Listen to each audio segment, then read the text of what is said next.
are here live at the Commerce presented by Bally Live Poker, and it is the final table of the Tournament of Champions. All champions are here. Obviously, 9 players. We battled through, you guys battled through 485 bracelet winners, ring winners, all from the Wsop, and it all culminates right here at the Commerce Casino, the world's largest poker room. We are going to be awarding a coveted Wsop bracelet here today. We will play down to a winner. We are going to get started here. Again, we have commentators today. We've got Joe Kim and Ari in the booth. We've got to say a big thank you, first of all, everybody, on behalf of the Commerce Casino and the World Series of Poker. We thank all the players coming in from all over the world to play in this Tournament of Champions, and we have 9 final champions left, and we will crown that winner. Okay? Also, don't forget, we also have our $2 million guarantee main event. It's going on right now upstairs. You can still get in today or tomorrow. So the winner of this Tournament of Champions can still get in to the main event. All right, it's a $1,700 buy-in. It is a $2 million guarantee, a ring event.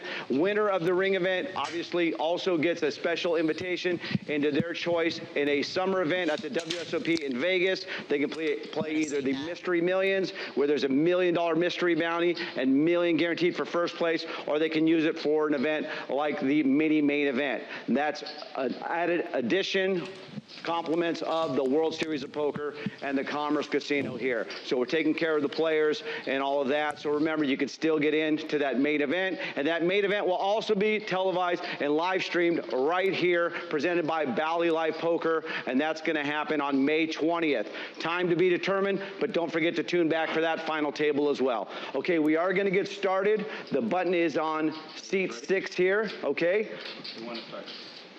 And let me know if we are ready. We are going to be on level 24. We still got 24 minutes left. All right.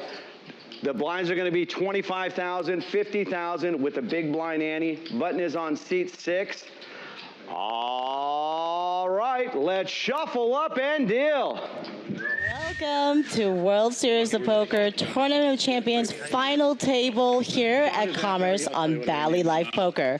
I'm Joe Kim. And I am Ari Engel, and we're here at the final table of the Tournament of Champions at Commerce.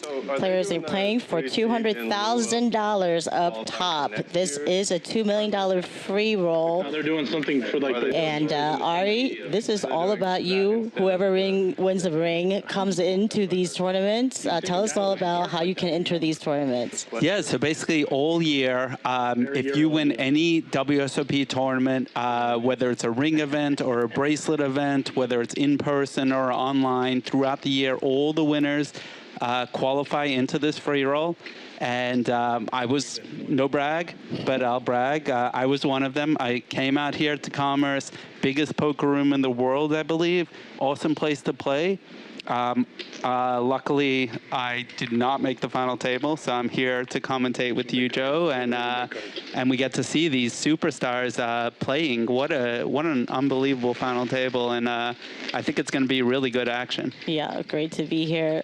So we have Don Chaglo here as the chip leader, starting the day off with 4,265,000 chips. The lowest stack is Kevin Lemmer with 585,000.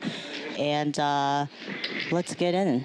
So ace deuce coming in from a raise in middle position is a little bit loose, but kind of what you'd expect from a chip leader. Daniel,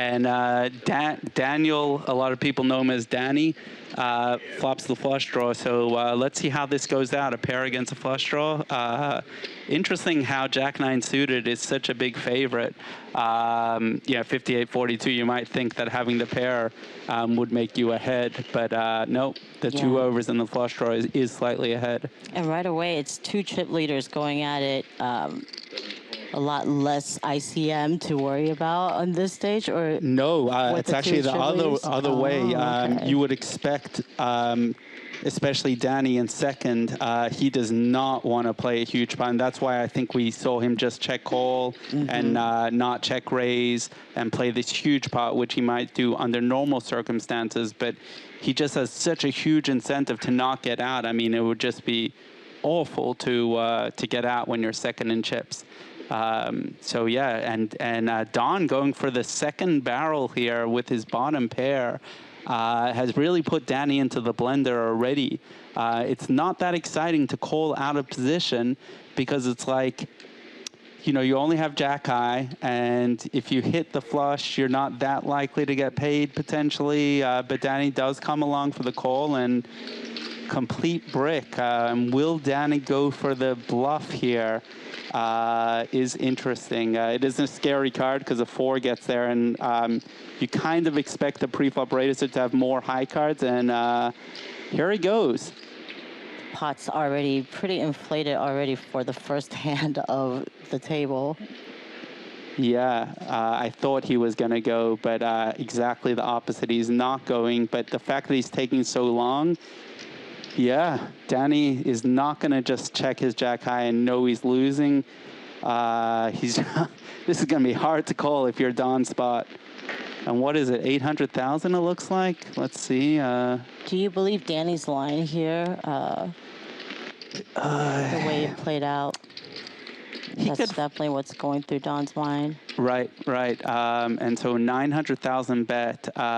It is tough. I mean, hands like pocket 4s make complete sense. Pocket 3s, and even perhaps like other sets make some sense. He's not doing an unbelievable job, but at the same time, it's like the middle position raiser here so frequently hates this, and wow. Does get the fold. Don't know if they've had history before this final table. I'm guessing somewhat they've played with each other at some point throughout the tournament. So quiet during that hand. It's a massive hand. It was just so quiet. Just. There's always this feeling when you make like a new day, especially a final table, but anytime you make day 2 or day 3, like until you win your first pot, you kind of, everyone is on edge. So like the first hand, they're all on edge. No one wants to get out first, of course, with the huge pay jumps for each spot now.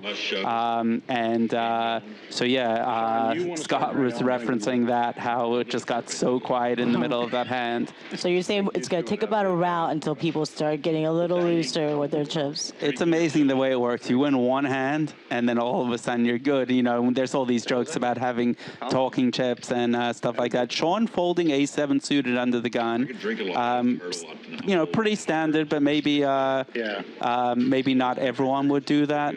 But with, you know, the fact that he's kind of has like a bunch of stack, he might be like tied for the short stack, but with 30 blinds, still plenty. But there's just such an incentive to hang around longer. All the aces gone already, 3 of them.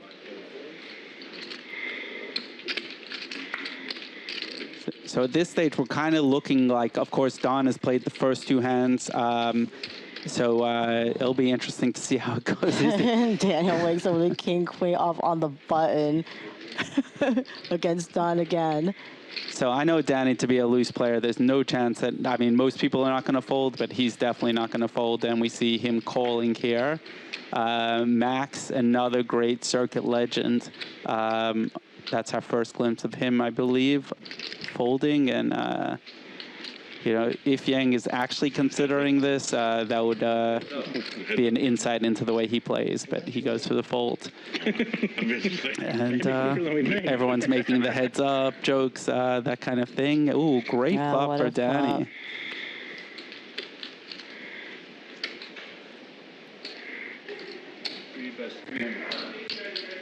Not getting much action from that. All right, you guys are even. Not really, but Yeah. That's kind of how it works.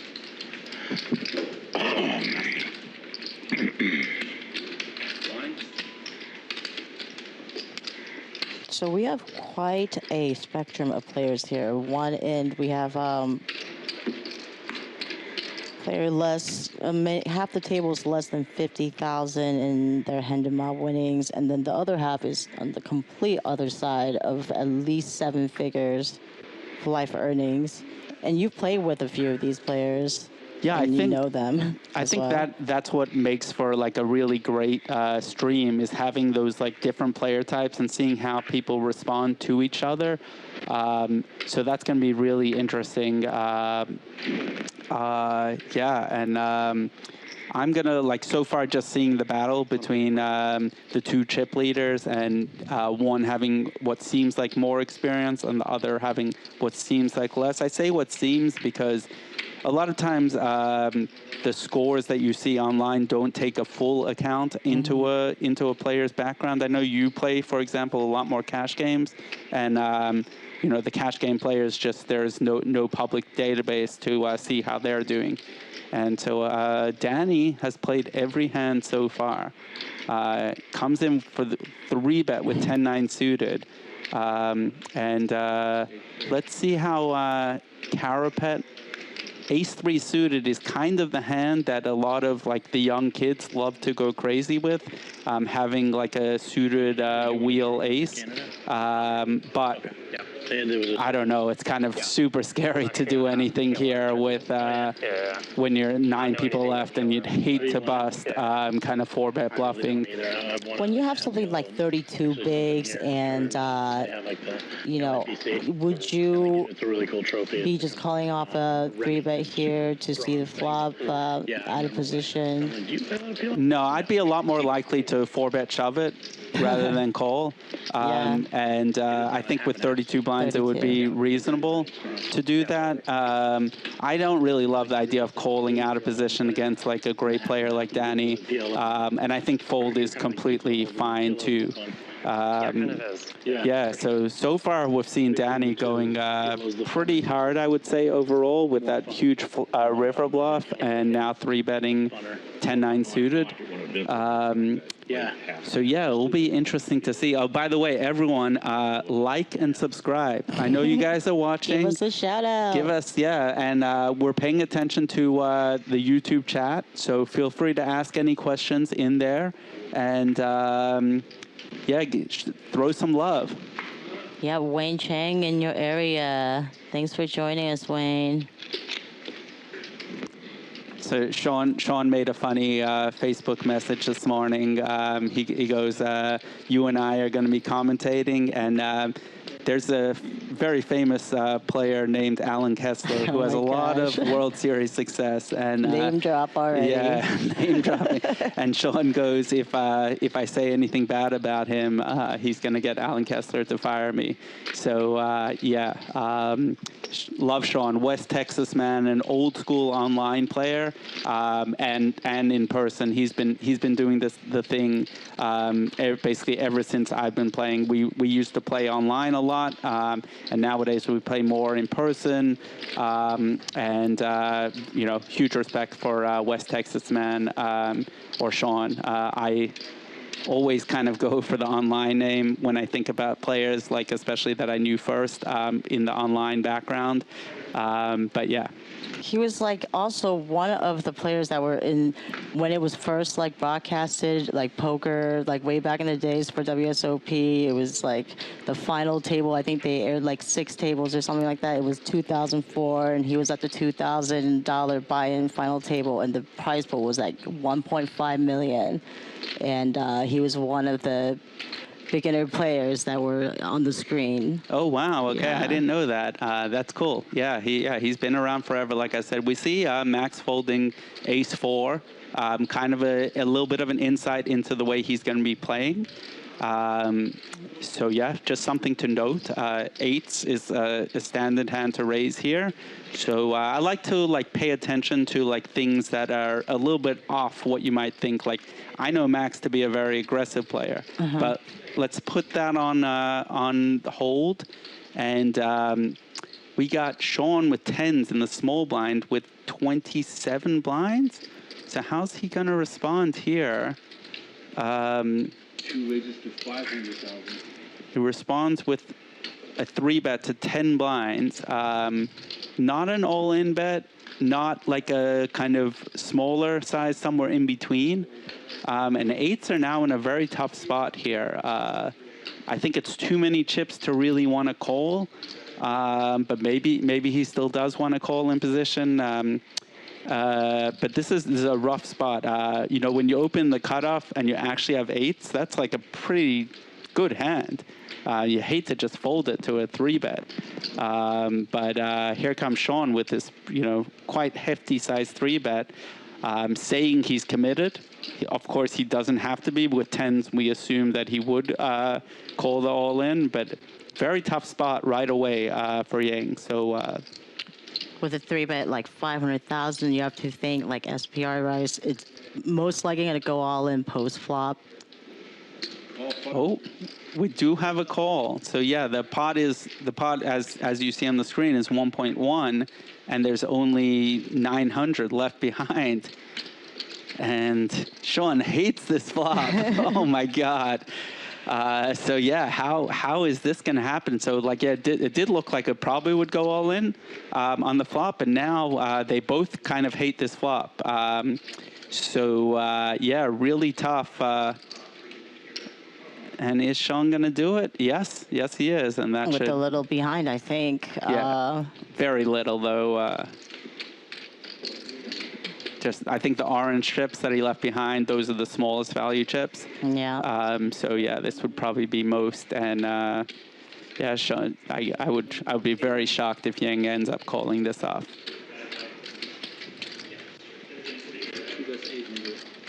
Yeah, they did have history yesterday for most of the day where they were playing back at each other.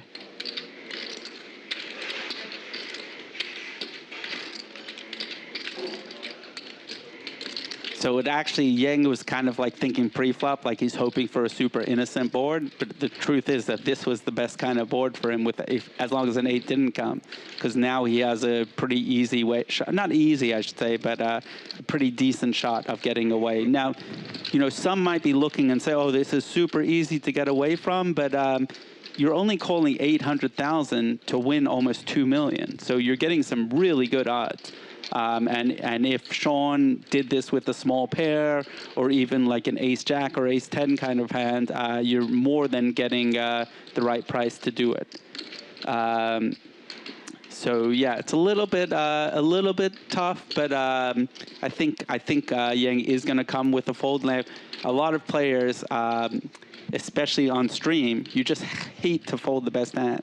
So I think it's potentially that he's taking a little longer to fold this because he just wants to make sure you don't want to get embarrassed on stream. That's the worst. I've done it many times, and it sucks.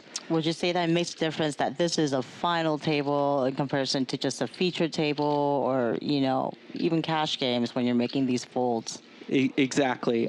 You know that there's going to be tons of people watching this. You know all your friends and family are watching, probably people that you play with in your home games or in your home casino. Oh, and he doesn't fold. You know, takes the odds. There's a little bit left, but it's like 75,000. About 1.2 blind. Not much. And Yang is going to hate to see this. Sean right now hates this.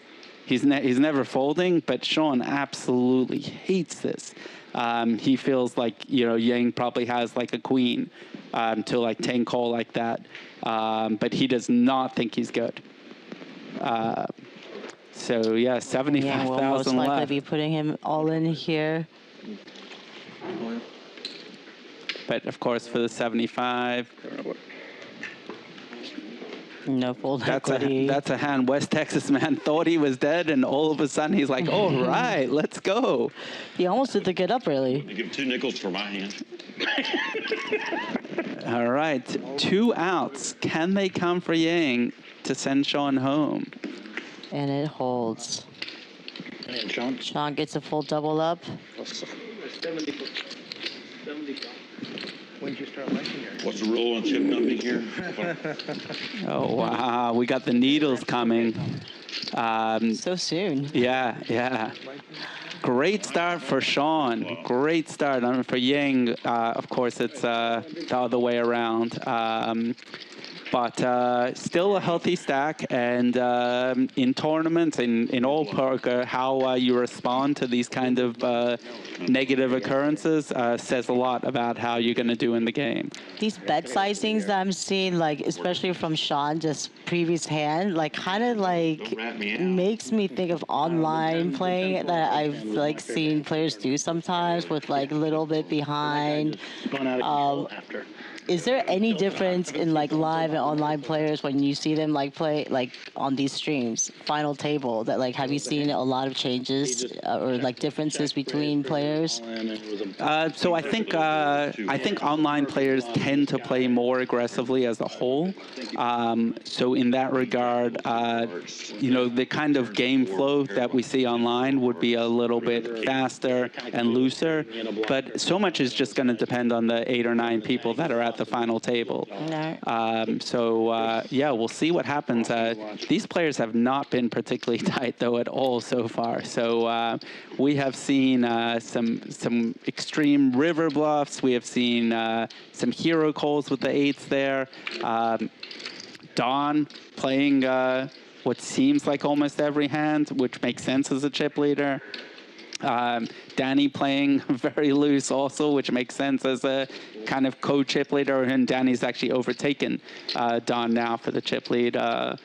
But Don takes that one down. Everyone loves Jack-10 suited. I mean, cash game players, tournament players. Who doesn't love Jack-10 suited? I've seen that you do. I mean, you can take that hand out of what do they say? Like my cold dead hand. I don't fold that very easy. Well, we're referring to him calling off his stack to a 4-bet with Jack-10 suited in a situation I saw recently. Yeah, that may have happened. Yeah, I mean, the player had ace-king, so I had some shot. Yeah, sometimes you get a read and you go with it. Yeah. I just don't like to fold at all, for better or worse. But like, let's just keep that between us two. I don't want anyone out there knowing about the various tells that I have. That will be the last you'll hear of hand history of Ari Angle that I have witnessed. So yeah, so no one out there. I hate to fold, but just like keep it between us. Yeah, now you're gonna have to do like reverse plays. Yeah, right. I'm gonna start playing tight. Okay, fine. Yeah, I can't help myself.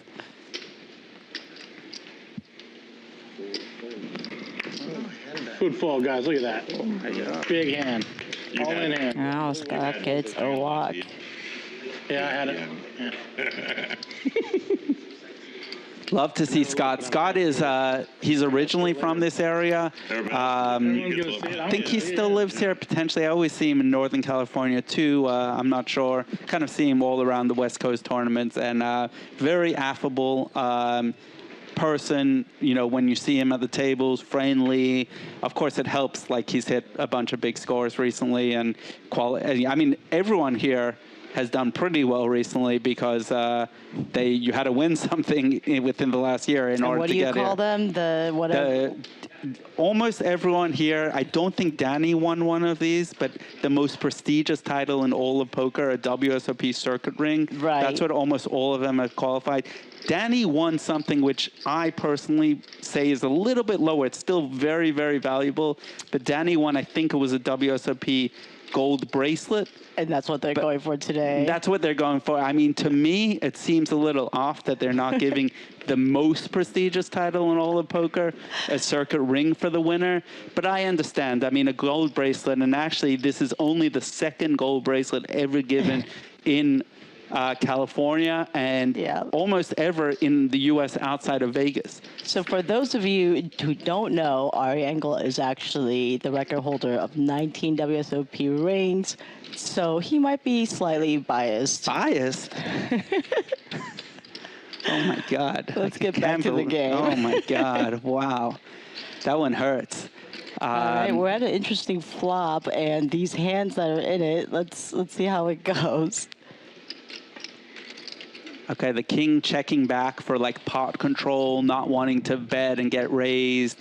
But queen 9 doesn't really have anywhere to go. So now this is another interesting one with two different flush draws. You kind of get scared about getting check raised still. So maybe he goes for another check. which he does.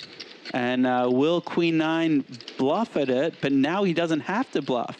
But I think there's still a good chance that we don't see any action with the spade, with Jack 10 coming in. King 3 seems like it might be a little light of a value bet. But let's see. Let's see if he tries to eke out a little value. And it may actually happen. His opponent, Kevin's opponent, Carapet, has rivered the one hand which can pay you off pretty easily. What's the bet sizing to get a call here? Perfect. Perfectly played by Kevin. Literally, if he bet at any other stage, he would have gotten a fold. And he waited until his opponent hit a pair and just got the value.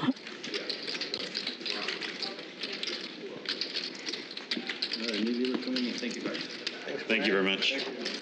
Okay, guys, for those of you interested, there's still the main event up for live stream, and it's a $2 million guaranteed, and it is going on upstairs. Today is day 1B. That's right. I've only entered it one time so far, so I consider that a huge win. Wow. You can enter today. I believe it's still around 8 p.m. today. One re-entry per flight is allowed, and then tomorrow also. And the nice thing about that tournament is it's also going to be streamed right here on Tuesday, and I'm actually going to be there. I've locked up a seat at the final table. 100% it's happening. I'm so excited. Yeah. And they're giving away the most prestigious title in all of poker to the winner for that. For you this get one, a yeah. circuit ring. And I've never won a circuit ring at Commerce Casino.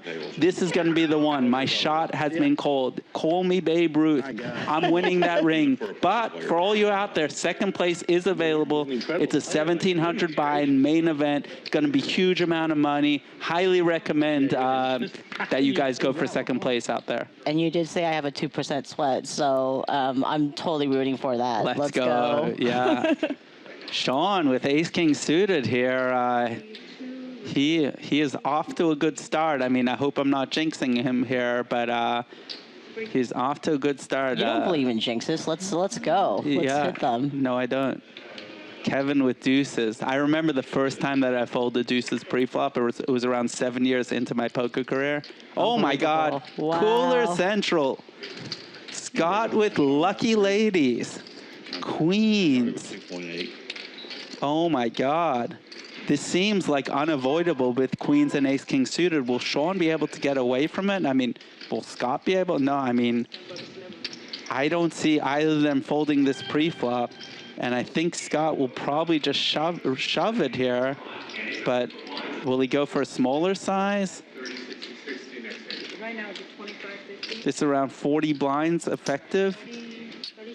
Well, Sean has 40 blinds. Scott has 40 blinds, I should say. We see a cold 4-bet by Scott. King Jack should easily get away from it. Scott leaving room with his 4-bet, like maybe I'm going to fold. You know, I'm only doing 780. I still have 1.1 behind. Oh, ace king suited by Sean goes in, and Scott doesn't snap call. Doesn't love to see it. It was very quick, but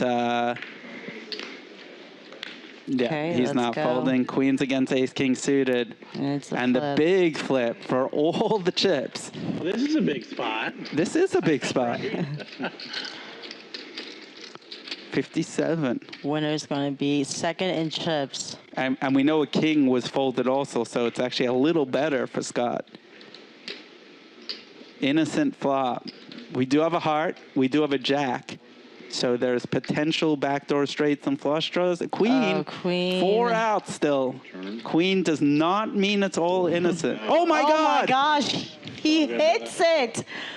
Wow, what a run out. Oh, my gosh. Scott is eliminated with pocket queens, a set on the turn, coolered on the river. Holy wow. Poor Scott. Oh, my God. I thought it was going to go. What a teaser run out. Oh, wow. That was, yeah, a hell of a... Wow. Sean could not have scripted a better opening 30 minutes, could he have? And with that, Sean is now the chip leader. Okay. Whoa. It's like heavy hand. When queen comes, I'm like...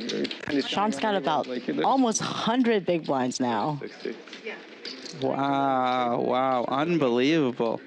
That was a huge one. Huge.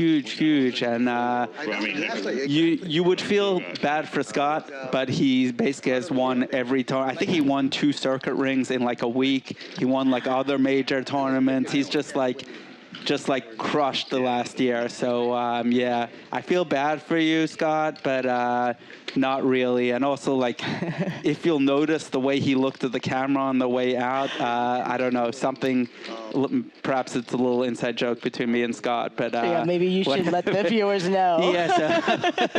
Yeah, so basically every time I walk by Scott, he like lifts up his hands like in an unthreatening way and goes, "Don't hurt me."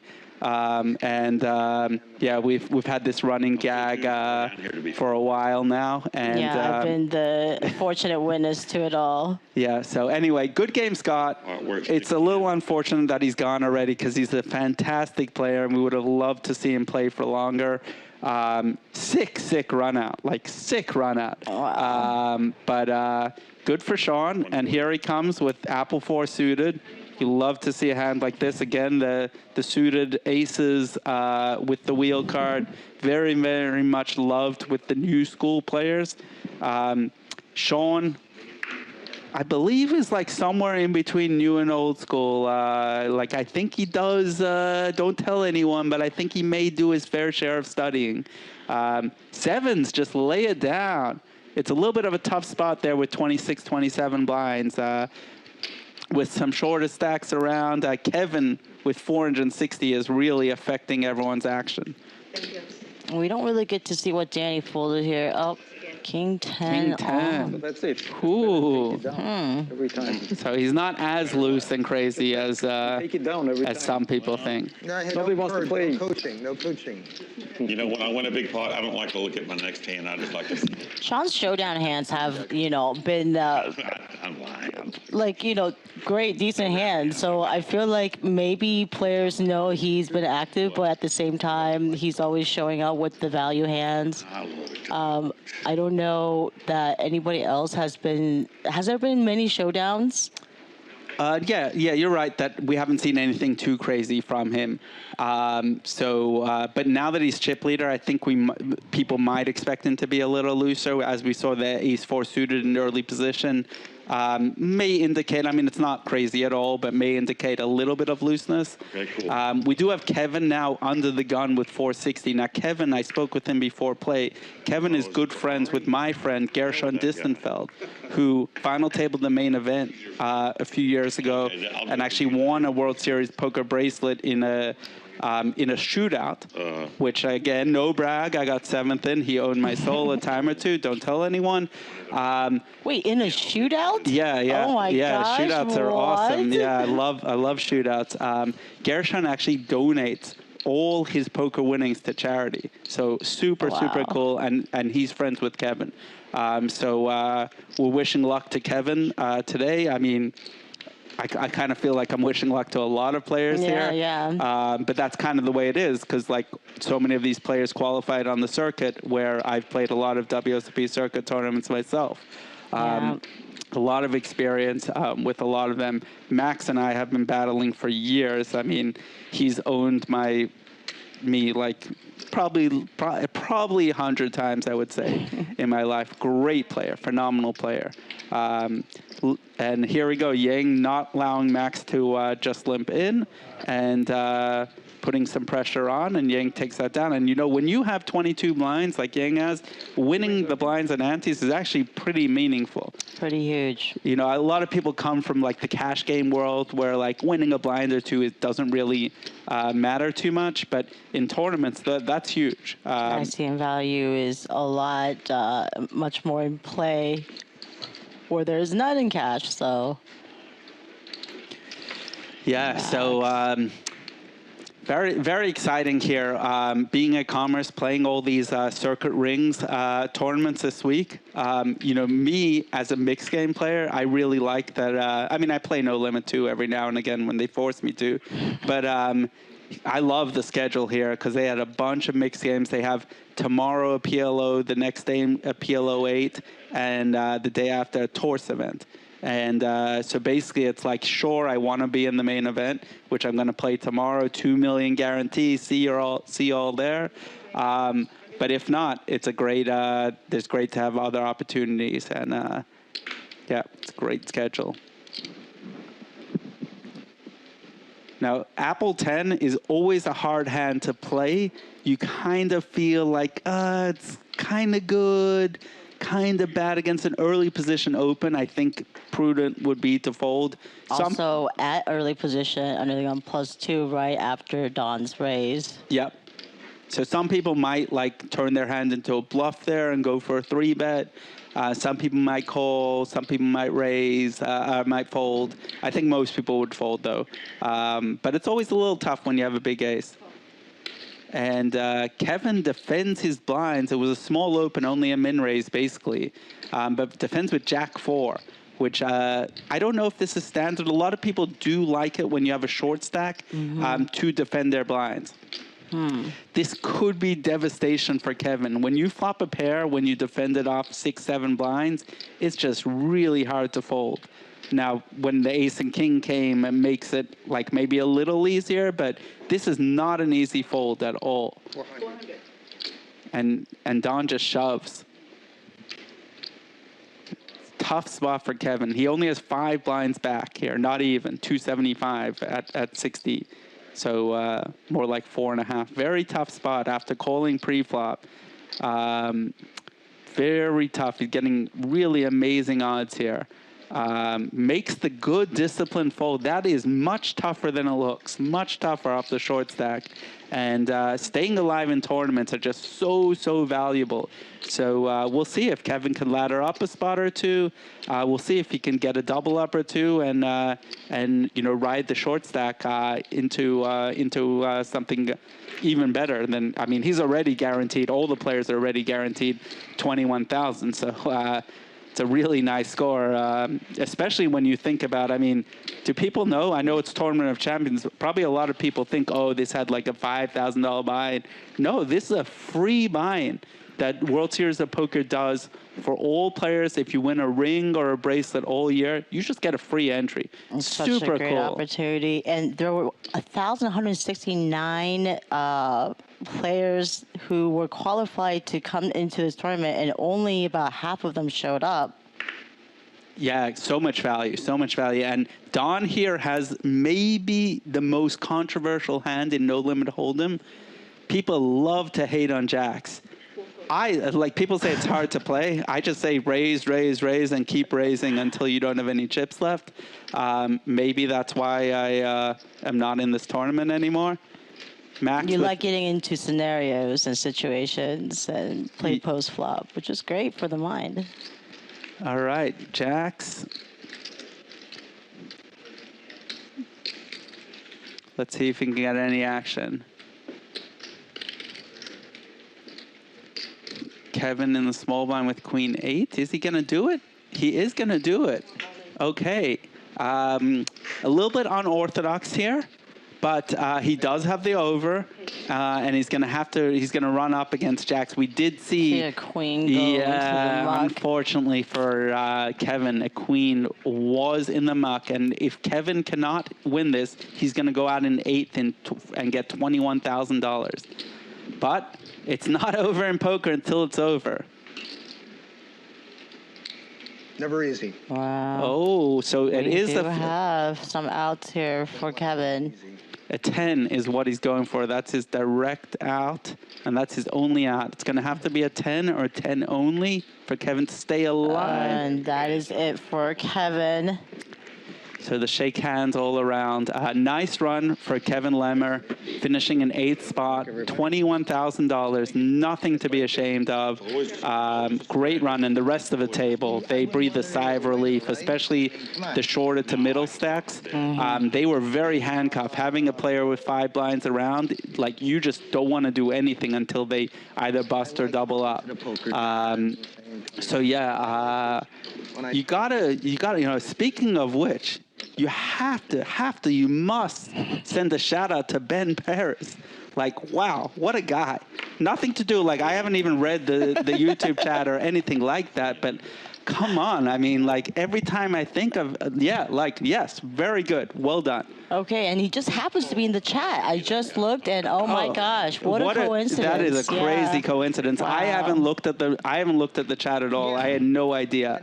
But for all you on the chat, hit like, hit subscribe, keep watching, and also let us know who you're rooting for. Yeah.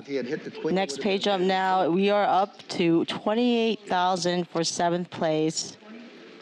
Whoever has the most people rooting for them, that's who I'm going to root for the next 8 minutes. And you know how powerful my rooting is? Oh my gosh, a full 8 minutes. 8 minutes Let's you get. go. 8 minutes. Who's it going to be? The chat's going off. They're going nuts. Wow. So many names being thrown out. We don't know which one to look at. Kevin, ace-8 suited. Under the gun, okay. It's actually kind of good because we did have 2 Kevins. No offense to the other Kevin. I was getting a little confused for a second. So blinds have also gone up. It's 30,000, 60,000 now.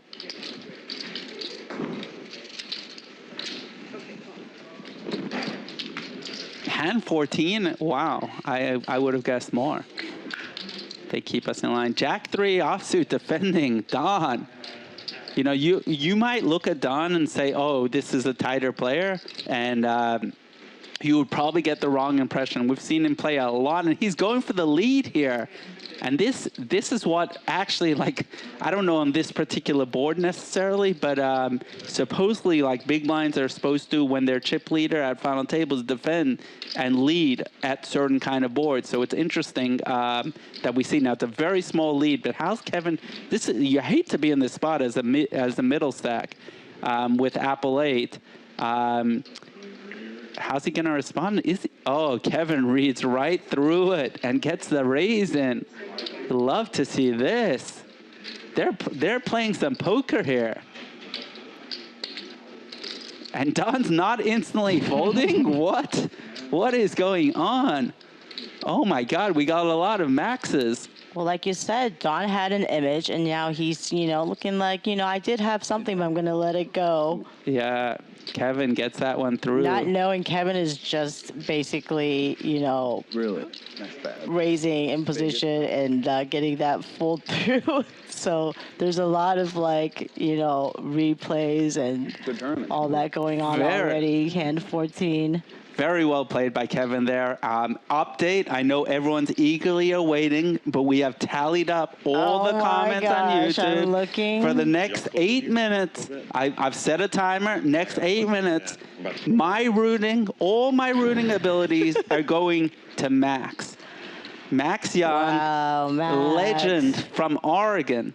Just like, all he does is win. Everywhere he goes, he keeps winning. An unbelievable player. I still remember 6 years ago, we made a PLO final table together. He just crushed it and ruined my dreams. And if it wasn't for Max Young, I would have one more of the most prestigious titles in all of poker. I haven't seen Max play too much yet. He did try to limp in on the blinds, Yep. I think, and then he just folded.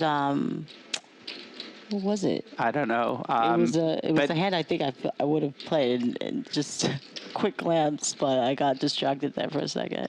But in fairness to Max, he didn't have me rooting for him beforehand. Not that I was not rooting for him, but he didn't have my actual rooting capabilities. Oh my gosh, the power of the comments. Yeah. Let's go chat. Yeah, I got a feeling. So Max has 1.4 million. Check back in 7 minutes, and let's see. Buttons right. Buttons. That's right, thank you. Now there was Danny had open early position before Max, so maybe that's why he went for the fold. Again, I don't know what he had. Yeah, it was perfect. What was it? Wow, Morgan is claiming to have taught Max how to play. That would be a huge deal. And if which one's true. Morgan? Morgan's in the chat. Yeah, so I don't know. Occasionally, No big deal. every now and again, occasionally you get some misinformation from the chat. Every now and again, but normally I believe chat's like 99%. Wow, no verification needed. None. All right, let's go. Wow, a lot of Max fans in the chat. Yeah, wow. they're loving him. Yeah. Super popular player on the circuit, except for his opponents. A lot of them don't love him, but nice guy, nice guy. All he does is win. It's just come from experience. Yeah, I'm not bitter about that PLO not final at all. table at all. Sean really stepping out here with 7-6 in the cutoff. All right, this is a chip leader going at it. This is, yeah, so you don't get all those wins over the years. Actually, an interesting thing, I was speaking to Sean beforehand. His last 3 caches have all been wins. He's going for his 4th win in a row. Like, wow, subtle brag. yeah, that's insane. Almost doesn't seem possible, but yeah, he's going for 4, like when he cashes, them being wins in a row. Wow, and he's just strictly a tournament player. No, I think he definitely plays some cash. He actually likes, we have this in common, we both like Big O a lot, 5-card PLO, Happy with the way that hand. high-low. So I like 4-card more. I think he likes 5-card more. But yeah, he likes to play that game too. So and I've seen him play cash in that, and yeah, definitely a good all-around player. Have some entertainment as well, not just us. Yeah. Sean and Daniel at the top of the count. Sean, Daniel, and Don all over 4 mil, and then the huge drop off to under 1.7. So this is really interesting because all the shorter stacks now, they're basically 4 of them in between 1.2 and 1.7, in between 10 and I'm sorry, in between 20 and 30 blinds. They kind of all want to out-survive each other, and imagine you move up 3-4 spots. It's huge. So yeah, it'll be interesting to see. 8-7 suited for Sean. Kevin's got an ace. I don't know if that's going to be good enough to play, but let's see how he responds. Yeah, no action. We got Elle with a call from left field. She thinks you're about to come into the tournament last second substitute and find a way to win this tournament. I don't know. It seems like a long shot, but maybe. You never know. It's poker magic. Yeah.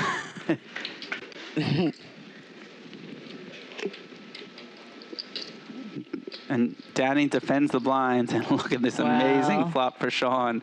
Now, this kind of flop is a flop that is better for the big blind defender than the earlier position opener. So that's why Sean checked it back, I think. Also just kind of playing defensive against Danny. Now, with the board double pairing here, I think Sean has done a great job repping an ace high, and Danny thinks that they both have ace high, and he's just kind of betting something to, if he's going to lose very little, and then to chop.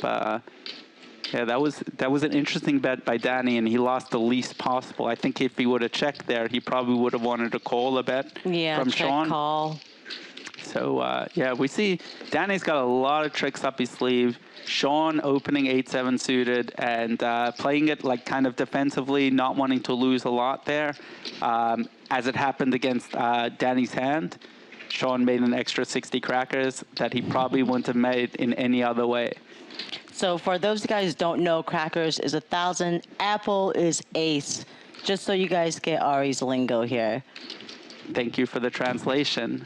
I'm sure everyone knows about apples, so come on. Doesn't everyone call it that? I guess not. I've heard Jack's being called Johnny, never ace being called apples. So welcome everyone. World Series of Poker, Tournament of Champions at Commerce Casino, biggest poker room in the world, I believe. And I've been coming here since almost 20 years now. It's pretty crazy to think that. And love the action here. Love that they offer great no-limit tournaments and great mixed game tournaments. What's up, buddy? We've got a new tournament director here. Very exciting. Yeah, Cabin. And it's going to be great today. Come in. Sixes with 20 blinds for Carapet. Let's see how this goes. It's always like he opened the button, but it's you kind of just want to steal the blinds. And Max with Apple 5. It'll be interesting to see how Max proceeds, given that he has me rooting for him. And this, I think, is the last hand where my rooting power stays. They both have about less than 20 bigs here, or Max has a slightly over 20 bigs. Max is going for the 3-bet fold, which a lot of people like to do with the offsuit ace of the stack. We're just assuming that he's going to fold if Carapet does 4-bet. This puts sixes into a really tough spot. And he just calls. So here we go. We're playing the inflated pot. Ace-5 kind of has the betting lead. Sixes have the best hand. And it's going to be really tough for both of them to navigate. This is a great flop for sixes. But even though it's a great flop for sixes, you're still kind of scared. Like, you were scared about Max having an overpair beforehand. The pot is basically the same amount as Carapet's stack. So yeah, in this situation, do you think, he didn't believe him pre-flop, and with this board, is he calling any bet? Really depends on the bet sizing here for him to call. So Max goes really small. Carapet's definitely at least going to call this. Will he shove or just call will be interesting. This is a 3-blind bet. I can't imagine that Carapet will fold this yet. But if he doesn't shove, it will be interesting to see how it proceeds on the turn, because there's a lot of scary cards on the turn for sixes. At the same time, Max getting called. Like, at some stage, you bluff pre-flop, you got called. You bluff the flop, you got called. A king or queen would be, great card for sixes. Very, very tough spot now. What will Max do here? Very tough. At the same time, even though it's a great card for sixes, you have a bluff catcher. You can only beat bluffs. Max going. Those are 25K. Oh, he's pushing all in, I believe. Max putting Carapet into the blender here. 450 is the bet. So it's not all in, but it's a hell of a tough spot for sixes here.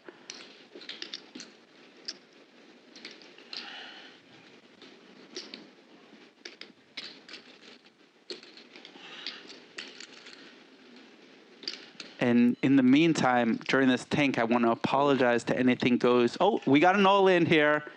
Oh, and Max folds for very little more, 230,000 more. But he knew he was beat at that stage for Carapet to be willing to go. So I thought Carapet played it a little bit unorthodoxly. Like, I probably wouldn't have played it in the same way. But he got absolutely the maximum amount of chips there. And not in the same way you mean, like some sort of a shove or a raise. I would have probably shoved pre-flop or folded once facing the 3-bet. I wouldn't have called. He got so many more chips out of Max from that. And I can promise you getting chips out of Max is a very, very tough thing from personal experience. So, very well played by Carapet. I thought Max played it well also. Yeah. But unfortunately for Max, he is now the short stack. He bluffed off the majority of his stack, and he's down now to around 7.5 blinds. I feel like if anybody can build up a short stack, it would be Max with his 8 bigs now. I would not count him out at all. Now Sean had Apple 5 under the gun and chose not to raise that as the as the chip leader. So he is not playing as loose as some players might. And Danny, looking down at Jack Deuce suited, looks very interested. And Danny shoves all in because Max has 7.5 blinds. Max with Apple 3 in a tough spot, and then the big blind Ying has 25 blinds. So Danny knows. Yeah, he does make the call. Oh, Max makes the correct call. Now we know an ace was folded by Sean. It's only 54-46. Wow, I would have thought ace 3 had higher. So huge flip here for Max, obviously for both of them, but Max for his tournament life. And let's see what happens. Danny runs pretty damn good, but Max runs pretty damn good too. Very great flop for Max. He flops the 3. So that takes away Danny's 2 out, and it's going to be a jack or jack only. Otherwise, Max double up. It's like 5-ish, right? I think it's less than that. Where you go, Max? I guess the power of chat The power of chat came to play here. I feel a little bit shook right now because I was rooting for Max and he lost everything, and then I stopped rooting for him and he just doubled up. So Maybe you should be doing the opposite. You know, for the sake of the chat. I apologize to all the Max fans earlier, but I guess it was good. I was only doing it for 8 minutes. We did say he's not going anywhere with the 8 bigs earlier. He's a strong player, and that wasn't the easiest of calls at all with Apple 3 there. A lot of players would try and wait and survive to a better spot. I don't think it's an easy one. Danny going for the shove with Jack 2 suited is a little bit not what you might see from all the players in that spot. But I think a lot of good players would do that there and just try and put pressure on the short stacks. And it's tough for Yang to want to play with Max on the very short stack. And it's not like Danny had nothing. You know, having a suited jack is at least a little something.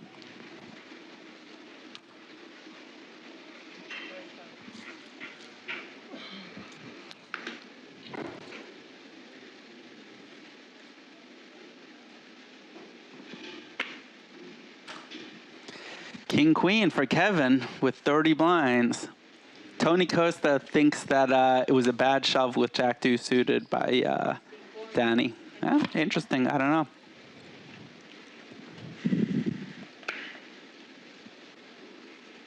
I also think Max, more willing to get in there. Of course, it's Ace X, but also against a player like Danny, haven't they had history before? For sure, but 1 second oh my here. Gosh. Danny could be in for a world of hurt here. Can he find a way to get away? We got +1 open, +2, the hijack in this spot, 3 bets. And Danny with jacks in the cutoff. Carpet. Wow. Can Danny get away from this? I mean, you have to put your opponents on such strong range to not want to play, but it's also kind of tough to play. No, oh my God, what a fold by Danny. Unbelievable. That is a world-class fold. Very, very impressive, especially because we just saw him shove Jack 2 suited, right? So the same player that was willing to shove Jack 2 suited is folding jacks. Absolutely different situation here with 3-bet from Carapet and his stack size, but We're so close. that really tells you where Danny's mind is at and what situation, he's willing to put his chips in and not God. Wow. soul read. Yeah, that was unbelievable. Jack this better. Favorite hand. Shoot it. So we got Jack saying that Don is is the tournament director at their monthly live game. Oh my God! What a Really? run up! What a run up, Don. Let's go, tournament director Don. He is doing real well over here. Third in chips, second in chips, up to second in chips. Yeah, probably. And playing for 200K for the winner, and the second most prestigious title in all of poker, a WSOP gold bracelet. The for first one winner. being the ring, of course. The first one being the World Series of Poker Circuit Ring, as everyone knows, the most prestigious title in all of poker. And Chacolo came in as chip leader. Now Sean with that crazy double up we saw earlier, the new chip leader. And Sean raising blind and line with 5. Thank you, man. A little higher. This is kind of what you expect, over 3 times the blind. Let's see how sticky and stubborn Don will get with 8-5.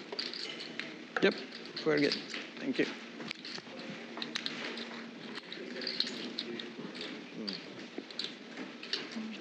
Knock. Ooh. I might have gotten bluffed there. Okay. No, we got the fold. I really didn't mind it. So I have But I really don't. I have a big circle of friends from Indiana, and Danny originally comes from Indiana. And some of my friends from Indiana actually were instrumental in getting Danny involved in poker. And I want to give a shout out to the Brown Bros, who great friends. Unfortunately, Justin, my good friend, passed away from cancer a couple of years ago. But Justin and Jeremy were involved in getting Danny into the poker world. And I know Danny is and was great friends with them. And yeah, so I want to give a shout out to the Brown Bros.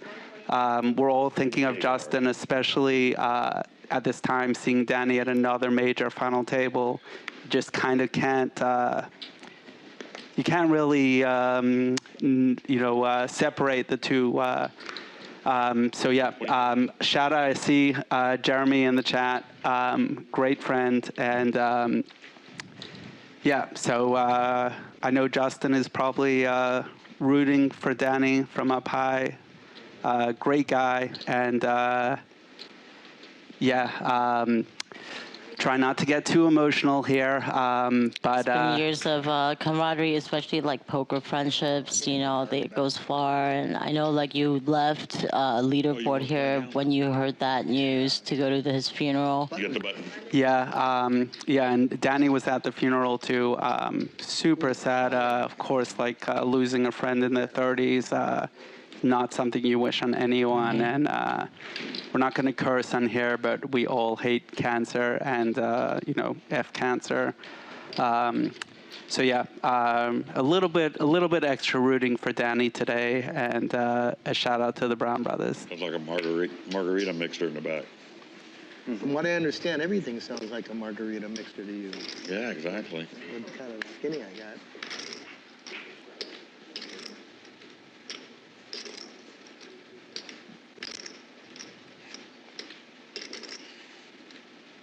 Right. Okay, Yang coming in here, pocket fours and the hijack. And Sean, suited connectors, not going anywhere. Let's see, chip leader Sean, how's he gonna respond here? We saw Danny earlier going for the 3-bet with 10-9 suited. Obviously 6-5 suited significantly worse. But yeah, we got a call in position.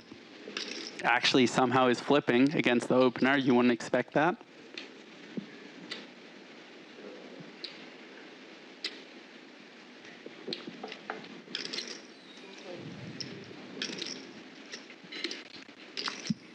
I thought it cannot be that bad, so I fold.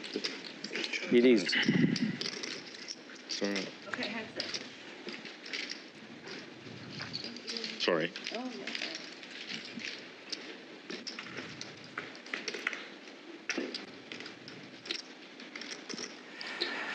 So here, so right now you see whatever, a hand. But the one thing that I would notice here on this 10-7-3 board is if a 4 were to come, how that would give Sean the straight and Yang a set. So that's what we're rooting for. We're rooting for max huge pots and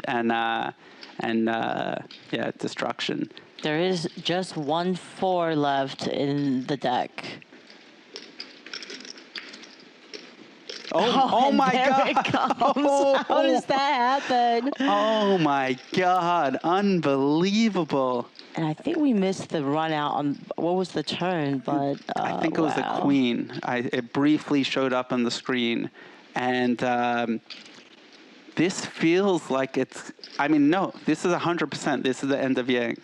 This is the end of him. Even if, I mean, I guess when Sean, of course, Sean has the nut, so he's gonna raise this. If Sean doesn't put Yang all in, I think Yang will still go all in himself, starting the hand with 22 blinds. Look at this Hollywood acting by Sean. What should I do? What should I do? I only have the nut.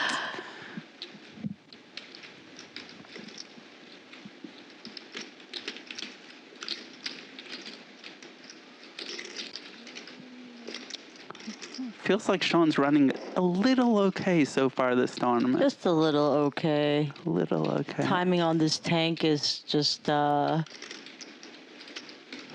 What's the sizing? Is he going to shove, or is he going to do a more quote-unquote normal size raise? Normal size raise seems so strong to me right now. 800. So I mean, from 150 to 800 is still, given Yang's response here, it looks like he may consider only just calling. Of course, that could be like a Hollywood kind of response. I mean, Yang was just feeling so amazing, and then you get a fat raise on the river. Cannot believe the case 4 came. Wow.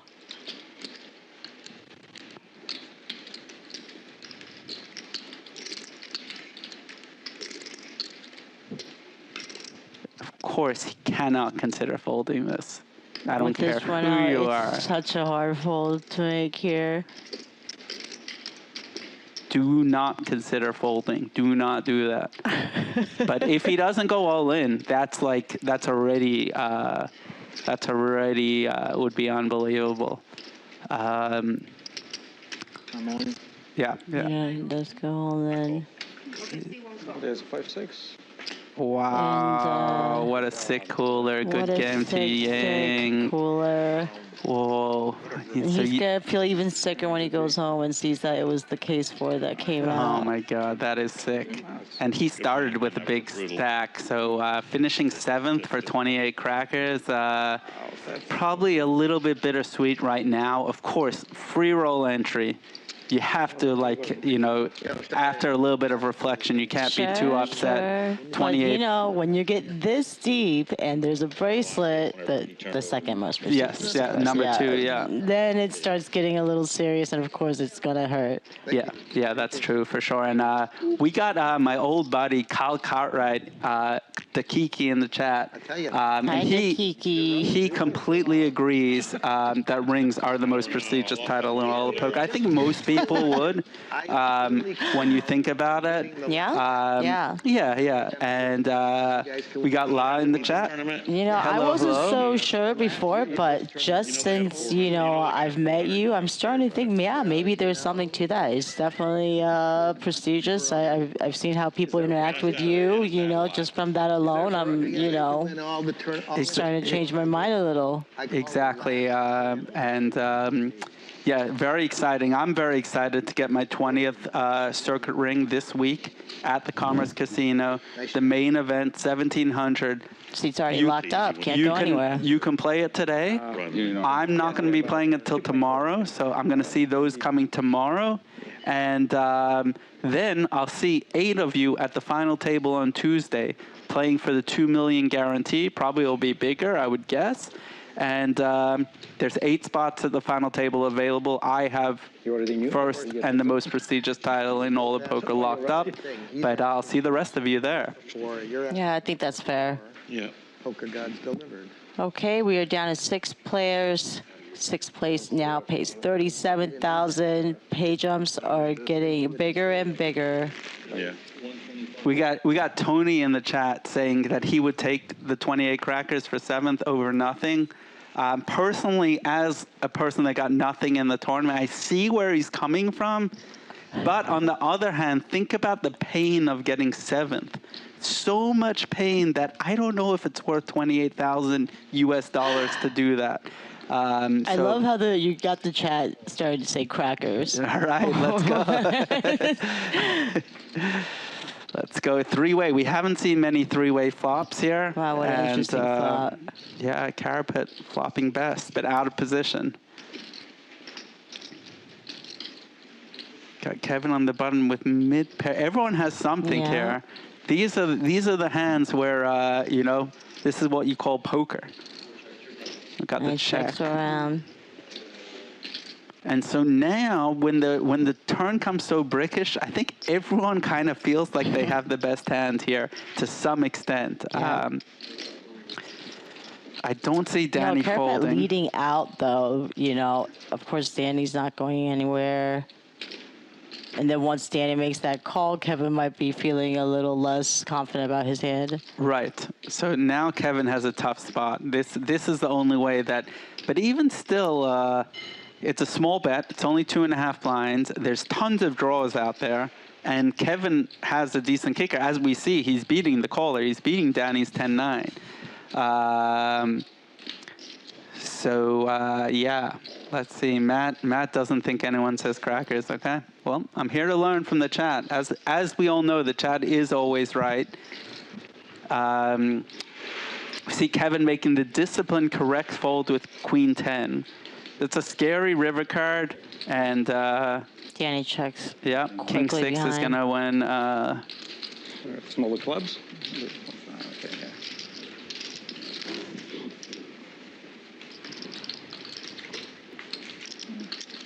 Oh yeah, Danny did have smaller clubs there, so in some other world, that could have been a sick cooler. So now with 6 players left, we have Sean with a massive chip lead and pretty interesting other stacks going on, about, you know, 3 above 50 bigs and then 2 shorter stacks. Really interesting dynamic. So we had a question in the chat, which we might have missed a little bit ago, and I think they wanted to know the payouts that we're going to be playing for. So 6th place is guaranteed right now. All the players are guaranteed 37,000. 5th is 50 crackers. 4th is 70,000 US dollars. 3rd is 100,000. 2nd, 140,000. And the winner of this tournament gets $200,000. And the second most prestigious title in all of poker, a World Series of Poker bracelet. Only the second bracelet ever awarded in California after last year's bracelet in this exact tournament. Every time you say something like that, you have to, for the new viewers, explain yourself. Oh, yes. I guess there's a couple of people still unaware that the most prestigious title in all of poker is a World Series of Poker circuit we ring. have all in. Danny just shoved 16 blinds right into Max's ace-jack. They both have way better hands. It's blind versus blind. And Max. This is for Max's tournament live. But a huge pot nonetheless for Danny, too. And how do 2 red cards come in? Oh, no, wait, I gotta get out of the prop bet mode. Oh, my God. 10 and 10 only, or Danny will, or Max will double up. Max does get that double up. Wow. And look at Max's face. That is the face of excitement. Look how excited.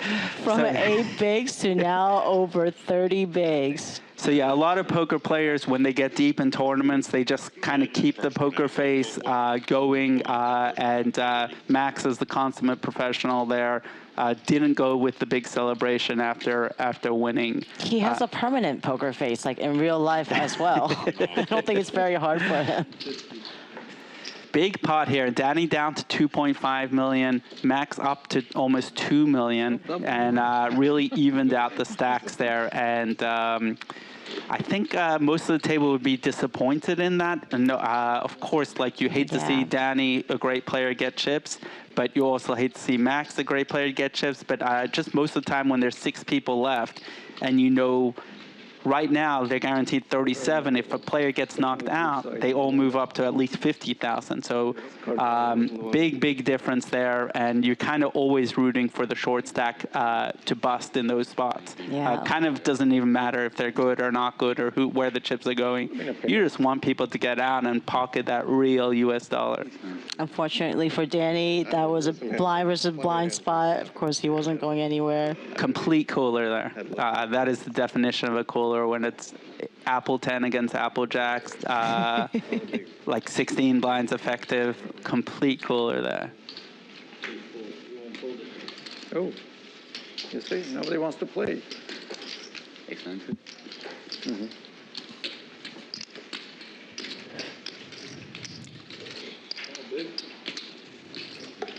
Okay, while we're waiting for the next hand, there is a tag team event next week. Have you ever played a tag team event?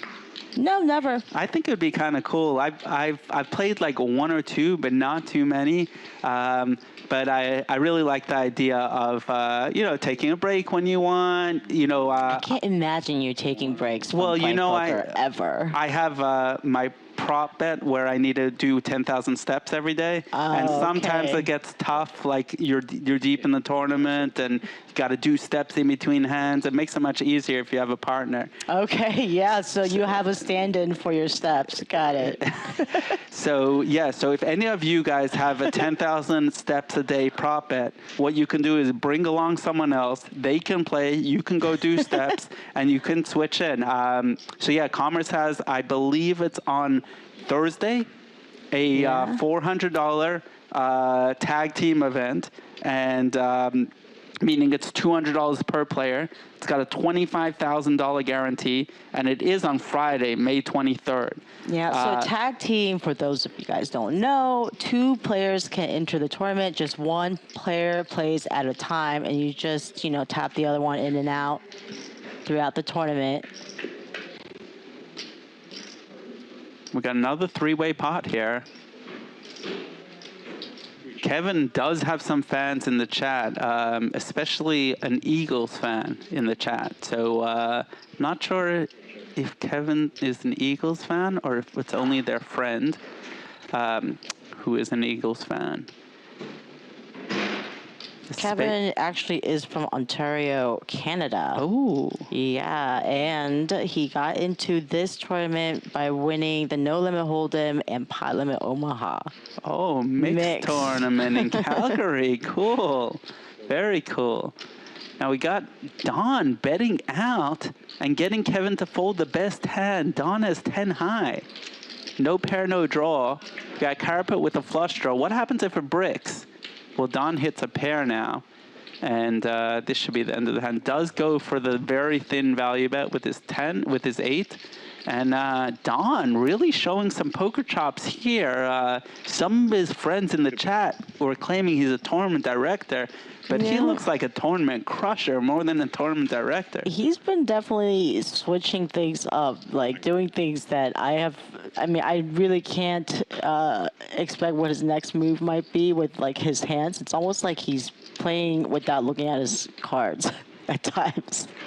I enjoy seeing people playing a little bit looser, it's nice. It's nice to watch him. We got a lot of Max fans in the chat. For the rest of you, I don't know.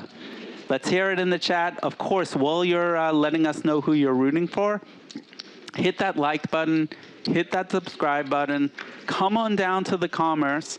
You can watch us while you play in the main event, $1,700, $2 million guarantee.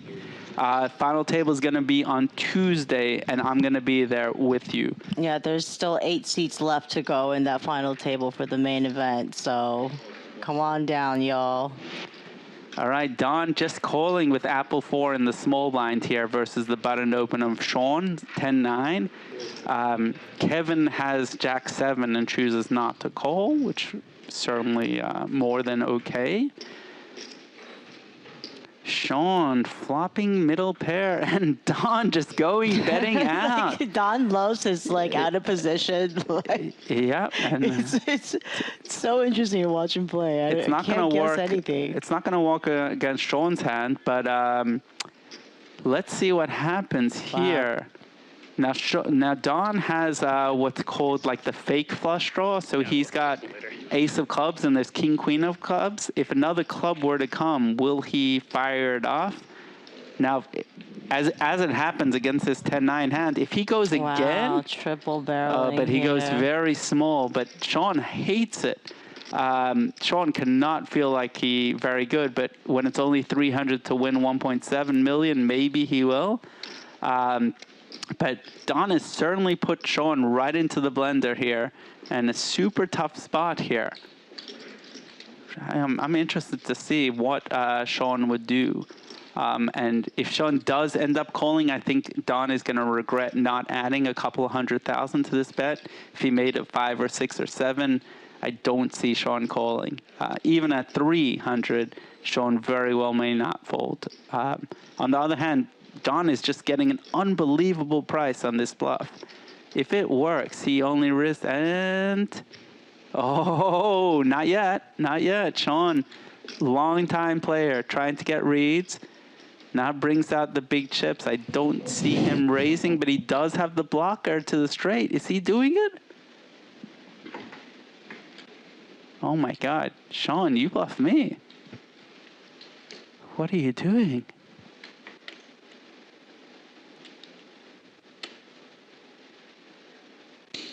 Makes that call. Makes the correct call, and he's going to be very happy when he sees Don's hand. That was a tough spot. Really nice bluff by Don there. Really put Sean into a rough spot, and Sean passed it with flying colors, and Sean is just running away here. Almost 8 million chips. And he's got more than double second. Don now down to 3.3 million, still in second in chips. But that was a big swing in Sean's favor there.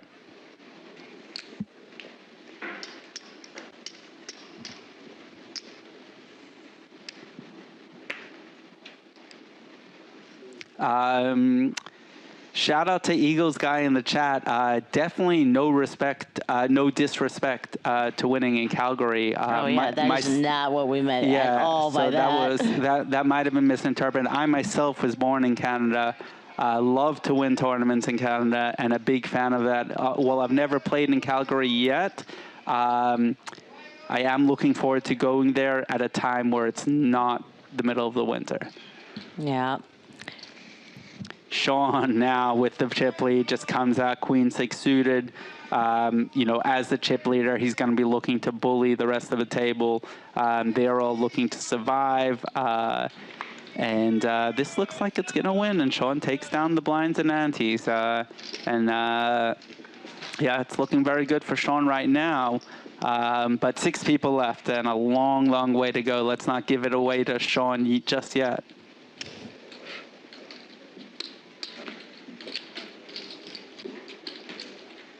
Okay, here are the payouts for those guys just joining us. We are playing for 200,000 up top. Next payout is 37,000 with a pay jump of 13,000. So it's getting serious. Max gets tempted with the ace, but A7 just not strong enough. Now Sean with the chip lead and Apple 4. Oh, wow, that's a little bit shocking. Now, he opened Queen 6 suited last hand and goes for the fold with Ace 4. I think Sean is kind of a game flow kind of player, and he's like, yeah, let me take off a hand. Kevin has gotten a shout out for his hairstyle in the chat. So yes, we should acknowledge it. It does look great. And the blind of blind. Ace Jack for Carapet. And Another thing is into Danny's big blind might have been the reason why Sean folded here. Ace Jack limps.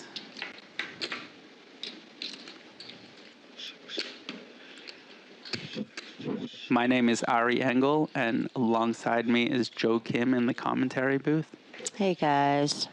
So we do have 6 players remaining. For those of you who are wondering in the chat, we have Sean Rice in seat 2.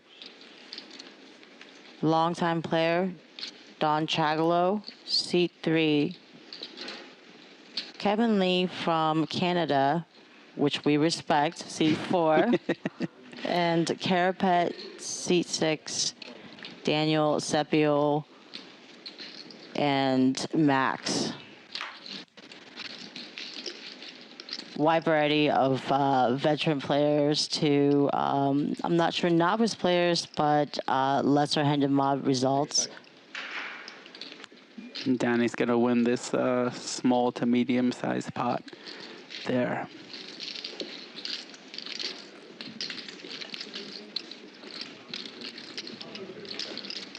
Danny quietly back up into third chips.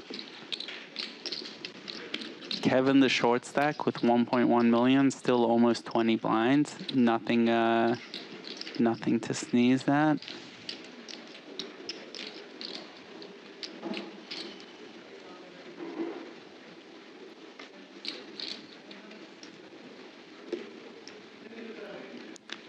Am I the only one who got one of these? Yeah. The spectator?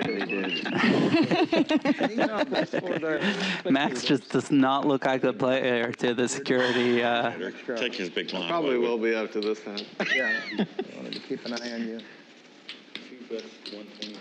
I think for the guests they were giving so they can come and go, I guess. Yeah, I think that's something like that.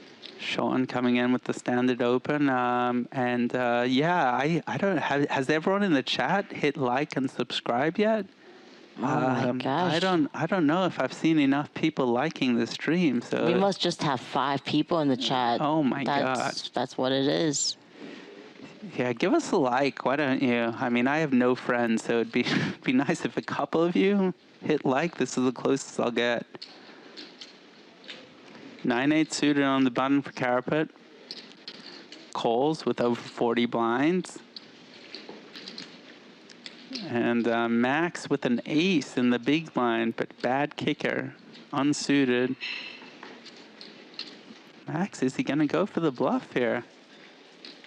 Oh, wow. What an interesting facial situation there by Max. And We were just talking about poker face. yeah. And puts in the hefty 3-bet to 500 with Apple 4. Really putting 6s in a rough spot, let alone 9-8 suited, and this is just going to work great. And it gets through. Wow, Max showing us his skills. Nice play. So 6-handed, do you think Max will be coming in a little more active now? That's certainly the way it seems. And whenever I've played with him, he has seemed like a loose player. Really picking up on the idea that Sean is opening as the chip leader wide. I mean, we saw him open Queen 6 suited, for example. This time he did have a reasonable hand, but just in general. And we see and the Carapet calling on the button. A lot of people will call on the button with a whole wide range of hands. So Max took his blocker, his ace, kind of limiting the good hands that his opponents could have. And rode with it, and great re-raise there. Wow, what happened? You just called an ace. Oh, it was a mistake. My bad. Did you let chat get to you? Yeah, they've been bullying me. Wow. But Andreas did say he liked the stream, so I feel like I owe them. They hit like and subscribe. I call an apple an ace, and we're all happy. Yeah, thanks for joining us, Andreas.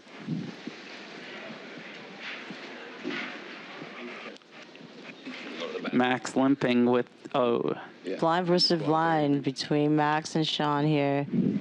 And Max just has it locked up. Trying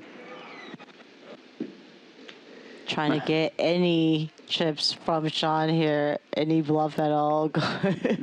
And It just the gets small shut down, bet yeah. wins it. I think it was 75,000. So I think Andreas is asking about, and we commented on Max's facial reaction before the re-raise, before the 3-bet. I don't know. Was that like a reverse tell kind of thing? Was that natural? And it looks like we've reached first break already. Yeah, they will be raised. Wow, time flies when we're talking with all the chat fans here, giving us the likes. Double check this whenever you. Thank you guys for joining us. I don't have a picture. I don't have a camera. 37,000 is the minimum payout. Whoever stays at the table last wins the tournament. Congrats, Max.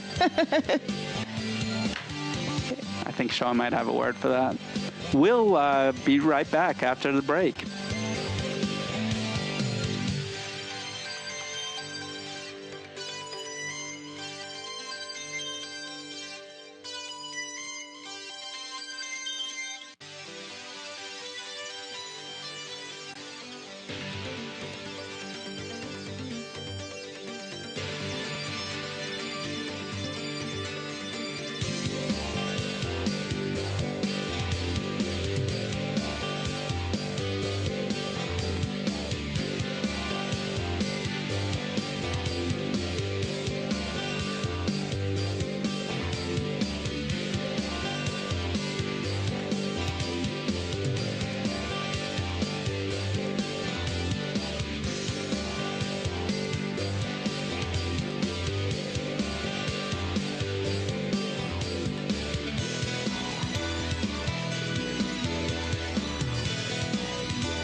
welcome back.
And welcome back to the World Series of Poker Tournament of Champions final table at Commerce Casinos. This is Bally Live Poker. I think you've had enough. I'm Ari Engel, and I'm here with Joe Kim. Hey guys, so we are down to 6 players now.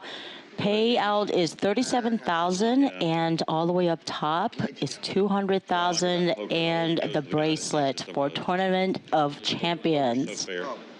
Thank you. So if anyone was here with like a minute to go before break, You didn't see it. I did a little early of a welcome back, and some people don't know, but I'm super into slow rolls. Oh my gosh. Me and Joe even did a video where I slow rolled her, and she wasn't the biggest fan of it, let's just say. So check out the Ari Joe show on Twitter or Instagram. We broke up at that moment, but then somehow we're back together now We're back. to do this awesome commentary here Thanks, at Commerce. And Max just picking up with his raise on the button with King Queen off. takes the blinds. Easy game. So blinds have gone up to 40, 80,000, and you know, Don, who had 55 big blinds, is now down to like 40. If you can, you know, if that paints a picture, you know, these blinds jumping will change the game. Of course, Sean, as the huge chipper, is still with almost 100 blinds. Not even a dent. And then on the other end of the spectrum is Kevin, who's now under 14 blinds, and he's starting to feel it.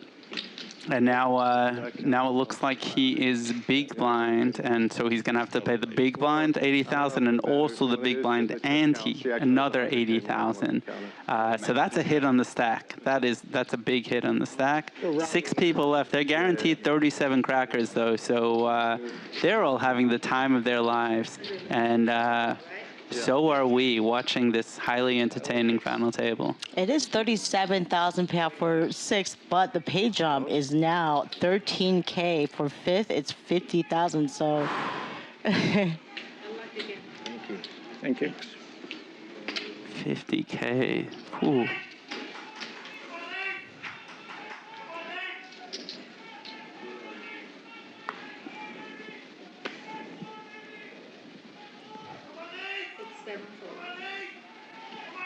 All right, we got some people rooting for something. It's the next door. There's table games going. Oh, okay. Let's go Max with Ace King, the prettiest hand in all of No Limit Hold'em. That's the prettiest hand, huh? I believe so. Is that not? Did I misread the hand charts? Oh my god. Double apples. Double apples. Oh my god. Oh my god, look at. Oh, I thought something else was happening. Something was, yeah. I mean, you know, with Don, anything's possible. Yeah, Don calls with ace-6 in the small blind. He loves the out of position plays. Definitely unorthodox. Will we be seeing the lead, which he likes to do, into the pre-flop raise? Oh my gosh! There's Oh, he checks after flopping 2 pair. Max with top and the king of diamonds. This flop really spells trouble for Max. I mean, He is still 33%. You almost don't feel it, right? I mean, it looks to me like Don would be way more than 2-1 lead on this hand. And Max going to go for the check, or I'm sorry, Don going to go for the check raise, and Max cannot go anywhere. Just a very small raise, though. Check min raise. You don't really think that Don is going to be calling pre-flop with Apple 6, Apple 7 if they weren't suited. So there's not too many hands that you're worried about, but it's all sorts of flush draws and straight draws. Jack is a virtual brick here. It's not a 2, but it's a virtual brick here with the way the hand is played. And Don goes for the nice size $500,000 here. This pot is ballooning. This is very troublesome for Max. Can he get the bailout card? Even a diamond or something like that might hold some of the action. So like, but it's a relative brick. I mean, relative brick. Yeah. Oh, Don moves all in. Is this going to be the end of Max? Oh my God. Don moves all in. Max can only beat a bluff catcher. It can only beat a bluff with his hand, but Apple King, what a strong hand. I can't imagine what Max is thinking right now. Don has been playing so, he's like the wild card of the table. That's the problem. He has just enough wild card in him that you can't say he has it for sure.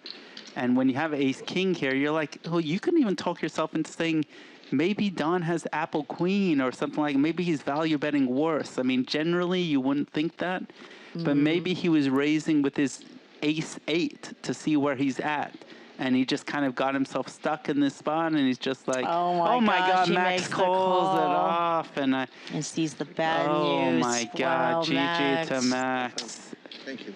Don, wow, Don is gonna be way up in the counts now. He's gonna be approaching Sean stack, almost $6 million for Don now. Good game to Max. Sudden death for Max, jeez. 6th place, 37,000 for Max. Great run. I know he's disappointed right now, but another great run for Max. He has been absolutely crushing the entire tournament circuit this past year. If you look at his record, it's just good cash after good cash after good cash. So I'm sure we'll be seeing Max back again very soon. I wouldn't be surprised to see him final table the main event here. He's definitely one of the pre-flop favorites for that tournament. And shake it off, Max. You're an unbelievable player, and I know you're a little disappointed right now, but another great run. And Don, also known as tournament director to some of his friends in the chat. Does that mean he really is a tournament director, or that's what he's known as? So it's always interesting. There was this story a number of years ago where a top tournament professional named, what was his name? His name is Jaffe, John Jaffe. Okay. He went deep in the main event, and he claimed to be a dolphin trainer. And he had all the commentary pulled. He had everyone. He spoke about the dolphins and all that. Sick. In the meantime, he was a full-time tournament player. Has never seen a dolphin in his life, probably. Nice. So yeah, is Don a tournament director? For those in the chat, type yes. Why? 1. If you believe he is a tournament director Don. And we have Chris Paul in the chat then you can going up. That's my tournament director. And if you don't believe he's a tournament director, let us know. With whatever code you want it to be, let us know. I put some money on and break 6-1 odds that he is a tournament director. So I hope I didn't get my money in bad. Okay, now we are here with Don. Betting out on the button on this flop. Don's just a firing machine. Just bluffing it off. Will the 6 of spades come? No. This could be the end of this hand. Will Don fire another bluff at this pot or not? No. Check, check. And Only against Don's range do we see like a check on the turn already, like in a hand on a run out. And will Carapet value bet the river? He bets 200,000. By check, I mean the winning check. Yes, yeah. My bad it was for all those over. of you, But Don minimized his loss there, fired out the continuation bet, and that's it.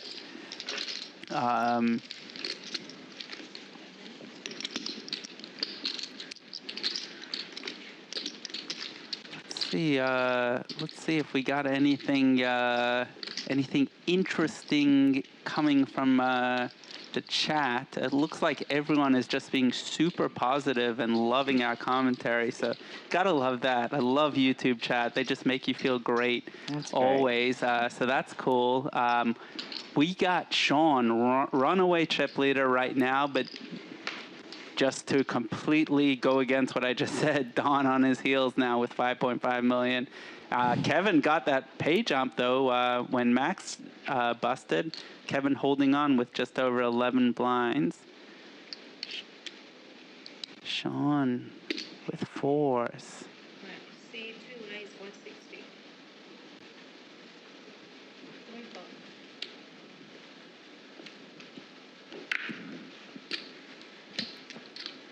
Interesting spot for Kevin with 11 bigs now on the button. Apple 9 against the chip leader. I think personally I would like to shove this, but it's a lot easier to say from the commentary booth, I'll tell you that much. Yeah, but in real life too, I see you shoving here. True story, true story. Oh, and was that a raise? Yeah, was that 400? I didn't even see that. 500, wow, okay. Interesting, yeah. Very interesting sizing, but it's kind of a shove, but a non-shove. So that was actually shows a fair amount of study potentially from Kevin if I'm studying the same books that he is, or videos or whatever. Yeah, good stuff there. Good stuff from Kevin. Not a lot to lose as the extreme short stack, but still, Apple 9 is a little bit of a scary hand, and no fear of looking bad there. So I like to see that. It seems like the chat believes that Don is the tournament director. So TD Don just killing it. Second in chips. Love it. We have questions, Don. Okay, I am going to step out and order lunch in a second. So Bally Bets has given us this amazing menu in front of us, and we get to pick anything from Wagyu steak to sushi. Oh my Quite God. awesome. Me Thanks too? for having us. Yeah, you too. Oh my God. Oh my gosh. Let's go. Oh my God. Whee! Wow. Okay, I will be right back.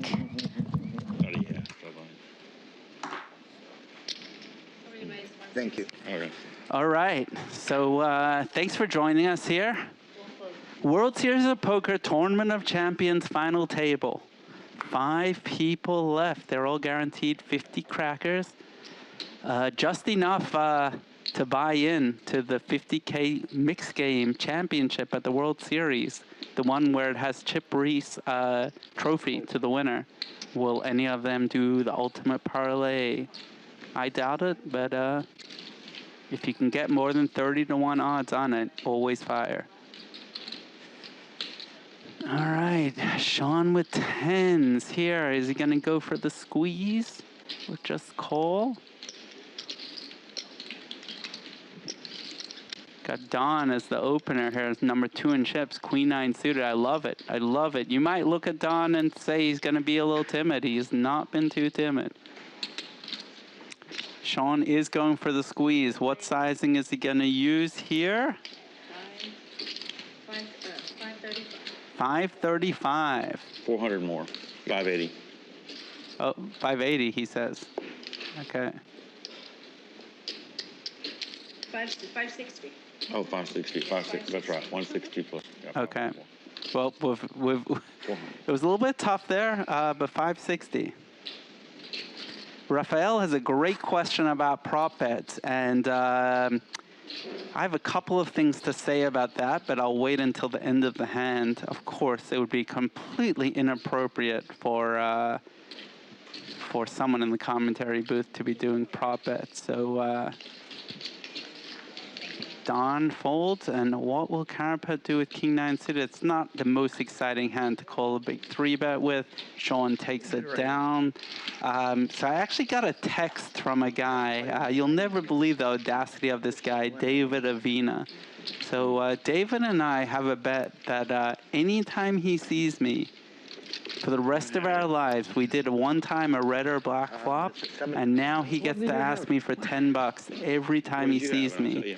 So he asked if he could come into the commentary booth to collect his $10. I told him, I'm out of here. I know I told you guys that tomorrow I'm going to be playing the 1700 circuit main event here with the $2 million guarantee, which I will. But I just want all of you to not tell David Avina, and I've told him that I'm on a flight out tonight, and he cannot collect his $10. Yes, so rare NBA. I am Ari. I'm here with Joe Kim, and we're commentating this tournament, which is giving away the second most prestigious title in all of poker, a World Series of Poker bracelet. Of course, number one being the World Series of Poker circuit ring. Carapet Kings, 32 blinds. Okay, and I am back. Thanks for being so patient, guys. Sorry you had to, wait it out with Ari by himself. Wow, Carapet here with pocket kings. One of the worst things you can ever see in poker is stealing the blinds with cowboys.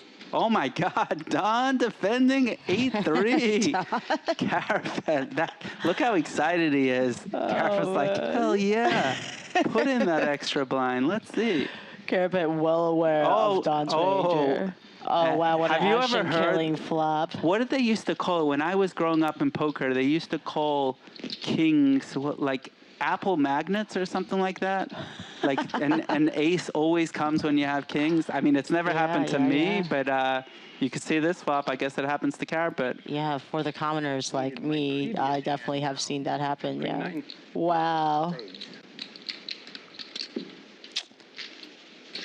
Yeah, So Rare NBA definitely understands and agrees that it is a little bit unfortunate that they can only win a bracelet, but I just want to let everyone know a bracelet is still extremely prestigious. I mean, we're talking about the second most prestigious title in all of poker. I can't believe this, Chad. They're encouraging you now. I mean, it's a World Series of Poker bracelet. That's nothing to sneeze at. That is very, very extremely impressive. It's just not as good. It's not as prestigious as a World Series of Poker circuit ring, the number one. Okay, well, let's put this to a test. If you do agree, punch that like button. Let us know who you agree with. And if I don't see it going up, that means it might not be. I think Joe is trying to say is if you understand the truth and the reality that a circuit ring is the most prestigious title in poker, but it's hard. This is not an opinion-based thing. Having said that, 5 left, 50 crackers, minimum 200K, and a World Series in Poker bracelet for the winner. Who's it gonna be? Sean is in the lead right now. Kevin is the short stack. We got Don here, we got Carapet here, and we got Danny. You wanted to show who? No. Pretty one. Danny takes down the blinds, and he's not someone to underestimate. Danny has just been crushing the poker circuit over the last number of years. Not just the poker. I saw he had some good gambling scores in other venues. Let me say that too. So you see, Natty Witt is right there. He understands a WSOP circuit ring is I think he's trying to say number one most prestigious title in all of poker. BFD, number one most, that's, okay, yeah. Oh, my translation could be off a little bit, but that's what I believe. But we don't see the like button going up, so we'll never know. We'll never know. Hit like and subscribe while you're at it. So Rare NBA squad winning the YouTube chat comments over the last 10 minutes. Definitely, ring is far less achievable. And even if it hypothetically were to be more achievable than a bracelet, it's still the most prestigious title in all of poker. Okay, well, that being said, let's get back to this session here. Next payout is 50,000, guys. 200,000 up top. Pay jumps are going up. Fourth place is 70K. It is getting serious here, and as you can see, a lot less flops being seen here. My friends at home are gonna yell at me. Oh, you never want to do things to disappoint your friends at home. Let me tell you, when you're playing for 200,000 on stream, if the fun hand at home is 10-5, you play 10-5. I mean, it's great. It's a great payout day. Like, they put 0 in and getting cash at least 50,000. It's a free roll. It's a free roll. There was a guy who went deep in the World Series of Poker main event 2 times over the last few years. And the hand that he loved to play, that they played at home, was 3 deuce. And he just went crazy with it a bunch. And it's now so famous that it's known as the dirty diaper. And he crushed it. He like bluffed people out. He got value. Everything good happened. And why am I blanking on this name? Chat, help me with this name. From Pittsburgh. The inventor of the dirty diaper. He owned out Chance. Oh, it didn't own out Chance. He won a monster pot off of Chance in the main event. God, this is embarrassing that I forgot the hand. But anyway, help me out, Chad. We need to shout him out. He was so entertaining. Great poker strategy. Just go with you. Yeah, Nick Rigby. Thank you, Keegan. Nick Rigby. Shout out to Nick Rigby, maybe the most entertaining tournament player we've seen in the last 5 years. Unbelievable. Dirty diaper, 3 deuce, and that's the way you do it. If you have a hand from your home game, from the game that you play with your friends, you always do something. Personally, my hand was jive, Jack 5. And I, for years, anytime I get it, I didn't stop. Did you just call Jack 5 jive? The jive, yeah. That's what everyone calls it. Oh, everyone. Yeah, jive, right? Back me up, Chad. Back me up. Have you played the jive before? Have you 5-bet with the jive on the bubble before? Yeah, so that's what I used to do. I used to go nuts with it. Shout out to my friends, Mr. 50 Crackers, Phil Huey, Lonnie Huey, and the Shadow himself, Nick Guargenti. All of them love the jive. So for those of you guys wondering, the graphics are down for the moment. We did have what is that And that's the reason why I did it. I believe you. 3-4. There's no blinds out there. I'm guessing that was a 4-bet and a fold by Sean here. Oh, Danny running it up here. Okay, so this is like old-fashioned commentary now. Now we actually have to use like some poker skills and try and guess what they have. This is how Sean started. You know, when he was playing on his first television appearance, there were no hole cards. Oh, wow. So this is interesting because not only the graphics, I think the chip counts are still also stuck. They are back now. Okay, so we're seeing the cards. That's nice. Pocket kiwis, huh? For kings? I'll get more likes if we call kings pocket kiwis. Pocket kiwis. Shout out to the great country of New Zealand. Speaking of kiwis. And okay. Is that the origin of kiwis? Is that what it is? That's our nickname is kiwis. I guess it's from there. I'm not sure. Oh, okay.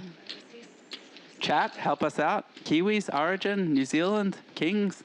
Okay, gets folded around to the blinds and Carapet raises here 5. Carapet. Go, yeah. Didn't I say about 10-5? He just happens to have a hand here. Oh my God. And yeah, what's Danny gonna do with King Queen suited here? You keep calling out cards and it's coming out. It's strange. It's very strange. Oh, I think the hands against you. Okay. What just happened? So the graphics are still down. Wrong there. Okay, that makes a lot of sense. Yeah. I was definitely confused by that. So guys, don't be fooled by the graphics. It's very temporary, and Danny probably would have never folded there. Yeah, Danny wouldn't have folded. I don't think Carapet would have raised 10-5. I don't think that's the hand from his home game.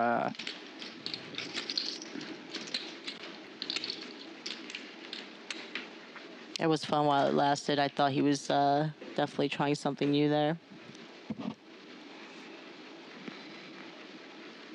Oh, it seems like Nick Rigby might have been here for the Tournament of Champions. It turns out 3 deuce is a pretty good hand in Vegas for the World Series. But when you're playing with all the champs at the Tournament of Champions, maybe not. Oh, maybe you're onto something about, ring holders. Yeah, the most prestigious title in all poker, the main event players, whatever. So we're still not really sure that these graphics are... Does Don look like, let's just do a read here. Does Don look like a hand who's got ace king? Danny looks like he's got apple 10. So, yeah. Oh, wow. Yeah, What's I think the gonna happen graphics are correct. We'll see. Let's see. Danny just calls with apple 10 in the small blind. Interesting. One might have thought that he would go for the 3-bet bluff here or the fold, but he goes for the call, really trusting his pro swap skills. So let's see. And against Don, the tournament director. TD Don. Oh my God. And Danny maybe outflops him. They both have a piece of this flop.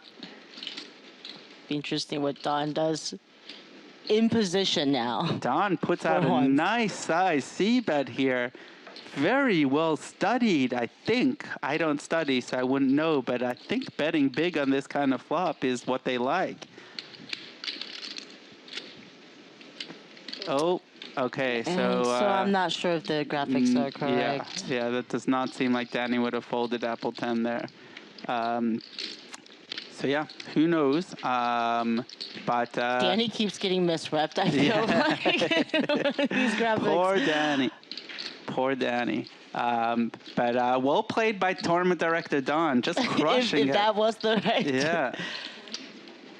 Okay, we got Ross Tyler says the 2 hands there were apple 10 against apple kiwi. So shout out to Ross Tyler. You may have a future in poker commentating. Kings are all Kiwis now. All of them. From here, this moment on. And that was we should do a prop bet. That was a Ben Perez invention, the Kiwis, because a lot of people don't know in New Zealand kings are a better hand than apples. Cool. So yeah, I think that's the origin. I don't know. You tell me. A little bit of history here, huh? You tell me, chat. Hurry up before I fold this. Okay. Sean limps in. Oh, the entire state of Texas is rooting for Sean, Mr. West Texas man. Checks and that looks like, so he does have the apple. I think A6 is right. I believe, huh? You're better than me. I think Don might have got one through there. Don, the tournament director. Tournament director. TD Don, a little thievery against the chip leader. Never hurt anyone. I think I might actually be suspicious if the tournament director didn't put a bet in when it's on him and there's no bet out there. He's been just firing. He is. And any position on any flop. I was kind of hoping you'd raise. Changing up his bet sizing. He's definitely the wild card. Experience. No, I had a calling hand, and then I liked the flop. Wasn't going to get crazy on that. Oh, we got Steve confirming that TD Don is a tournament director. Okay. Is Steve trolling or is Steve telling the truth? Let us know. Hit like and subscribe. Let us know. What is your read on Steve? Is he someone who tells the truth or? I don't know. All I know is there's a lot of red cards here, meaning my chances of getting a black flop are pretty good. No, I would never be betting on a black or red flop, but if I were to, I'd always be rooting for black flops. Sure, never, ever. So yeah, I really want a flop to come here. Oh my God. Okay, I got to get out of that mode. We're commentating on the you final. You need some food in your system. It's okay. I mean, this is the final table of the Tournament of Champions, and I'm talking about flop prop bets. Can you really imagine Ari talking about? Oh my God, prop bets? It's crazy. Unreal. It's really crazy. And it's been confirmed the entire state of Texas is rooting for Sean here. 7-3 suited opens. I mean, if diamonds come, the tournament could just be over this hand. all of Texas is rooting for red cards. I'm the only one rooting for black cards. How do you like that flop, Danny? Oh, oops. Why, Danny's not involved in this at all. Okay, Sean flops a pair, and you would think it would just be over real quick here. Wrong suit. Yeah, well, actually, Don, that was the right suit for you. You did not want to see diamonds there at all. Button's right. Yeah, Keegan calls me out. I guess I have one time bet on a red or black flop, like one time, and I lost $10 for life. But that's the only time I do it. I would never have done it any other time. Like, you see, the thing about poker is a game of skill. You don't want to, like, why would you want to start, like, betting on just these, like, pure gamble situations, like what color the flop is going to be, or like where the high card on the flop? Like, it's just dumb. Like, let's focus on the skill of poker and leave the gambling for other people. We got a Kevin fan in the chat. We got a Kevin. Who are you guys rooting for? Sean with Kiwis for the state of Texas. Sean gets Kiwis. Let's go. Wow, the entire state of Texas roots for the guy, and all of a sudden, the jive. Kevin, jive. Do it. Do it. Oh, my God. Come on, Kevin. Oh, my God. Apple 10. This is an unfoldable situation. Is he going to raise or call, though? I don't see him folding. Okay, this is... We're going to call. Apple 10. We got defense. Carapet's got almost 40 blinds to start. So wow, there's... apples and kiwis out there. What? Oh, my God. Oh, my gosh. No way. How are you running today, Sean? 4 kiwis. How are you running? Now, the bad part for Sean is it's not too easy to get action here. Right. But quad kiwis, guys. Let's go. Oh, my God. This is for you, New Zealand. Yeah. And Sean doesn't slow he play. does get the ace on the turn as well. Oh, my God. And with 2 kings out there, really less likely that Sean has a king. Oh, my God. What a dream card on the turn for Sean. Carapet leads out on the turn. I think that was a call. Flop. And, graphics are still catching up. A little delayed. Okay, so we're a little unsure. I think there was a bet, or there's a check, and it's on Sean. Okay. Okay. I mean, all things held equal, Carapet actually didn't lose too much there. I mean, he can't be too upset when he sees that. Yeah. I was hoping, come on, River Ace. Come on, River Ace. Oh, you'd have got everything, yeah. Go for max. River Ace would have been nuts. Nuts. Stone cold nuts. Wow. So it all started for Sean with the Apple King against Queens, where Scott flopped or turned the Queen, and then Sean rivered the 10 for the straight. For Broadway, oh my gosh. In the huge all-in, and then now here we are, Sean flopping quad kings. Wow, and Max Payne. I think he might need to give a little assist to Ben in the chat with the Kiwi talk. I mean, I don't know. I don't. Ben, I hope you got a 5-ball or something out of this. Sean, you might need to hook up your buddy in the chat after this. He definitely deserves this. We're definitely doing some premonitions here with the chat and calling out hands and it's coming out on the flop. It's getting wild, guys. Yeah, and Kevin just hanging out here, just making pay jump after pay jump. He's only got $1 million, but he's still in the tournament. Guaranteed 50 crackers. It's kind of a strategy on its own. It definitely is. It's one I hate personally. Obviously, he's not getting cards either, so we haven't seen him make any big folds really. And actually, the other way, he re-raised with Ace-9, and he's playing good.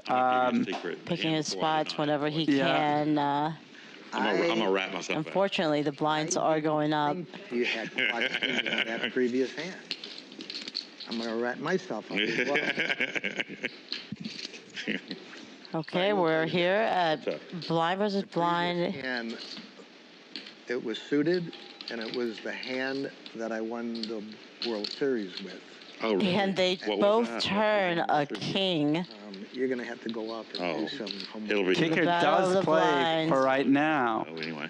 A 3 or a 7 would equal chops. That's what took me so long to But Danny is in great shape right now. Sometimes you If it hits, it's yeah. like, I mean, it's like, why not? play the long show. It's like playing the lottery, isn't it? Carpet's not going anywhere. It's kind of like a Doyle hand. Yeah, I get it. And so, 120. C7 got 120.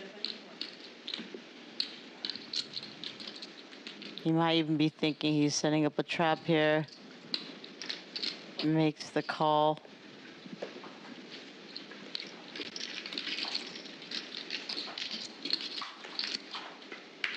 And the flush does come in on the river. That could save Carpet a little bit here. But Danny is someone capable of going for the thin value bets. Yeah.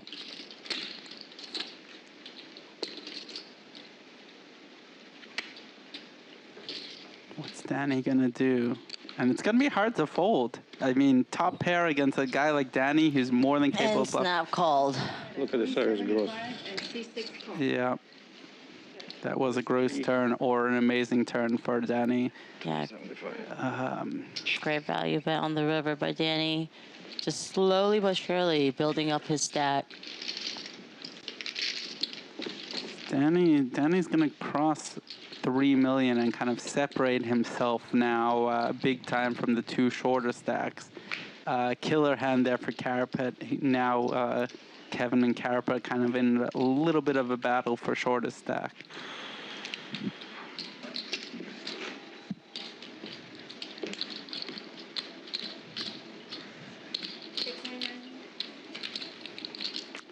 Chris bringing up the 10-10 versus 8-8 hand, and yeah, I don't recall that that anyone wanted to fold on the turn, but getting the action there from 8s on the King Queen 7 was a really nice stuff for Sean. And Yeah, the bet sizing did it for that hand. It was pretty hard to get away from. 160. yeah, the big 3 bet kind of got 8s committed there, and it was a nice nice spot for Sean to be in. And as it turns out, when you got the entire state of Texas rooting for you, good things happen. Don coming in with the raise. TD Don. I think we got the same hand. Possible. Well, Oh, getting him to show. Don't do it, Don. Don't fall into the trap. Oh, and my did he show the 9? I think he just showed the 9. yeah, You want pocket 9? yeah. Oh, Wow, pocket 9's very generous read wow. from Sean. TD Don. I thought he was going to show the ace, but Joe, you knew it was the 9 coming. That was, I think you have a better read on TD Don than I do. I think it actually like shows like the image that other players are having on these players. Well, of course, it's easy for us. We're seeing the whole cards, Yeah. but I believe it. Yeah, they still have. I mean, if you know, stereotypes are awful, really bad, everything, and I would never use them. But if I were to potentially, Easier. I would look at TD Don and assume he's going to be a tight player. you know, you have said this already before. I'm not sure if you remember. I don't remember. This is Oh the my second God. time you're mentioning it. And look at him. He's just bluffing away, opening apple 9 under the gun. Flop So- bets, turn triple barreled against Sean. Now Sean Sure, did call sure, correctly yeah. that time, but Wild card, like I said. Of course, you know something about image. When you first started playing, you were wearing suits at the table and a yarmulke, like just to get folds. I mean, Yeah. who wouldn't believe you? I may or may not have done such a thing. It's nice if you're gonna. It's nice to have an image that doesn't match the way you're playing. So if you're playing very loose, it's nice to have a conservative image, and vice versa. You know, I've seen people with having like a bunch of tattoos, and like you kind of think that they're loose and wild, and then they're just sitting there folding, and it's like, at first, like I thought they were going to be, you know, very wild. But yeah, so stereotypes only take you a certain distance, and I always love to see people not match the kind of stereotypical thing 180 with them. 80. That's like part of the beauty of playing poker is you get to find out, you know, people are not what they seem at times. Gets your mind going. For sure, yeah. Oh. Wow, Ace King versus Ace King. Okay, so what I propose for this is after they get all in, 5, 4, 6. that they just keep running out the hand until one person wins. Enough with the chop putts. Let's leave the chop putts for the mixed games, and in no limit hold'em, there should just only be a one winner in these spots. No more chop putts. But I don't think anyone's going to go for this one. You know, you love the chop pots with all the splits and I love splitting pots it's personally. wild coming from you. But not with 2 cards.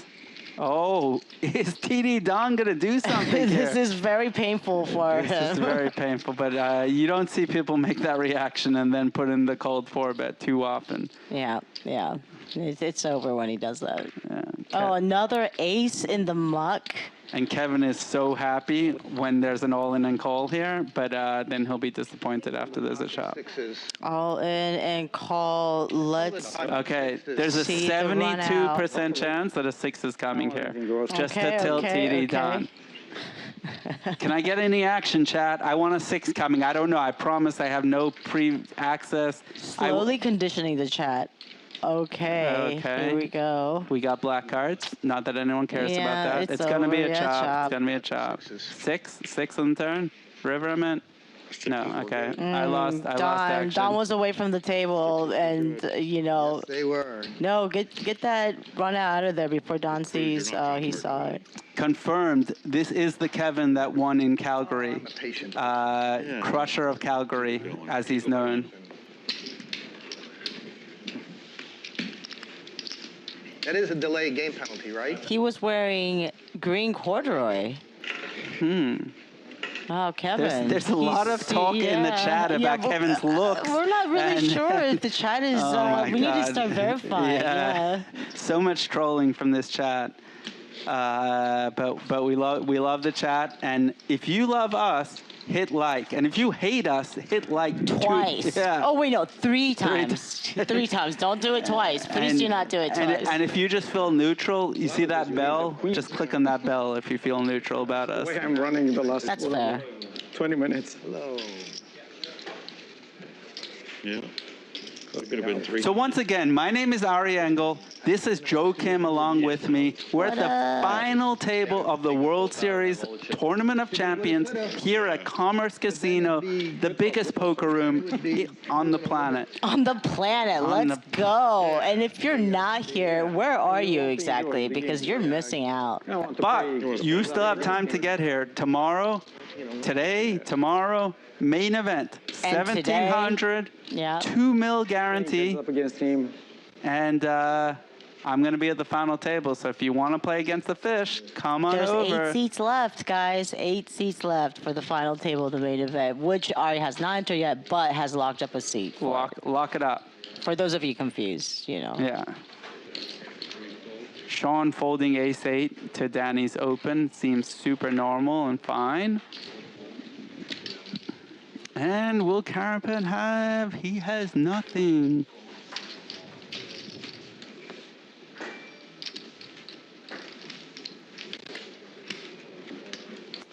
Okay, let's go back to the tag team that's coming up. Tag team WSOPC event coming up. On Friday?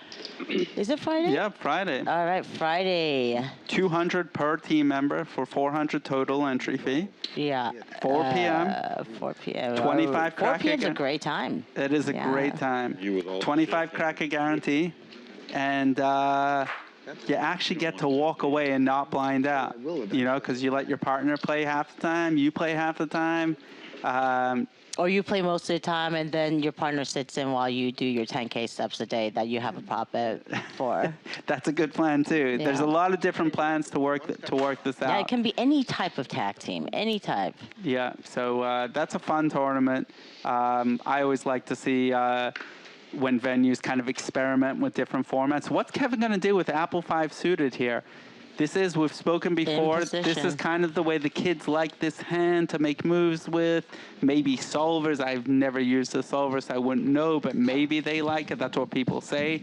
Against TD Don. This could be, and he goes for the 3-bet, basically committing his stack, but leaving behind a little bit of chips. The idea why you leave behind chips is, in case everyone goes all in behind you, then you would fold and just try and ladder up a couple of spots. So that's the idea here. But everyone folds back to TD Don, the opener. You know, with that strategy becoming more popular, would you say it might induce people to start going all in just to get that last chips to No, stay play but fold? you're not going to fold unless multiple people go in. And so, like, no one's going to do anything light here because they're never getting, like, Kevin's never folding just to a single person coming in. Definitely not Kevin. So yeah, TD Don deep in the 10 carat. The reason why you would think like Jack 9 suited is an easy fold, but no, Kevin only has less than 11 blinds to start. So this actually is a very close spot here. Don is thinking he does have live cards here against Kevin's shove range. But lucky for Danny, it looks like a fold is going to happen. The reason I say lucky for Danny is because Danny likes when red flops come. Not that anyone really cares. I don't know why Danny likes red card flops so much, but for some reason he does. All right. Oh my God, no fold. And it's just a call. So where 500,000 goes in and there's only 325 back. What a spot for Kevin. Wow. This is a spot where Danny might actually fold for 360, or not Danny, Don might actually fold. Yes, for sure. So this is another hidden benefit of the Kevin play. Or it might be, and Don does fold, and Kevin moves way up the chart. He might overtake Carapet now. Carapet might have taken over the short stack there. Nope. Kevin has just a little less. What a huge pot for Kevin there. That was what a great pickup for him. That was a great spot. Great spot, great flop for him. The crusher of Calgary. Let's go. Wow, let's go. Did we win back the Canadian fans here? If you're from Canada and enjoying our chat, let us know. And if you're from Canada, just let us know. We love Canadians. I think there was a commentator. Wait, in the comments I saw an L. I'm pretty sure she would say "Go Canada," but okay. I think we lost her. We got a big Canadian presence here, and we got a little part of us is rooting for Kevin for sure. That was great. TD Don coming right back. He loses a pot. That's not going to stop him. Queen Jack right back at it. Sean with Apple Deuce suited. The two big stacks. We're going to see a flop here. The rest of the table is hoping for a huge confrontation here. Oh, that's a great flop for Sean. Sean just running so good, but probably not going to... Oh, wait, Don. Of course. Don's going to c-bet, which would be standard. Standard for Don. Well, I think most players, when they raise pre-flop with Queen Jack against the big blind here, you're going to c-bet with Queen Jack, no problems. But actually, like, very standard for Don. Yes. Don is a flop better. Sean just hosing him. Oh, I got nothing. I guess I call. I guess. you know, there's a little Not part worried of about like the draw at all or anything like that. I don't think. yeah. Well, he also doesn't want to play this absolute monster pot against the second in chips. You know, God forbid, you know, Don has pocket sevens or something. Unfortunately, gets a quick check back on the turn from Don. And Sean puts out a tiny little tickle bet, 2.2 blinds, hoping for something crazy from Don, or maybe a crying call. L is in the chat, and we got a lot of Canadian fans here. Canada. Love to see it. Love to see it. I'm a fan of L. It's crazy. I thought it might be easy to move up the Canadian-American rankings in poker. But the thing is, it's like you're drawing dead to ever get to number one because Daniel Negreanu is a Canadian-American. Oh, you should let them know. Y'all don't know, but Ari's a dual citizen I am. of Canada and America. Yeah, but I'm never overtaking Daniel. So, yeah, even in that highly specific Canadian-American poker player range, it's hard to get to the top. It was kind of why we were like laughing is what somebody said in quotes laughing. We weren't really laughing when we said Canada is because Ari is, you know, part. The thing is, like, we're both obviously huge, as is almost all of the poker world, huge fans of Daniel Negreanu. But thing is, and he has all the success, all the accolades, but what everyone around the world keeps asking is, how many WSOP circuit rings, the most prestigious title in all of poker, does he have? Like, he might have gotten second in, like, the $1 Million tournament. Yeah, he might have won 6 or 7 or 8 bracelets. So, guys, in chat, let's say every time Ari mentions this most prestigious title, let's, like, for those of you at home and it's happy hour, do a shot. Do a shot. Do a shot. Or have a latte, or have some water, have a drink. No, don't do latte. That's dangerous. Do a shot. Let us know who you're all rooting for. We got La in the chat rooting for West Texas man Sean. And not all of Texas now. It's just West. Well, that's his name is West Texas man, but the entire state of Texas is rooting for Sean. We're seeing a flop here. Let's go. And oh my God, another black flop. Oh no. Sean has a piece of it. Sean with the gut shot. Now with the double gut shot, meaning a 3 or a 7 would give Sean a straight. But no action. Great spot to semi bluff here. And you would think Queen 5 is going to fold, but TD Don is nothing if not unorthodox and unpredictable. Very unpredictable. TD Don. We have no idea what to say. TD Don. You cannot steal a pot from TD Don. He's the same guy that got a call from Max. Oh my God. For all the chips. Oh my God, and West Texas man hits the Miracle 4. The Miracle 4. Oh my God, TD Don knew he was ahead. Calls with Queen High, checks it down. Unbelievable. You know, at some point we can't troll the viewers. You know, you can't throw words around like Miracle 4 and, you know. That was a very lucky 4. Yep. I mean, West Texas man playing great, but he did hit the right card there. Yeah, 4 definitely always a winner there. Ross says that he would die of alcohol poisoning if he had to take a shot every time I mentioned. You know, as soon as I said that, Ross, I was like, you know what? Yeah, caffeine probably better than alcohol. You're right. You guys are all right. I mean, I stand corrected. Does anyone disagree with my assertion that the WSOP ring here we go. is the #1 most prestigious title in all of poker? And here we have Carapet with 7s under the gun, opening it up. Danny going to get steps mid-hand, sharp move. Yeah. It's no tag team, but these hands do take some time at the final table. TD Don, Jack 9? You gonna do it?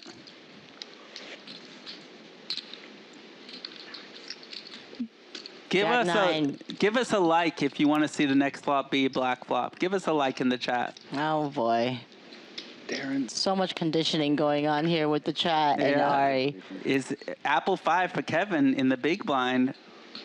Is he gonna? We saw Max go in these spots and do the 3-bet. light. This is a little different. Kevin doesn't really have so much room. Blinds are about to go up, and Kevin is very well aware of that.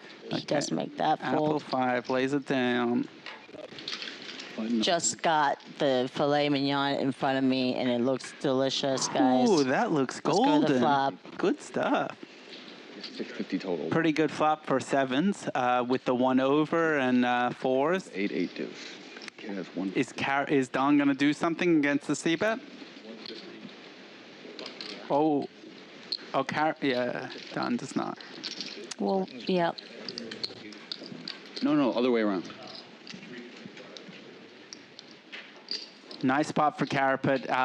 If he would have lost that, he would have become the short stack. So that was definitely a nice spot.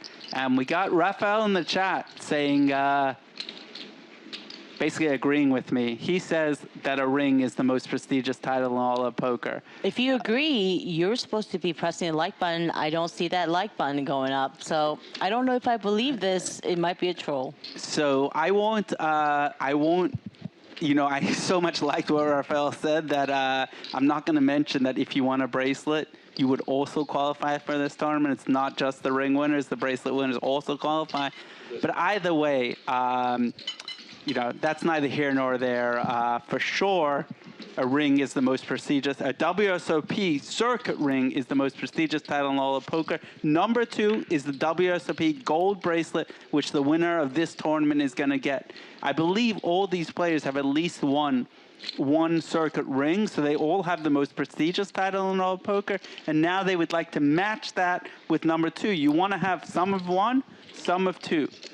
And with that, shot. Don't get too drunk.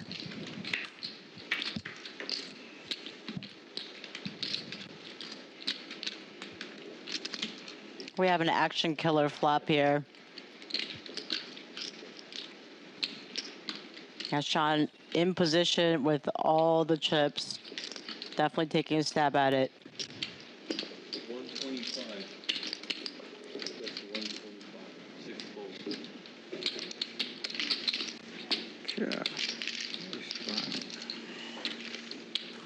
I'm sorry, I'm going to have to go mute myself. All hearts, really?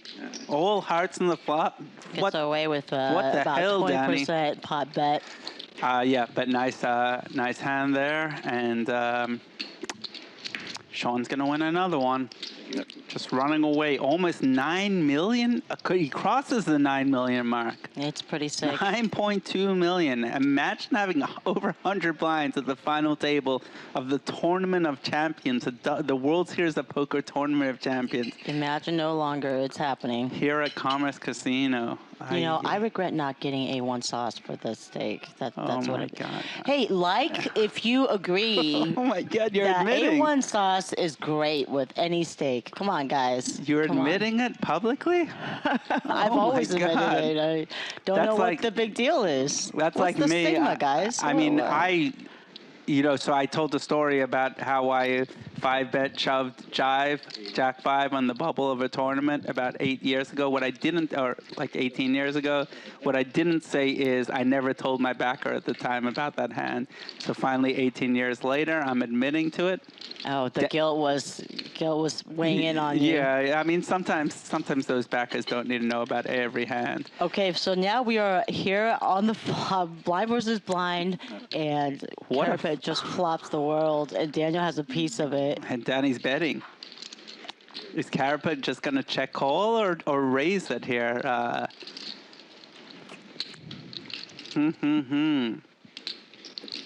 Hit the like button. Would you be raising here on this spot? I think not. I think Yeah. this is a pretty good spot to just check call. Would be ashamed to raise. Boom. That's Boom. a flush. That's a flush for Carapet. I just got a little excited there, I think. And Danny's going to stay away. A 5 or a club or a 6 Oh, club could be would be bad. interesting. But it looks like Danny will not lose too much here. And what the hell just happened? A1 sauce just got delivered into this room. Oh my God! She's really eating a steak, a nice fillet with A1 sauce. I'd like some chat backup about this. Okay, we get a full from Danny, but let's go back to this A1 sauce that the server just brought in for me to go with the steak. Wow. That was great. Wow, what great service. Again, Commerce, you guys are outdoing yourselves. Commerce is amazing. There's a question on how many qualified. A little over 1,100 qualified, and about 500 actually played in the tournament. Some of the winners won online across the world, and of course across America and all that. So it's not the easiest of things to come to. But those of us that were able to come, we got to play $1 million free roll. That's amazing. And the little known thing, we are now down to one commentator. Joe has been picked up. I guess putting A1 sauce on a fillet is just a line that... you guys are dead to me. Yeah, wow. That's a line too far. And comparing it to putting ketchup, look, are you proud of yourself? It's better than mustard, which is what you go for. Oh, it's out there. I told you that in secret. Oh, my God. Okay, we have pocket tens here. Kevin with a hand, finally. Let's go. Okay. Oh, and Sean. Will Sean do this? This is a close spot with King, Queen suited. Very close. Kevin has... 15, 16 blinds. This is very close. I think... Do not flash this hand. I think I would. Yeah. Unbelievable. He wasn't suited. He was off suit. Okay, never mind. I think that's a fairly standard fold for the off suit. If it's suited, it would be much closer. But doesn't the offsuit mean you can hit two flushes? No. You can take you can take a cash game player away from the cash game, but you can never. It will be in the stream. As far as Jaka, he would agree.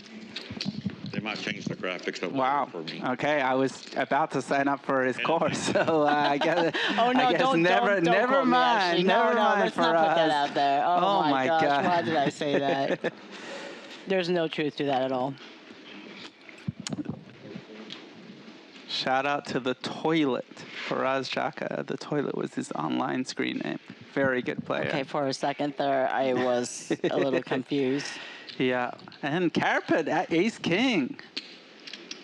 What's he gonna do? 25 blinds? Feels like this level has gone on for a long time. We're at 5 players playing for 200,000 and a World Series of Poker. Gold bracelet.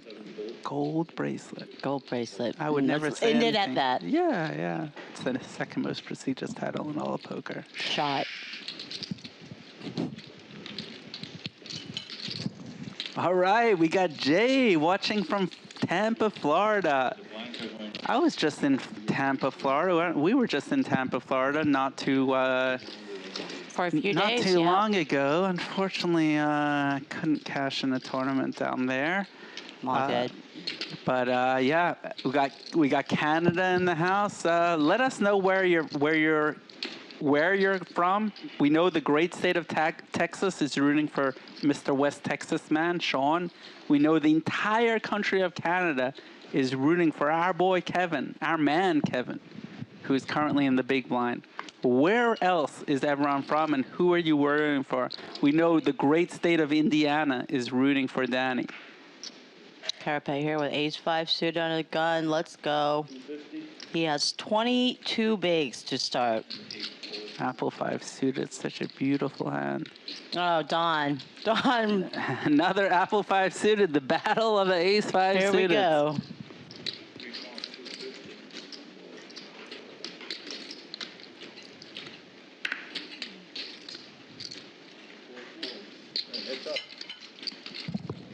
What's it going to be? Diamonds versus clubs. Oh, clubs. Wow. Clubs off to a fat. What a start. What a dream flop for Don. How's Carapet going to play this? Don's basically free rolling here. And this is the kind of spot where Carapet c-bets, which is fine, but if Don starts putting in the check raises here, your ace-5 shrivels up. But maybe Don just wants to check call. Oh, yeah, Don firing out a raise. TD Don, he says, I run tournaments. I'm going to raise this.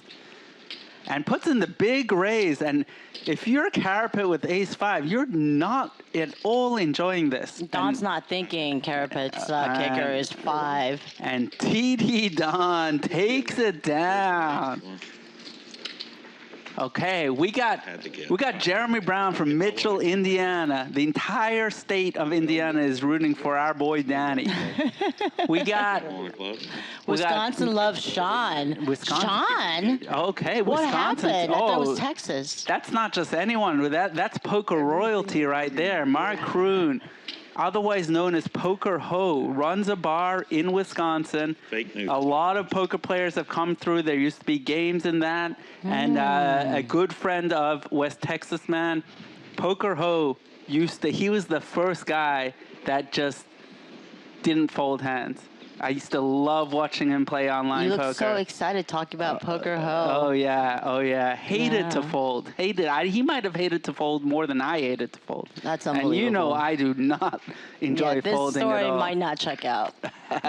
Washington State also loves Sean. Wow, Victoria. So many states. And we got the entire state of California going for Kevin.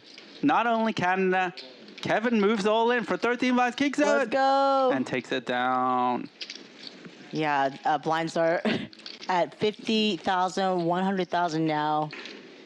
So it's a big takedown. Taking down the blinds and antes, big takedown there. He won 250,000 with the small blind, big blind, and big blind ante. We will be seeing you later, Rafael. Hope you give us a little like on your way out. Be seeing you in the mixed game streets. The like button might be broken. That's my conclusion at well, this point. I think we're not seeing like an updated something on there. Or something. Let us know, guys. Press that like button. Let's see if it's broken or not. I'm not really sure. Oh, wow. We just refreshed, and it did go up. It went up. Guys, it was stuck on 5. No joke. And now we just refreshed to 107. Thank you so much, you guys. We appreciate you so much. Thanks for joining us. Sean opening King 9 suited, and Carapet has Apple Queen. Is he going to shove it or what with 20 blinds? There was an Apple 9 folded already. But I don't think Sean is going to be able to play against a re-raise here. Give us some likes, guys. Give us some likes. Give us some subscribes. And we have some action going here. And Carapet should win this. He was the short stack for 1 second there, and Kevin is back to the short stack now.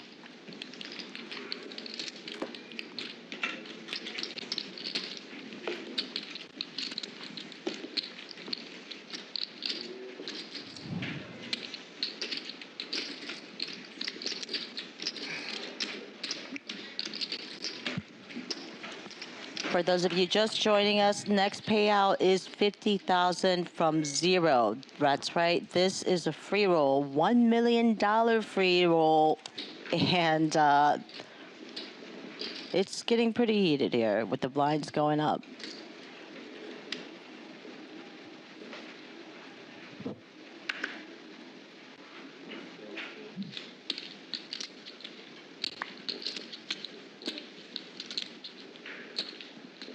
Carapet with ace X, just folding on this button here. You know, he does have Danny and Sean to his left, which probably is not easy position. That's super tough into the two probably most experienced players and the chip leader, Sean, in the big blind. So actually, ace-3 looks kind of tight, but very reasonable. And Sean just punishing Danny's limp. Sean having the best hand, of course, and Danny 7-5 just lays it down. If Danny does have 22 blinds, which looks like he may have a spot more than that by judging his the actual physical chip counts. But things are tightening up at the bottom of the leaderboard here.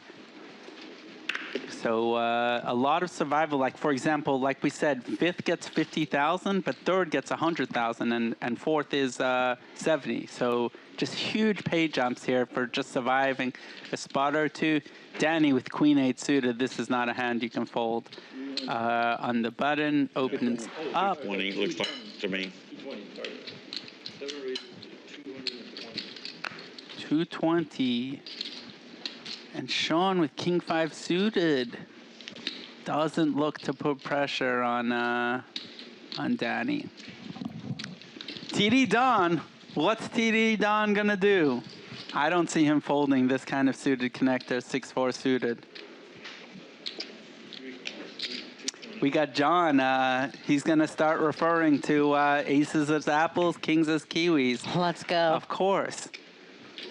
Apple right in the window, and Don outflops Danny, but this is not going to be an easy one. This is not going to be an easy one to play with bottom pair at all. We have seen him, lead out on boards like this, Is this out going to of be position. the one blind lead out or two? We've seen him triple on these. Two blind lead out. Now Danny probably has some info about this, but Danny's got nothing. Yeah, TD Don nothing. takes it down. Wow, TD Don is really playing the game. I think you're in love. I am a big fan of TD Don, and I would nominate. Obviously, there are some great tournament directors in poker. Yeah. We got Jack Eiffel at the World Series of Poker. We got a number of good, great tournament directors. I saw Dennis here today, but I tell you what, I wouldn't mind going to a tournament run by TD Don. He looks like he can run a great ship. He looks like he can run something fun. Let's not that I'm saying any other events are not fun. Just saying. Yeah, respect TD for Don. TD Don. Different kind of game. John Koo says, next time I see you guys start using the terms apple, kiwi, etc. What's the other one? Crackers. John Koo, not etc. Apple, kiwi, and crackers. And of course, yes, we got Kevin here as the tournament director at Commerce, doing a great job. Kevin is the best. One of the great acquisitions for Commerce. Love to see him here. It's really been a pleasure playing this stop, and it's really. I mean, I've always enjoyed playing at Commerce, but this trip has been really good. And it's going to get even better after I win the 1,700 $2 million guarantee. I dare one of you to stop me. Registration is open till 8 p.m. tonight. It's open tomorrow all day. Day 1C is tomorrow, 1B today. 2 million guarantee. Be there. I will see you. And yesterday I gave all my chips to a very nice guy named Shannon Shore. Let's see if one of you can take my chips tomorrow. It was something like aces versus ace king, right? Yeah, Apple King. I had the #1 hand of all of No Limit Hold'em with Apple King, and no good. No good. Sean, is he going to do it? Yes, he is. 10-9. TD Don. 8-7 suited. Oh, no, it wasn't No, suited. it was Okay. come on, relax. Okay, all right. Okay.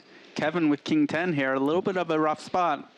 You know Sean is opening light as the chip lead, but King 10 is not that exciting. But can he pull the trigger?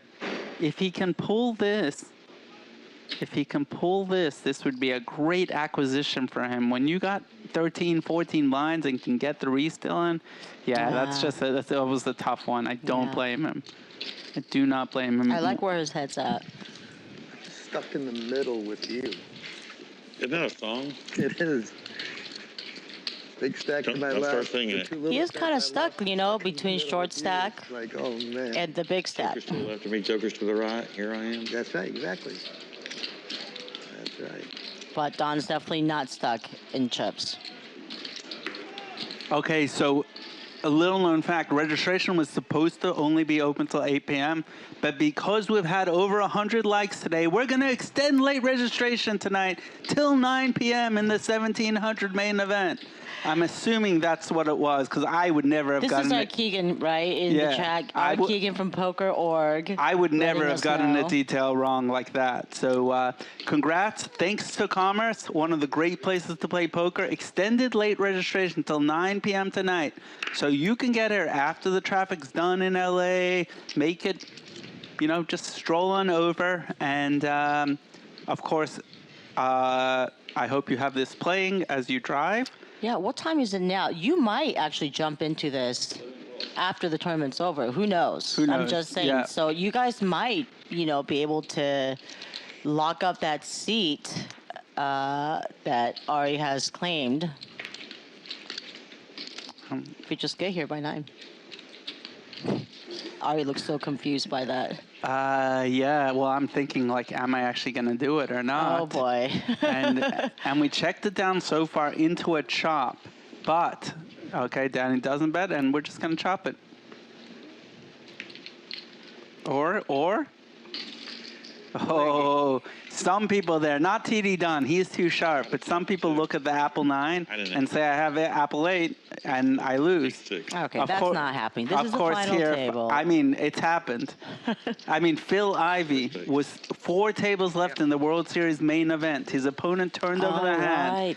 Phil Ivey had pocket 8s with the 8 of the flush. He had the best hand, and he just mucked his hand. That was date, 9, That 8, was the main 10. event. Right. They were playing for the sleep. second most prestigious title in all of poker, gosh. a Here World we Series go. of Poker bracelet.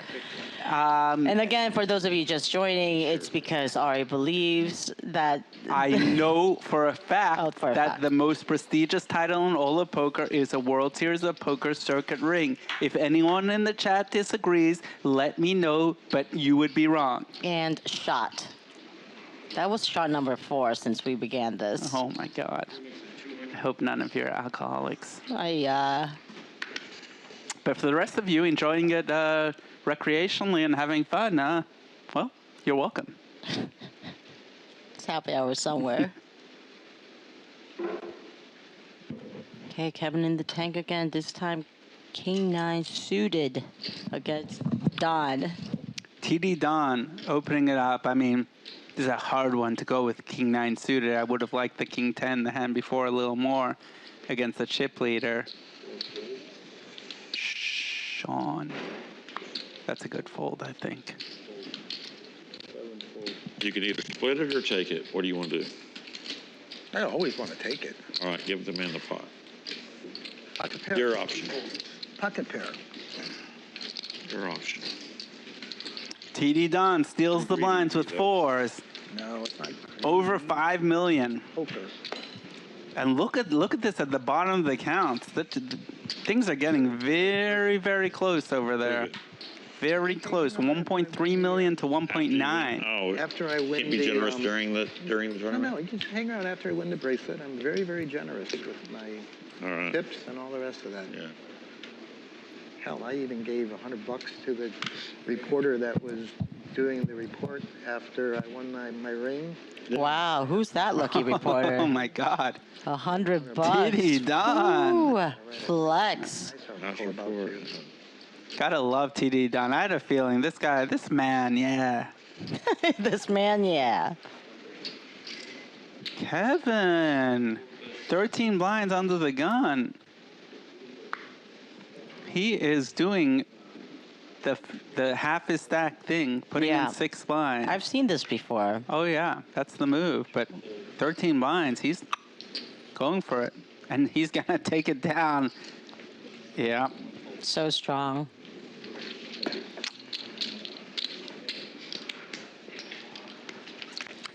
All right, all right. For those of you guys wondering what we're eating right now, I'm about to post up on our IG. It's called Ari Joe Show. Follow us. Well, first click like on this stream, and then open up Instagram and follow Ari Joe Show. We got some good stuff there. I always agree with one of my favorite YouTube screen names. Their name is Natty Wit. I'm not sure what I'm agreeing with them on, but I agree with them. And What's he saying? Yeah, and they agree with me that the most prestigious title in boy. all of poker is a WSOP Circuit Ring. Let's go. Oh my gosh. Danny, King 7 Should've seen that suited. coming. It looks like he's going to be stealing the blinds. Again, huge. 250 crackers for stealing the blinds. What's not to like? No, We got the queens of poker, the queens of poker, loving this final table. We're glad you're loving it. We're loving having you here. And I'm talking over West Texas, man, which is not what you're supposed to do in my shoes. Yeah, I'm going to Vegas. I'll fly to Vegas. I go back to Lubbock Monday or tomorrow, and then I go back to I go to Vegas Tuesday. For just on WSOP? Of course. Yeah, I'm going out there to play some different events, some casinos they don't want me to mention. Yeah. Trying to get me in trouble. I was leading you off the cliff. You're trying to make me drink that water. You're trying. I don't think it was water. So, do we have any moderators around? There is a chat account, the other Chris Paul, and they're saying some very inappropriate stuff in chat. Oh, here we go. I would prefer that they get banned or something like that. But well, the ban word came out. Let's take a look at this. What's going on Joe here? might appreciate it, but I, for one, do not. Oh my gosh. Oh, but Chris before we Paul. get to that, we have an all-in and call here. Okay, we'll get back to the A1 sauce Kevin with later. King 9 against Apple 8. Great flop for Carapet. There are some backdoor flush draws and straight draws. King on the turn Wow. for Kevin. Whoa, huge swing. Apple or 8? And it holds. Huge. And the with Canadian crowd goes wild. Carapet is left with less than 3 bigs. Look at Kevin from Canada. Let's hear it from the Canadians. What do you think about that one? Wow. And it was What a turn of events. Carapet obviously got his money in the head there. There's nothing you can do. You got to call it off with the Apple 8 suited there. But it was you're not always going to win with the best hand.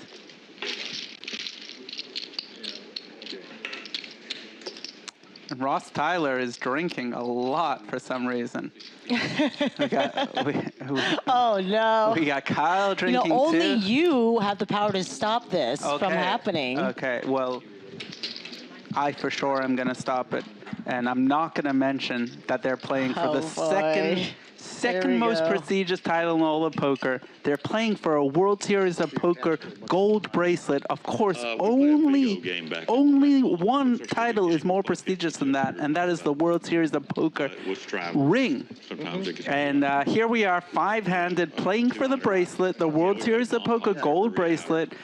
They're all guaranteed 50,000, and there's a pay jump from 50 to 70,000 for the next person. So sorry, guys, but shot. 200 crackers and the bracelet up top. Sean in the driver's seat at the moment. You cannot count anyone out. Even Carapet. I have heard one person use this very, very creative line. Don't say it. Once I heard it, I was like, yeah, that actually makes sense. Yeah, it was something about you're never out until you're out. And then they said the following. As long as you have chips and a chair, you're good to go. So Carapet, don't give up. You're alive. The crusher of Calgary, Kevin, up to 2.8 million, now in third in chips. And he just going to shove in 5s here? What's going to happen? The crusher. Only min opens here. 2.8. We don't know how much Danny had. I don't know if 2.1 is correct or not. I think you should calm down a little bit over there. Carapet all in. Okay, we are going to the flop here. 2, either way. Oh, yeah, so what you does Danny have here? You can see asking. Danny chips-wise, you can see has about 2.7 million, so the chip counts might not all be 100% correct. So I think if Danny had 2 million, there might have been a little different of a... Wow, good eye, so sharp. Okay, now here is a spot where both Danny and Kevin have an incentive to not try and bluff too much. They really want Carapet to get out, especially the fact that they're third and fourth in chips. We still don't know what Danny has. It's a mystery hand, guys. Mystery hand time. for Danny. Danny, put your hand on the hand reader. Apple we do see deuce. it finally. But I would expect both Danny and Kevin to play very slow. And Carapet, wow. This could be his chance for a triple up here. Oh my God, oh, no, check. Oh. And it still holds. The heart. Now, Carapet's in great shape, 63%, but that 37%, it does happen. Oh my gosh, and it is over for Carapet. That is all. Now, because Kevin has such an incentive to check down here, it's gonna be very hard for him to get paid off by Danny's pair. Yeah, I think Danny is gonna fold. I think so sharp. Yeah. Oh my God. And Carapet does see the bad news. That he got on the rivered. river. Great game from Carapet. 5th place for 50 crackers. He played really well. And the pay jump now is 20,000, making 4th place payout 70,000. Shortest stack has 18 bigs. I mean, it's anybody's game. Of course, Sean's sitting pretty.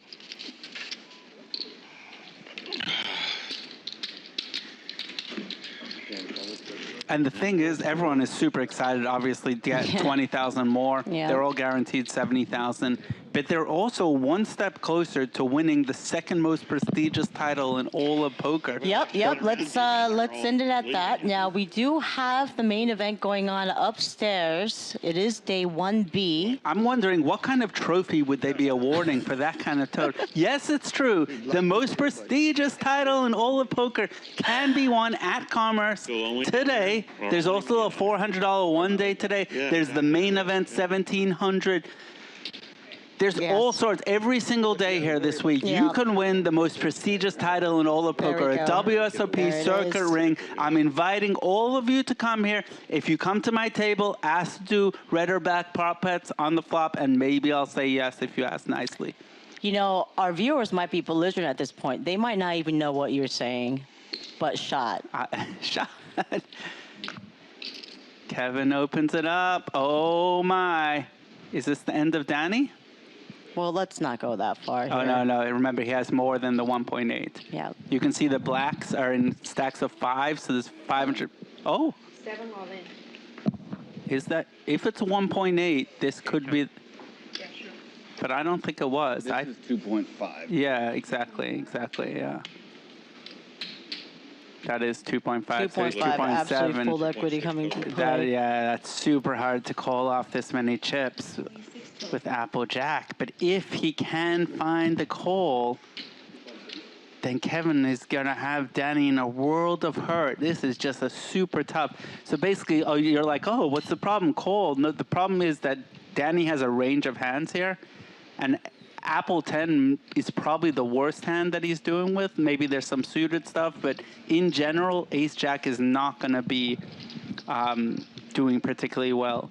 I don't even know if Danny would shove every time he had Ace-10 here. I would expect if he had Ace-King and Ace-Queen, though, that he probably would be shoving those a lot. Absolute bottom of his range here. And 2.6. Okay.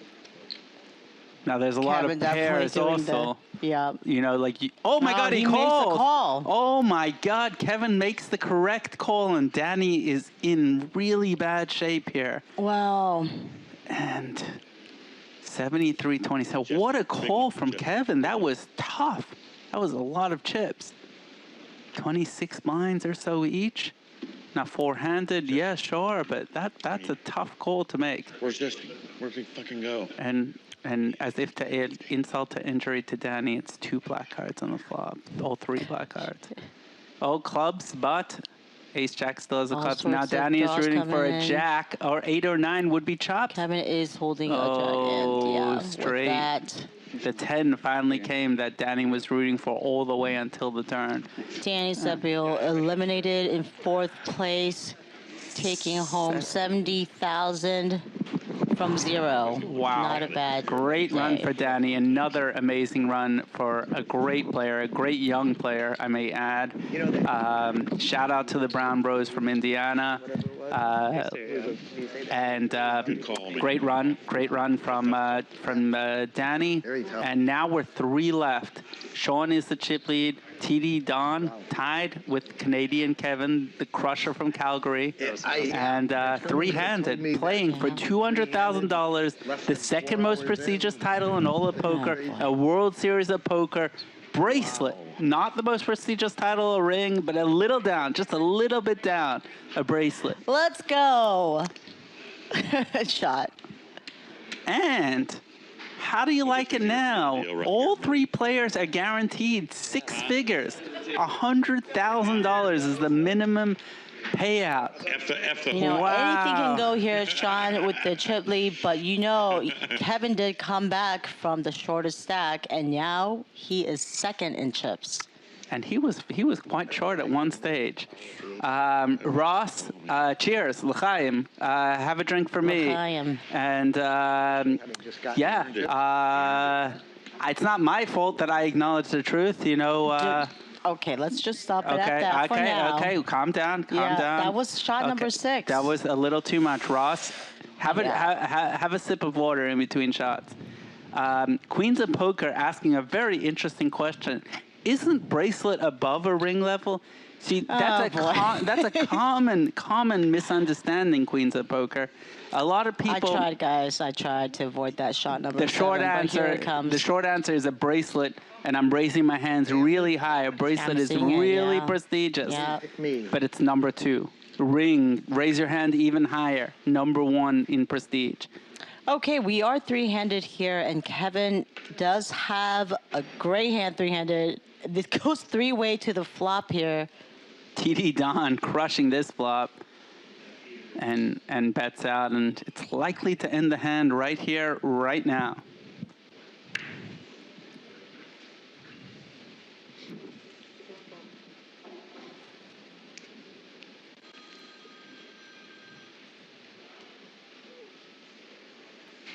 Is Sean picking this spot to... What would he be repping here if he decides to continue?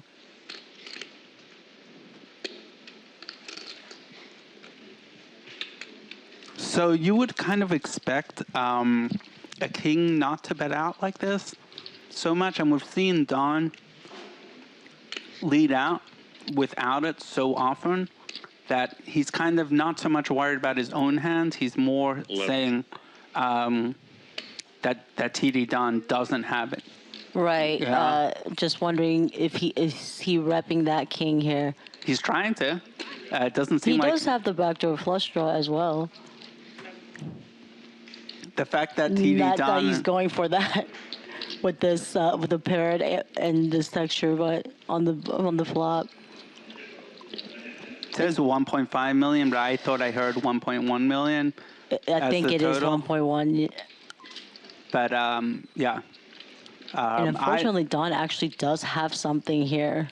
Don has something, but how do you go like this and then call and then go to a turn? You know, Don is really reacting strongly here.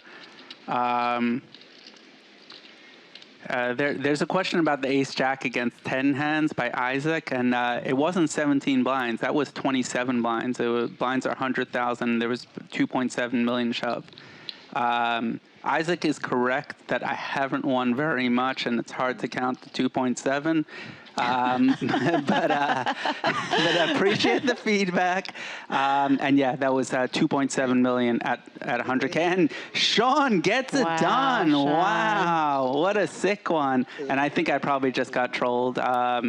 So yeah, well done there. And I love the reverse trolls coming in. Yeah, that everybody's had their shots. Oh my thanks to God! somebody I just got sitting. owned. I just got owned. And Queens of Poker, thank you for the feedback. The Instagram handle is Ari Joe Show, ARIJO Show, and we appreciate the follows there. We appreciate the likes here on YouTube.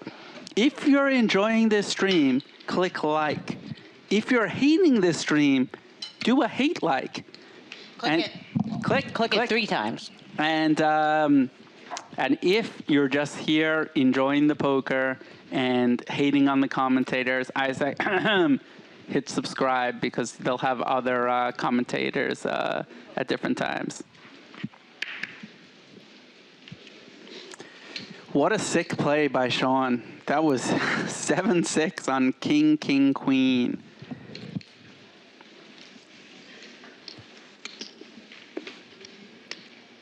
Stays out there. Thoughts, everyone. We know Texas is rooting for Sean. We know Canada is rooting for Kevin. And we know all the tournament directors in the world are rooting for TD Don. All of them. Let us know if you're not part of those 3 groups. By pressing the like button, of course. And also, if you have to rate the troll game of a certain person on this chat, give us a 1 to 10. I think it was really strong because he got me to respond seriously, and now I feel completely owned. Just like when I played against Max at PLO final table, just like, actually I can't start naming all the times I've been owned, but yeah, John the other day here. Oh my gosh, here we go. Shannon, it's so subtle. yesterday. It's so subtle. Okay. Isaac, send me a message. Wow, Isaac, you did well, very well. I'm clapping. You can't see it, yeah, but I'm clapping. I need, if you got any coaching advice for me, I could use it. That must have hurt a little bit, huh? Yeah, that was painful. Wow. TD Don, here he comes. Look at this, TD Don and Kevin exactly tied with 25% of the chips, and Sean has half the chips in play. Natty Witt is giving a 10 out of 10 to Isaac. Wow. Oh my God, that is a strong, well played, Mr. Isaac. Well played. No. No, it is. No, it's, in other words, it's solid. It's not, and I gotta get this. It's not on top of. Would you say that Kevin's seating, you know, the way the whole final table started today, he couldn't have had a better seat as a short stack? I'm trying to remember how it was at the beginning. As the tournament went on, the fact that the 2 bigger stacks were to his right, I think that's what you're going for, and that's definitely an advantage to have the bigger stacks in your right rather than the left. But Kevin has played very well. And shout out, of course, to Mystic. Oh my God! Don with a real Tournament hand. director Don with Cowboys. No, Kiwis. Oh, Kiwis. Apologize to Ben. Apologize to the state of Texas. Apologize to New Zealand. The country of New Zealand. What sizing is Don going to use here? It's a mystery for sure. Oh, here we go. $500,000. That's a pretty small 3-bet. Which makes you think, coming from Don, the way he has been. I would expect Kevin to continue against this in some fashion or another. Is he going to just call? Or is he going to 4-bet? He's got the chips now. Look at Don balancing out putting his hands. Remember, he was weak last time, and he did that? Yeah. Balance is coming from everywhere. He's got all the balance. Yeah, TD Don. He's in. Oh my God, no. The magnets. And Don. TD Don bets out not too big. I think 400, which seems very reasonable as the pre-flop 3-better to want to C-bet. Kevin can't imagine him doing anything else but call the way he's been playing.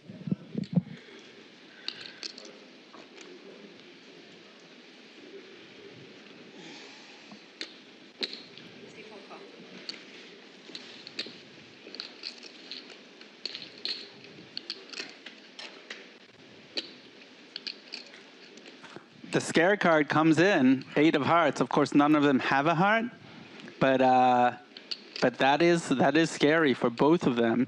I'm sure that is the last thing on Kevin's mind, the way the hand went pre-flop. But Well, A6 also the nuts on that flop, and I don't know if 8 is like of hearts is really in Don's range.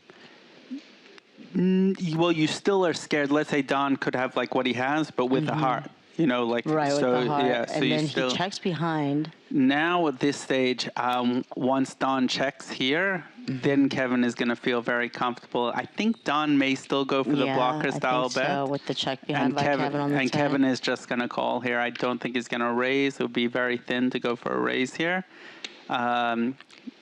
Kevin does think he has the best hand a lot, but I don't think he's going to be raising. It's a little too optimistic. I think you have it. How unfortunate for the pocket. TD Don knew Kiwis. he was no good with the kings. Oh, that's always frustrating. You get the monster hand pre-flop, it can't hold up. Yeah. Little for kings. Yeah.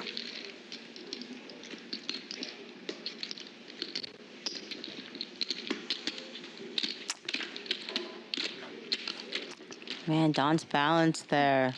Yeah. So now Don is. This is where it takes a little bit of mental sharpness, not tilting here, etc. You just got kings. You lost a decent sized pot. You still have 34 blinds. And you are playing for $200,000 and the second most prestigious title in all of poker, a bracelet event, ring being number 1, just to clarify for the new people. And you don't want to tilt in this kind of spot, you know. No. I think TD Don, he looks sharp. He looks like he's not tilting. Been playing very well. We got Sean opening up 9-5. TD Don shoving 34 blinds with Apple 4. Looks beautiful, gets it done. Is he tilting? I don't know. Maybe. He might have been. Get a read. But let me tell you, three-handed 34 blinds against West Texas man's opening range. It can't be too bad. So TD Don gets it done there. And we got a 40K jump here, 100K for third, 140 for second, 200 crackers, and a World Series of Poker gold bracelet for the winner. Wow, that 40K jump already. They've got 100K locked up, ready to go. Who you got, chat? Who you got? We got man rooting for Kevin. I'm pretty sure you butchered that. No chance. Did I butcher that?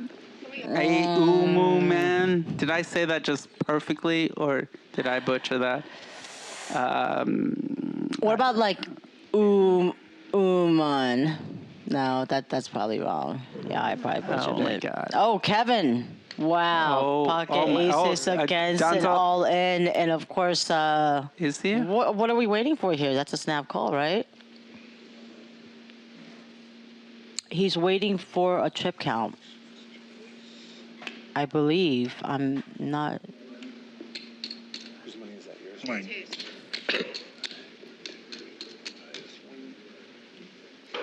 Could he be doing this because Sean's behind? Yeah. Oh yeah, exactly. That's what's happening. So Don just open shoves Apple 6 for 3.8 million, and because Kevin has a player behind. Wow, what a spot to be in for Kevin, and it looks like we're about to go heads up. Don, about to hear the bad news. Oh my God, Kevin. Yeah. Kevin. Just put yourself in Kevin's shoes right now. You're three-handed, playing for the second most prestigious title in all of poker, and 200 crackers, and you have American Airlines, Apple. The red kind of apples. Okay, see full call. He just calls. Oh my gosh. Yeah, that goes in the middle. That's part of the big. Don did not see that coming. Of course, it's easier for us to see why Kevin would have done that. He's trying to get me to call. Yeah, and Sean just says it. I understand. Yeah. Can the tournament director pull off one of the biggest miracles in all of poker? 6%. It's looking really bad for TD Don here. But there are clubs in the deck. There are 3-4-5s. And that is the best shot he's got is, or maybe the only shot is running kings. Okay, I guess running sixes too. But it's over. And with that, it's over. Great run from TD Don. I mean, what a run. 100 crackers. All right. And good run. Third place in the Tournament of Champions. What a champion. He played fantastically all day. You get all really was a fan favorite, TD Don. Commentator favorite. Hey. And we are down to heads up play. Maybe got a little frustrated after losing with the Kings. If I'm going to be honest, that seems a little bit likely. But can I say, though, this heads up went from Kevin, the shortest deck to start, and was Sean the trip leader? No. Wow. So the bottom two stacks to start the day, besides Kevin Lemmer, oh, wow. has made heads up. Yeah, to start the day, these Second were and third in trips. They were 7th and 8th. All right, cool. And here they are, heads up. Never give up unless you want to, and then maybe you can get lucky if you give up. But yeah, and here they are, heads up, 10 million chips each or so. Cool. And oh my God, is that right? 10 million chips each at 100,000 blinds? It's going to be a long one. Oh my God, 90 blinds versus 100 blinds. This is crazy. Oh my God. They are deep stacked. You don't see this in tournaments very often at all, to have 190 blinds in play. And it is what I would say a great structure tournament. Now, Ari would have to disagree with that. I can feel it coming. Very slow structured. Some of us enjoy playing hyper turbo tournaments with 10-minute levels, where all the skill is at the end winning the 4 blind hands when you're all in for 4 blinds each. Sure, I can see that if you run good and never lose flips. Yes, exactly. Like that's the real skill, is running good and never losing flips. But for the other people that like there to be a lot of play, no rush, this seems like it's that kind of tournament. So yeah, unbelievable. So they're both guaranteed 140,000 here. They're playing for a $60,000 difference and a WSOP gold bracelet, the second most prestigious title in all of poker, the gold bracelet. Of course, they're not playing for a WSOP circuit ring, which is the most prestigious, but both of them already have circuit rings. So they're looking to complete their jewelry collection with a gold bracelet, only the second gold bracelet ever awarded in California history. This is historical here, and we have the entire state of Texas rooting for the West Texas man. What we really need to do is just not encourage Ari to, Don't encourage me. We're not going to say shot anymore. I'm going to stop saying shot. That was shot number 8 I've lost my mind. Do not encourage me. Actually, I think the people in the chat have probably lost their mind from all the shots. And so we have heads up. From the great state of Texas, West Texas man, that's good. All right. Sean. I'm forgetting his last name. Rice. And then Sean Rice. And then we got the crusher from Calgary, Kevin Lee. I don't think we've said his last name in a long time. Kevin Lee. Canada's finest. The entire country of Canada is rooting for Kevin. And here we are at Commerce with all the history, one of, if not the biggest poker room in the entire world. The world. And we're playing for a gold bracelet here. Okay, yep, let's do it at that. And I would like to give a shout out to the amazing Joe in chat, understanding that this is the second most prestigious award that they're playing for in all of poker. I mean, don't get me wrong. Number 2 is great, and they both have the most prestigious. Let's go. We're drinking. We're wasted. We're having a good time. Canada against Texas. Who's going to win it this time? I got my money on. I'll let you pick first. You know what? It's not fair. We're not supposed to be. Wow, taking we're the supposed easy to way be out. indifferent. Neutral. Yeah, I don't we're care if the supposed to be flops come black or neutral. red. Oh my I don't gosh. care. I would never gamble on who wins. I like it because it puts. So many things we're not allowed to do while in this booth. And I violated every rule.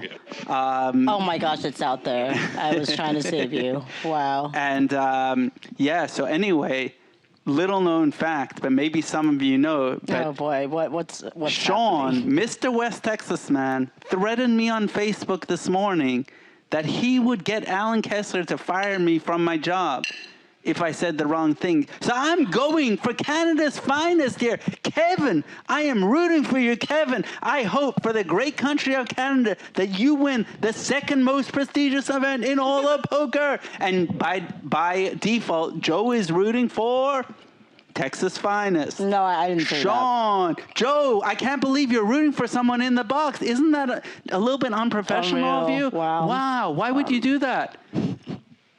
Oh, yeah. Yeah. Sean, I forgot Sean Rice's last name because I thought his last name is Texas Man, like first name West, last name Texas Man. And now, as Ben correctly points out, I'm getting fired from Alan What is Kessler. his last name? Rice. Rice. Rice. It's not Texas Man. It's not. His first name isn't West, and his last name is not Texas Man. Let's go, Canada. Let's go, Kevin. No offense to Sean. You're a good guy. But, yeah, I don't take kindly to Facebook threats. That was good. Facebook threats are the best. I mean, The they're best. harmless. Yeah. You know, I love they're them. keyboard warriors. We love them. They get the chat going. Like, please join us. Please join us. And I would appreciate if everyone kept all of this quietly. Don't tell Alan Kessler about this chat. I don't want to get fired by him. Let's even not tell Sean about this. Yeah, Sean, of course, I was rooting for you. If he wins, I'm going to pretend that I was rooting for him. Right? And we're at 50, 100. 50, 100K blinds. Oh, my God. Oh, my God. Any 100 blinds versus 90 blinds? Yeah. This Is it about even? Is that where we're at now? Yeah, Wow. we're super even and super deep stack. It's about to get wild. It's about to get wild. And both of them, pretty good players. Very impressed with what they've done so far. Starting the day out, 8th and 9th or 7th and 8th in chips. Oh my Going God. heads up now for $200,000 up top. And that's that's great. What Great else? What else is accomplishment. up top? In a little bit, we will have some interviews with the players by Cairo, so stick around for that. all right. And also, it's come to my attention that for an 8-minute period earlier today, I was rooting for Max, and he lost like 60% of his stack. So I have pretty nuts. revoked my rooting. I'm sorry. I apologize to Kevin. I would never want to. Right. The Crusher from Calgary. Would I really want to root for him? I just realized, that is exactly what happened. You guys don't want Ari to be rooting for anybody. It was bad. That was earlier. bad. That was bad. So we got the Crusher from Calgary. We got West Texas Man. What a game. We got Ross completely wasted in the chat. Let's go, Ross. Thanks for being with us, Ben. Hang in there, man. Ross. Hang in there. Maybe drink some more water. It's definitely coming. Some more's coming. Did we get any clarity if we pronounced man? It's ooh, moo, man. Can we get clarity on it? Ooh, moo, man. And we got Christian in the chat. We got Chris in there. We got Zeng in there. Let's go. Is Elle, are you still there? Elle. Give us a shout out, Elle. Another one of Canada's finest. Yeah, exactly. Oh, and Cairo. All right. Cairo with the voting coming out. Oh, my. All right.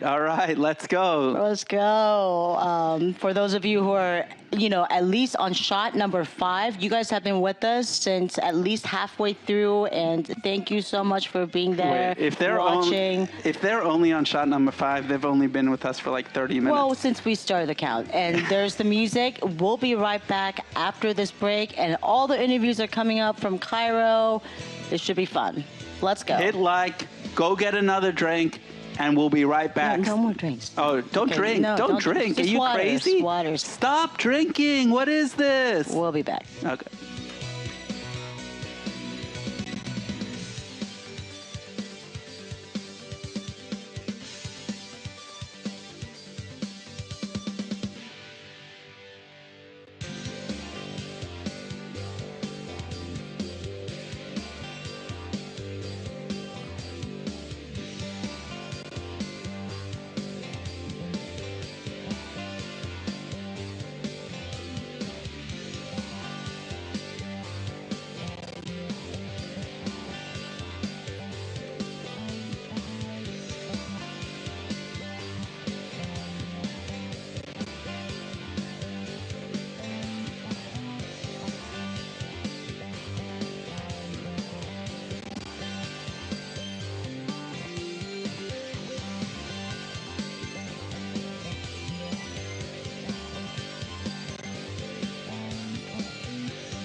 Thank you, everybody, for tuning in. We are finally heads up for the Tournament of Champions for the WSOP Circuit Finals.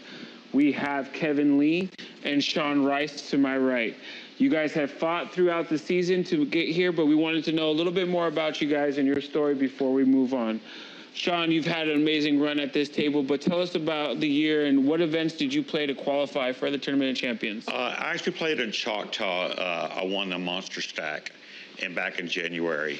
And I was lucky enough to win that and kind of really haven't been playing a lot of tournaments since then. And just kind of taking it easy, mainly playing cash games. And just, it's nice to get up here, get on the felt, play a tournament, and have some good results. You know, back-to-back good results. It's good.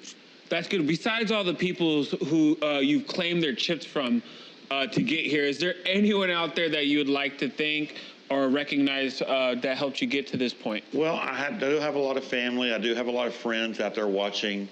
When I go on break, my phone is just overloaded with text and phone calls and messages, and I can't really get to them all right now, but thanks a lot. It really means a lot.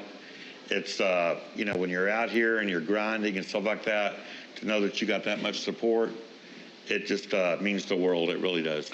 Now, I have one important question. Important. I'll be the judge. What would it mean to you to go home with this bracelet today? It would be my greatest accomplishment. I've gotten second about 20 years ago, heads up for the bracelet, and I had the chip lead, and I didn't win it, and it would be my greatest accomplishment by far in the poker world. Well, we look forward to hopefully seeing that happen, but we have my man Kevin Lee to my left. Kevin, same question. You have played to get to this point. How did you qualify for this tournament? So I qualified by winning a PLO and Hold'em mix event in Calgary. Wow, so north of the border. Yeah, exactly. And then you're coming all the way down to California, besides all the people's chips you've taken to get here. Is there anybody out there that you would like to thank or recognize that helped you get to the position where you are today? Yeah, for sure. So definitely my friends and family back home, some of whom are watching. I have my friend Mitch, who came here with me to travel. And yeah, he's also going to be here celebrating whatever results I get. And also to the University of Poker, the University of Waterloo Poker Club, who I know have a little watch party going, and they're going to be watching back home. So, yeah. Well, you are a young man. I don't think you competed for a bracelet before? I have played in bracelet tournaments, but I've never come this close. Well, I have to ask you this, of course. To go home with this bracelet and become crowned the 2025 Tournament Champion, what would it mean to you? Yeah, it'd be incredible. I mean, like, I remember watching tournament poker when I was a kid on TV, and it's pretty crazy that I'm this close now to getting a bracelet. Well, we're almost off to summer. Everyone's heading to Vegas to compete for all the bracelets. This will be the first one to go out. I want to open up this box real quick so we all can get a good look, and I know the camera's ready for a look. And we have this beautiful bracelet that you two young men will be competing for, and somebody will be going home for this. I heard some giggles. That is not necessary. Kevin's not that old. We'll leave all the giggling to Ari and Joe in the booth. You guys, this is a very special piece of poker history right here. You guys have a chance to take your place in poker history tonight here at the Commerce Casino for Live at the Commerce. In a show of good sportsmanship, I always ask everybody to do this. May we shake hands? Good luck, buddy. Thanks, you too. I'm going to have you guys take your seat. I'm going to have Kevin Casino come on over. It's been an honor. Thank you guys for your time. Everybody watching, thank you. Kyra loves you. Thanks a lot. Looking good, bud. And we love you, Kyra. Looking good. All right, Sean, congratulations on making it this far. Congratulations on making this far too, Kevin. All right, yes, all champions were in this event. Obviously, we had 485 entries, WSOP circuit winners, ring winners, bracelet winners, online winners, parking lot winners, driving a car, bathroom winners. I mean, they're winning them everywhere, right? North of the border, right? We got Canada, all over the world. So you're from Texas, right? So we got some good barbecue down there, all kinds of good stuff over there. And of course, hopping all over the great land of Canada up there, right? So we've got truly the World Series of Poker, and this all culminates here at the Commerce Casino, the world's largest poker room. We are going to be awarding the coveted WSOP bracelet here in Los Angeles at the Bally Live Poker, presented by Bally Live Poker. So thank you, Bally Live Poker. Thank you, the Commerce Casino. Thank you for all the employees that have been helping out here throughout this time and all the players that came in. It is our absolute pleasure hosting you here. We are going to get started here. You've already locked up $140,000 cash, and first place will be $200,000 and the coveted WSOP bracelet. Okay, are you ready? Yep. Are you ready? Yes. All right, let's rock and roll. All right, rock and roll means shuffle up and deal.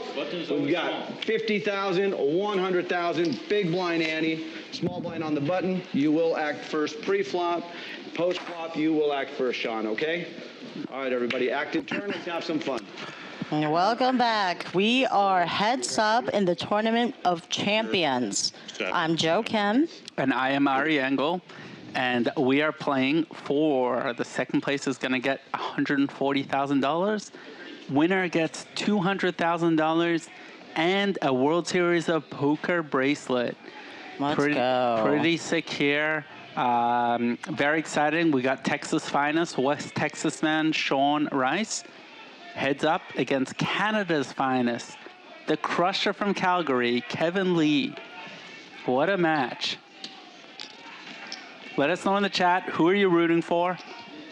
Nice job to Cairo and Kevin doing the interviews and the bracelet presentation. At the top of the screen, you can see the second most prestigious title in all of poker. You can see a WSOP gold bracelet shining there. Looks so beautiful. Of course, just slightly tinged lower than that WSOP circuit ring. But still looking beautiful. You know, 200,000 from nothing is also beautiful.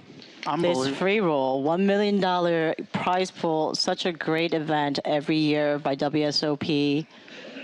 We got TJ in the chat, also known as TJ Reed. Terrence. Let's go, Terrence. No one knows what to call him, TJ or Terrence. No, Either only one goes. me. I don't know. Only what to you call don't him. know. Everybody Okay. calls him TJ, but even TJ acknowledges that a World Series of Poker circuit ring is the most prestigious. I don't see that Okay, anywhere. I mean, we're playing heads up for a bracelet. Yep. Why are we discussing this? Come on, like this is yeah. Anyways, it's nice to have you here. We got Alistar rooting for Kevin. We got Zhang rooting for Kevin. Where are the Texans? Where are the Texans? Super deep in this heads up. We are at 85 and 100 bigs. 108 bigs. Wow. Oh, could this be a confrontation? West Texas man with ace king comes in from the big blind with the 3-bet with the re-raise after Kevin opened on the button. And you know, heads up, anything can go. King 3 suited is a pretty strong hand, I would say. Super strong. It's not that easy to just fold it. Let's see what happens. Is he gonna call? Is he gonna 4-bet? Is he gonna fold? Terrence, tell us what you would do here in this spot. You know, we know you love the heads up games. I hope they go all in, you said like a minute ago. All right, Terrence is very good at predicting when tournaments will end. Oh my God! Oh wow, this king high flop brutal will be flop for trouble. Kevin. Brutal flop. What a great flop for Sean. Only 4 kings in the deck, right? Wow. The entire state of Texas just celebrated that flop. Can't imagine what that would be actually like. And 700 crackers. Obviously, Kevin can go nowhere here. The question is call or raise. And standard is to call. Yeah. But heads up does kind of bring out the unstandardness of play. So let's see what the crusher from Calgary would do. It looks like he's taking out 7 black chips, 700,000, and we got a call. What's it going to be? We got Trista rooting for Texas, rooting for Sean. We got the Queens of Poker. Kind of trying to play the field. Oh, that is a great card on the turn. 9, great card when I say for Kevin, because some of the straight draws got in there. It's a little bit of a scary card. It could slow down the action. Sean? Of course, Sean thinks, king is still good, even with this 9 on the turn. Right, but he didn't think it was good enough to go for the value, but he's kind of playing it safe. He's worried about getting re-raised, so he would check and call for sure, but as it goes, check, check. Wow. And 9, very innocent card. At this stage, Sean's got to feel great. Kevin's got to feel pretty damn good himself. And it's just a question of how much Sean is going to go for. If Sean bets, I would say he might go for like a half-pot bet here, in which case Kevin, well, why would I try and guess what these guys, these unpredictable players, are going to do? That looks like 2 million, and I can't see Kevin going anywhere. So far, your prediction has been on point. Cannot see Kevin going anywhere. This would be a hero code for generations. So almost impossible to do in this spot. 2.1. 2.1 from Sean. Sean will take a nice size chip leader if Kevin calls and loses. Well, if Kevin calls. If he calls, he's going to lose. Kevin is going to lose this pot no matter what. It's just a question of how much.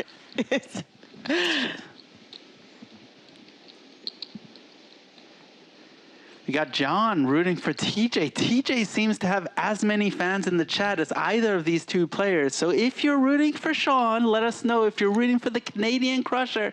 And Kevin makes the call. Basically a big cooler here. The big pot goes over to Sean. We have a new chip leader in the house. Mr. West Texas man, Sean Rice. Chip lead is like, it's too soon. It's heads up. It's just going to keep going back and forth with all these blinds in play. That's for sure. Or that's a possibility. It may end in 2 hands, or it may end in 22 hands, or it may end in 222 hands. TJ, tell us the answer. How many hands is it going to be? And who is going to win? I don't think you're good at predicting who's going to win. But he's good at when it ends. At when it ends, but not who. Not who.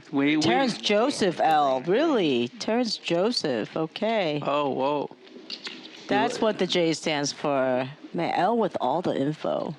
You learn something new every day. Anyway, the Queens of Poker said it's a close call who they think is who they're rooting for. But they're going to go for Sean because Sean is closer to being dead.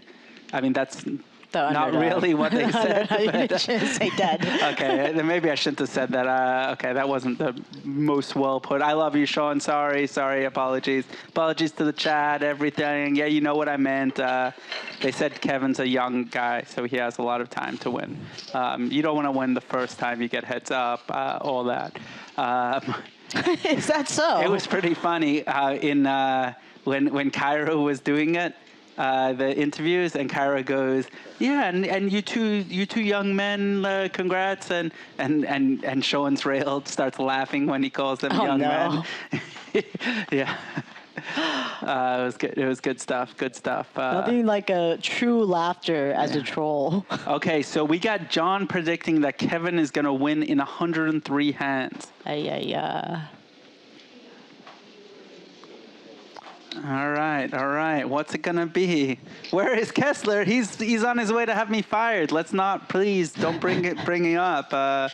The amount of times we've mentioned Kessler on this stream alone is very disturbing to me. Big fan of Alan Kessler. Actually, a lot of people don't know, but I am his #1 fan. That's funny because Kessler's a big fan of me. I think he's... it's all the circle of life. The circle of life, yeah. Yes, he is.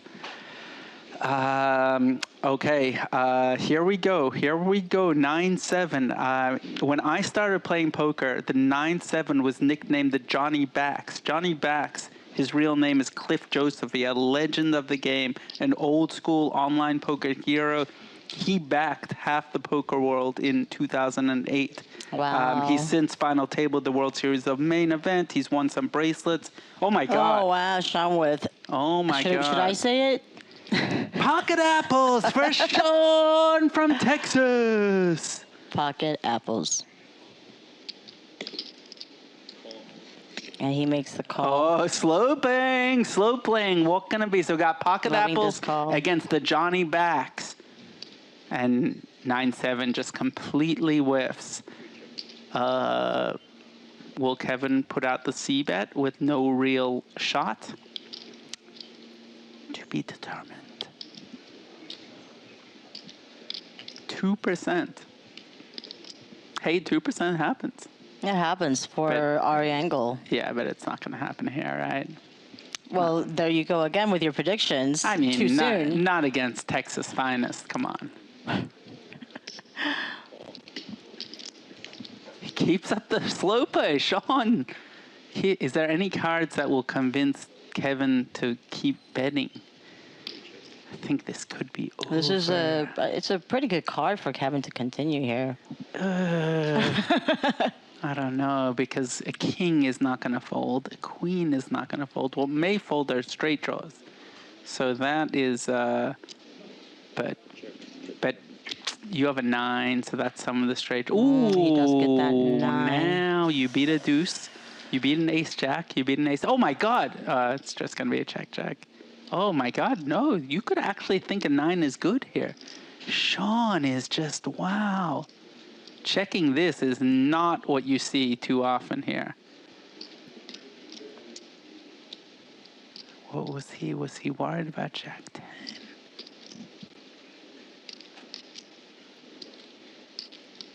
Ben Paris says pocket apples. Oh my God, we're going for the thin value bet. It's going to work. Sean played it masterful. Oh, and just calls. Oh, that was a 500 cracker bet. That wasn't a small bet with 9-7. He really went thin there. Yeah. And I don't know if Kevin would have even called Sean's bet. So he may have. Yeah, but, I think Sean's, not worried about any hand that Kevin might be holding, more so like he just wants to get any value out of it. That was very interesting. I would not have expected the river check by West Texas man there, and it worked out really well. So now we have more than a 2-1 chip lead for Sean. Yeah, it's very early in the heads-up game as well. So you may think that. Sorry to interrupt you, Joe. You're good. And that was extremely rude of me. I apologize. You're more than fine. First I spoke about Sean dying. Now I'm interrupting you. I mean, I'm always going to be interrupting when you're talking about the most prestigious. Yeah. So why did I start that?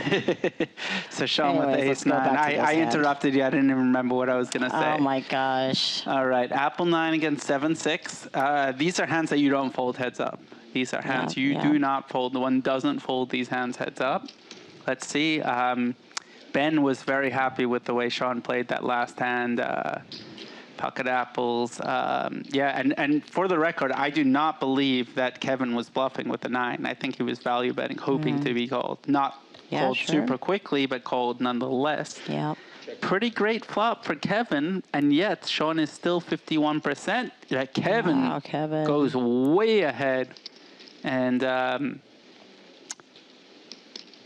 is Sean going to call if Kevin bets? That's the question. Sean staring him down. Sean does have, an ace and a possible wheel Look draw. at that watch. That's blinky, that watch. I can't believe you're noticing the watch of all things right now. It's a 400. You're not really a watch man, I don't think. No, I'm not much of a watch person. You do have like a hublot, like somewhere in a safe somewhere, right? Or something from one of the trophies you won. Yes, yeah. I have an unworn watch. And Kevin wins that pot. Yeah. He was way ahead, but you know what? It's never bad to take it down. And Sean still had 18-19% equity there in Apple or a 9, so not bad at all. Just winning it. And Apple or 3 or a 9. No, 3 would have given 7-6 a higher straight. Higher straight. Yeah, 3 was the very big action card especially if it had come on the turn. Yeah. Yeah, good catch.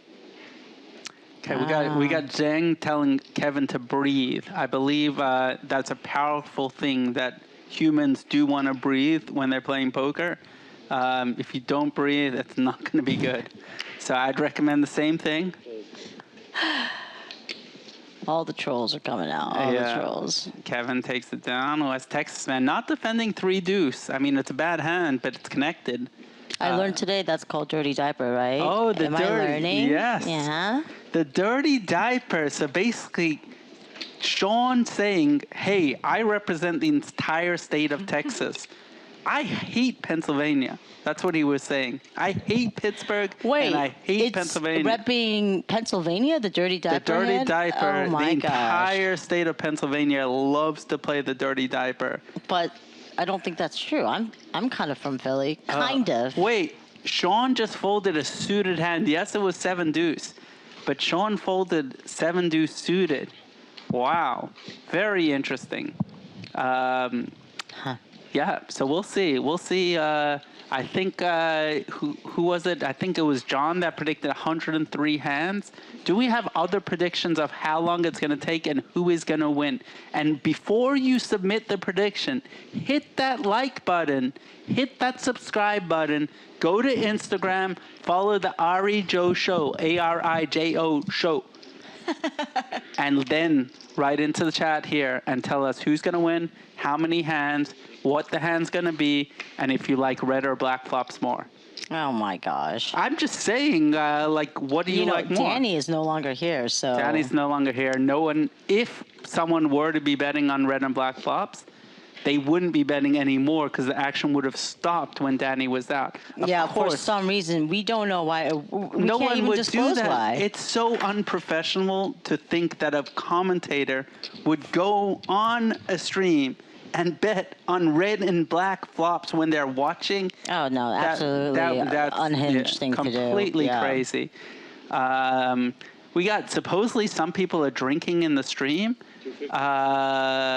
I don't know why anyone would be drinking in stream. Let me just be more specific. They've all had maybe 8 shots. 8 shots. 8 shots. And it's hey, what do they say? It's 5 o'clock somewhere? Yeah. It's 4 o'clock here at the Commerce, at the biggest poker room in the entire world. They're playing a $1,700 main event upstairs as we speak. It's got a $2 million guarantee. The winner is going to win a whole bunch of money and the most prestigious title in all of poker, a WSOP circuit ring. There is nothing above a ring. We're playing heads up here on stream for 200 crackers and a second most prestigious title in all of poker, a WSOP gold bracelet. You see that bling in the middle of the table? That's a bracelet. It looks nice. It looks beautiful. It doesn't quite match up to a ring, but why are we comparing? Comparisons just make us all feel awkward and not good. It's not good to compare. A gold bracelet is amazing. And that is shot number 9. We got Natty Witt saying Sean is going to win in 97 hands. We got TJ saying there'll be 3.5 more references to a prestigious ring. You know, TJ, that is the actual prop bet to be making here. My gosh, I might have to take the over on that, TJ. So sorry, but yeah. 3.5 references? Yeah, that's crazy to say it'd be the under. I mean, look at this. They keep getting red cards. What do you think the flop is going to be? We got Apple King. We got 4-3 suited. 4-3 suited is kind of a cool hand to 3-bet, kind of a cool hand to call. It's definitely not a folding hand.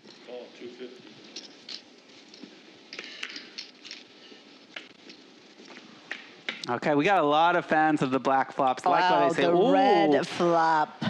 What a flop focus here. is on something that is not Kevin, what it open-ended straight draw, backdoor flush draw, and he's still behind. Apple King is just such a strong hand. Many people say it's the best hand that you can get dealt pre-flop in no limit hold'em. You did say that earlier. Yeah, many people. It gives me anxiety attacks. And Ben is just a huge fan of Apple King. He actually calls it Apple Kiwi, and in honor of Texas, in honor of West Texas, man, and in honor of the great country of New Zealand, we refer to it as Apple Kiwi. We got Corey saying Sean's going to win in 45 hands. 45 hands. Ooh, 45. Okay, that is okay, and we got Kevin check raising here, putting Apple Kiwi of Sean in a rough spot. And no way. Wow, no, you're not going to do that. You would not re-raise, Sean. Not a Texas guy re-raising. Yeah, he's okay. getting a read. That was fake. That was read. He calls in position correctly. Not an easy call necessarily to make with only Apple King High. Apple would just be a devastating card. We got a 10 now. And Kevin's in a... This is not a fun spot to be in. You have the nut low, but you do have the open end to straight. You did get called from the check raise. It's just going to be awkward for no matter who. And so we got a 1.8 million chip pot. Yeah, with 5.5 behind. You know what is the bet sizing here? When I started watching them playing poker, they would call this a $1.8 million pot. They always used to refer to tournament chips as dollars.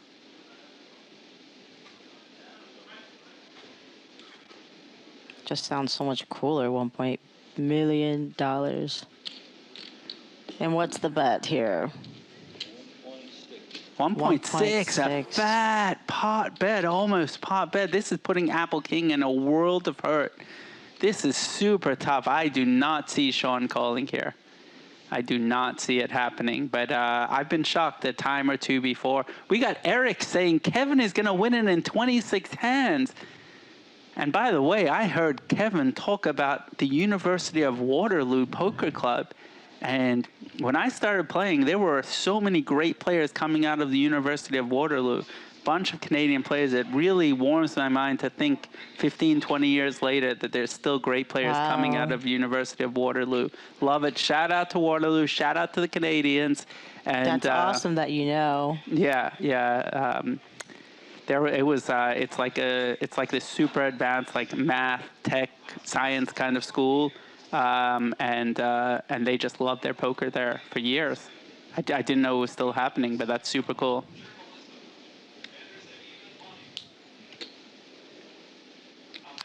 Look at Kevin. You can't read the guy.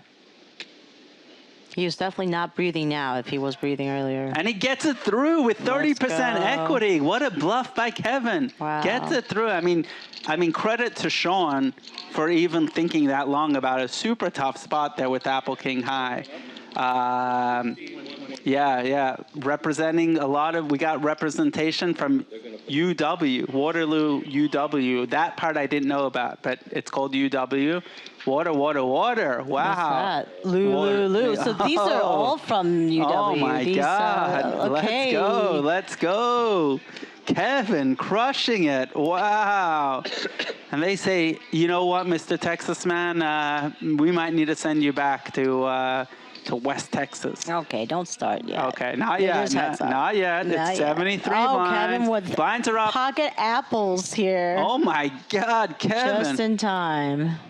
And all of a sudden, it's a 1.5 to 1 chip lead. And the blinds have gone up. It's a lot closer than it was. That was a nice spot for Kevin, really stemmed the flow. And if Kevin can do something nice here, this would... oh my God, I got scared that Sean was just... Oh my God. Yeah. Oh, how disappointed are you, Kevin? No show. What a pro from Kevin. No show. Way too early for shows, or any time to show. I mean, if you have apples and the guy just folds the blinds, like... Really coming from you. I mean, apples. Like, I always want to... I mean, we got, yeah, you know, I don't know. Has anyone ever gotten back-to-back apples in the history of poker? Heads up for a World Series of Poker bracelet. Only time will tell. Or we can find out. For those of you guys who know in chat, that would be really impressive. Opening with 6-3 for Sean. Oh, 8-3 suited. How's that gonna... Okay. All right, we got a defense, and who would know that 8-3 suited has 6-3 completely crushed? Wow, and they both hit a 3. Okay, but bottom pair, Interesting scary. flop. These are kind of some of these spots. There is a good chance it gets checked down, like maybe like a bet or two, or like one bet and then a check down. But if it doesn't happen that way, then it's poker. It's almost like they have the same hand.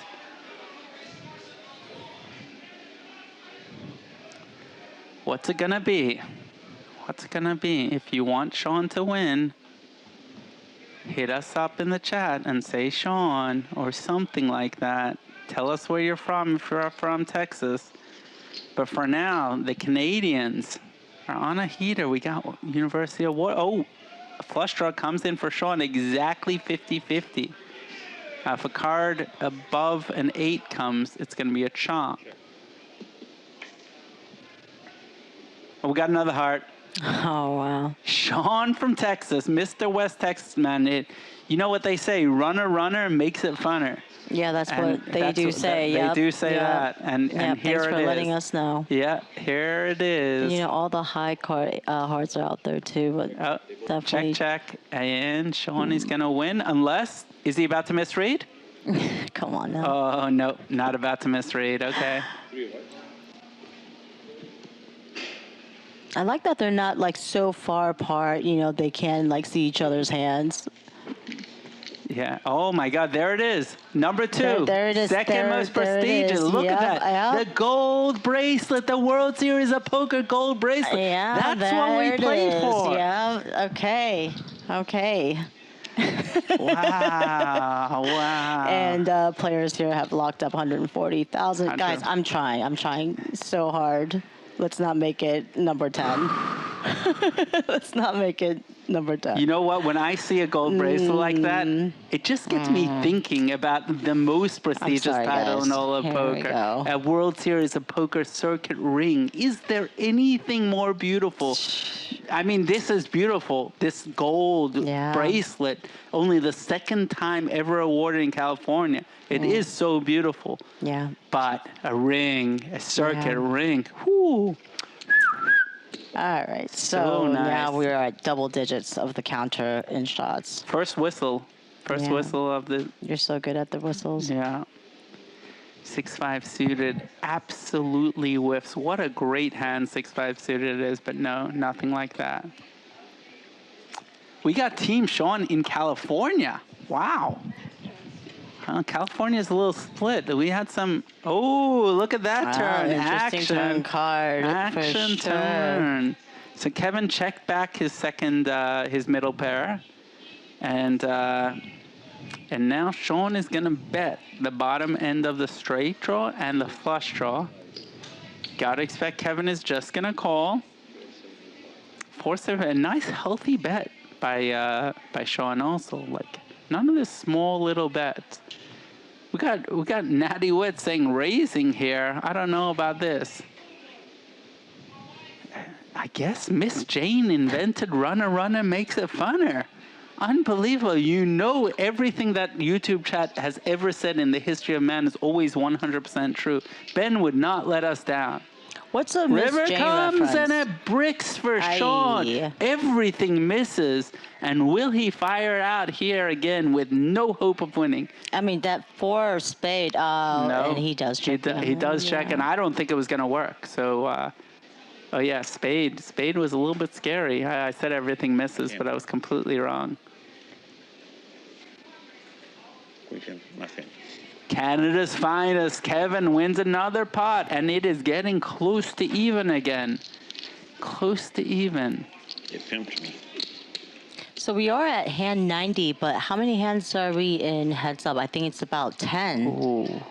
I think it was about 10 since we started. Could be wrong. Let us know in the chats how many hands they've been playing heads up. And I see Dean calling clubs puppy feet, and I've heard that one before. Do you refer to clubs as puppy feet? Let us know in the chat. Hit like if you do, and if you don't, also hit like. Well, hit like 3 times. Yeah, 3 times. Yeah. Then we'll know. Ross saying no more shots, Ari. Jeez. Oh my God. Whoever would have said that to me? People are joining us now, so we do have some sober, people in the chat who don't know what these numbers are about, and maybe we should keep it that way for the sake of Ross. So if you're new to the chat, let us know, what do you think the most prestigious title in all of poker is? As you can see, we have a gold bracelet in the middle of the screen here, shiny, bright. We got Jordan saying that Sean is going to win in 23 hands. That would be real quick. We got Casey asking a very good question. What was the buy into this tournament? You would think they're playing first is 200,000, second is 140 crackers. Casey, what do you think it is? I'll give you action. Over under $600. I'll take the under. Over under 300. Under. This was a free roll. Can you believe it? This tournament was a complete free roll for anyone that won a bracelet or the most prestigious title in all of poker, a WSOP circuit ring. If you won either of those two over the last year, you got a free entry into this tournament. Approximately 480 players showed up into this tournament. I think it was 470 something, of course. 480 something, 1169 were qualified. So all of the 1169 players could have come for their shot at the $1 million guaranteed free roll. And only 50% showed up. Got Sean just liking this more and more and more. Is Kevin gonna fire out again? Kevin does have a way of winning this, of course, besides the 10, which would kind of be if you were to bet again now for the double barrel and then one more time for the triple barrel. How do you call with Jack 10 in that spot? But that's, of course, hard to do. The flush draw does get there. No one has any flushes. We've seen Sean check strong hands before. So Sean checked that flop as well. Yeah, so Sean's just going to win this pot. Queens of Fire Poker is right. It was a free entry into this tournament, and it was a great tournament. I played it. Super fun to be involved in this. We should mention, yes, it was free, but you did have to win a ring or a bracelet to enter. That's right. So it is the greatest who have gathered here to play this tournament.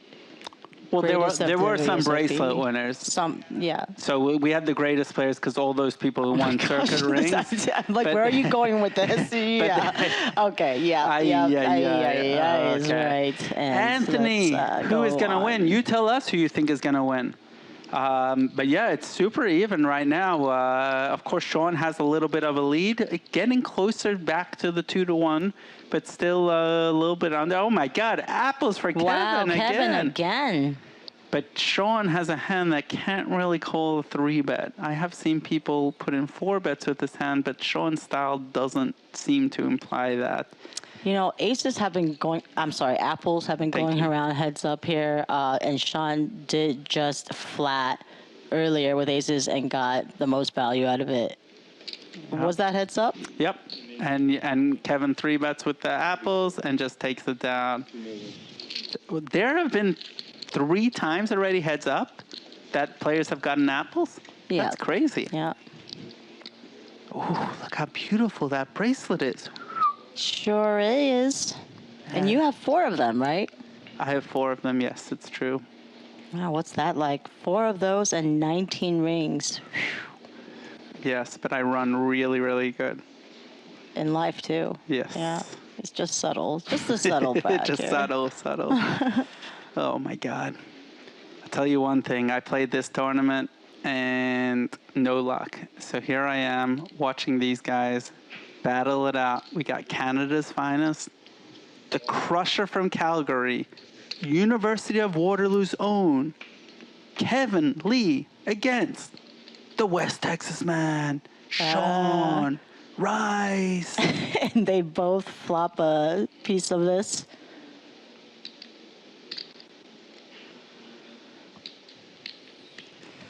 Battle of top pair against middle pair.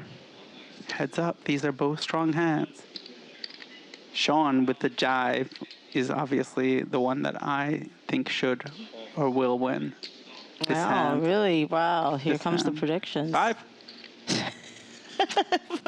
God damn it. I just, jive's one of my all-time favorites. Yeah, I mean, the way you run 5 is coming on the river. And Apple 6 kind of starts shriveling up a little bit with the king on the turn. But this is where the separation is. Going for the thin value on the turn, I think could be good. King could be a good card for him to continue betting here. Let's say Sean did just call with like a small ace or whatever on the flop, like check call Kevin's bet. But then they'd be chopping probably, or or slightly ahead. But the other thing is, Sean could have King 10 or King Queen or something like that, and he could get value, or even a Jack. You know, you might not expect Jack with no kicker to call, but you might, and also Queen Jack and Jack 10 you get value from. But here's Sean calling with Jack 5. Now I think it might go check. I think we might not see Kevin go for the super thin value bet. John is all right, and that was very nicely played by Kevin. It's hard to fold a pair heads up, a nice pair like second or even third pair in Sean's shoes, and we're getting very close. And John is definitely right in the chat. I do run good in life for many reasons, and yeah, sitting here next to Joe is definitely it's too nice of you, John. Very good. Casey is asking if I am from LA. I'm a nomad, Casey. I have not paid rent or mortgage or lived in any house since 2012. I travel around playing poker tournaments and no home. Thank you. No home at all. This week I'm from LA. This is where I live for this week. Thanks. Thank you. Very soon I'll be living in Vegas for the World Series of Poker and chasing the second most prestigious title in all of poker, which Kevin and Sean are heads up for. One of them is going to win the second most prestigious title in all of poker today at the Commerce Casino in LA. Boy, do we have a match here. And still so many blinds in play. Trying to do the math here. About 150 lines in play. 157 is my guess. I don't see you guessing much with math. So we have 89 bigs with Sean.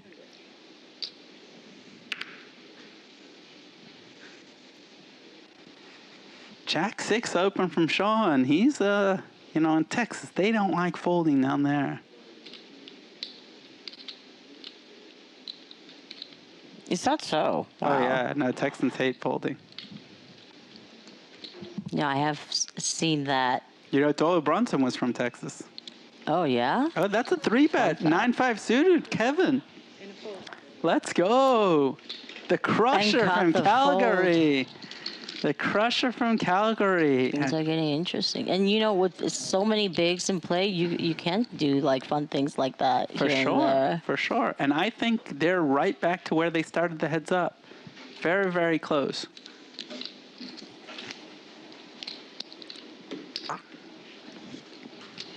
Although it might have been reverse. I think Kevin might have started with the slight chip lead.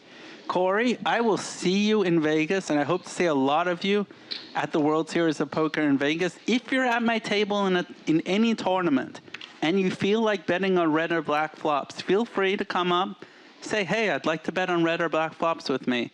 And I would be happy to You should let them know what you're, like, willing to wager, though. Don't get their... Oh, yeah. Only small stakes.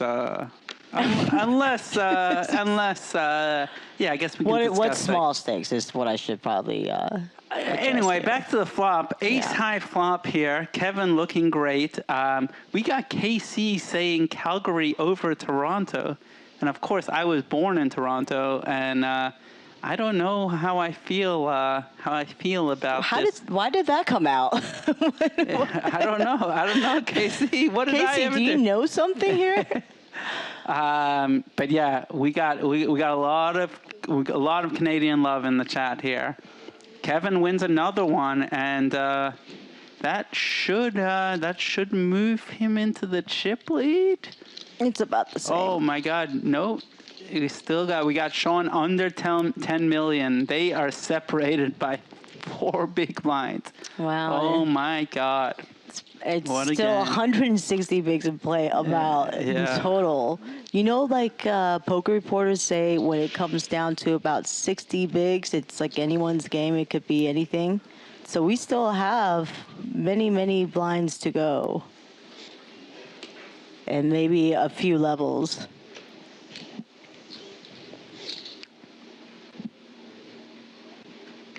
We got La saying she likes red. Oh my God, we got some boy. action ready. I'm a natural black, but I usually let my customers choose what they want.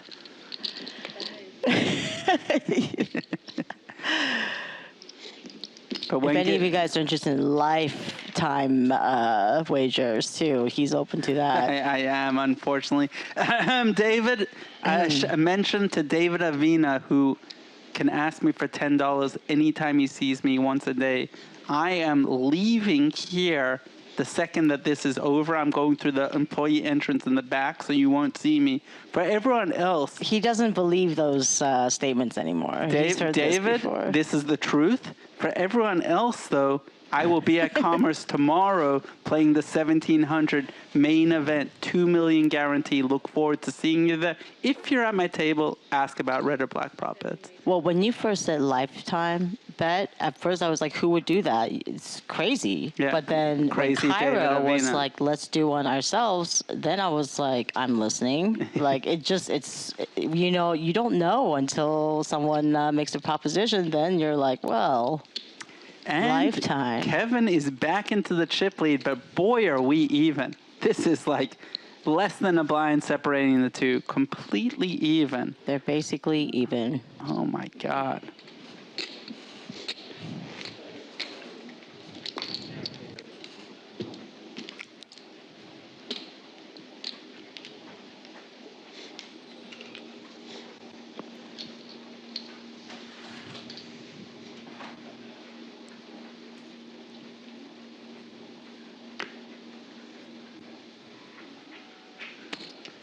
All right, so what a battle this is. Both of them have won the most prestigious title in all of poker, WSOP Circuit Ring, in order to get into this. Sure. And here they are playing for the second most prestigious title in all of poker, a gold WSOP bracelet. The winner of this tournament will get that, along with $200,000.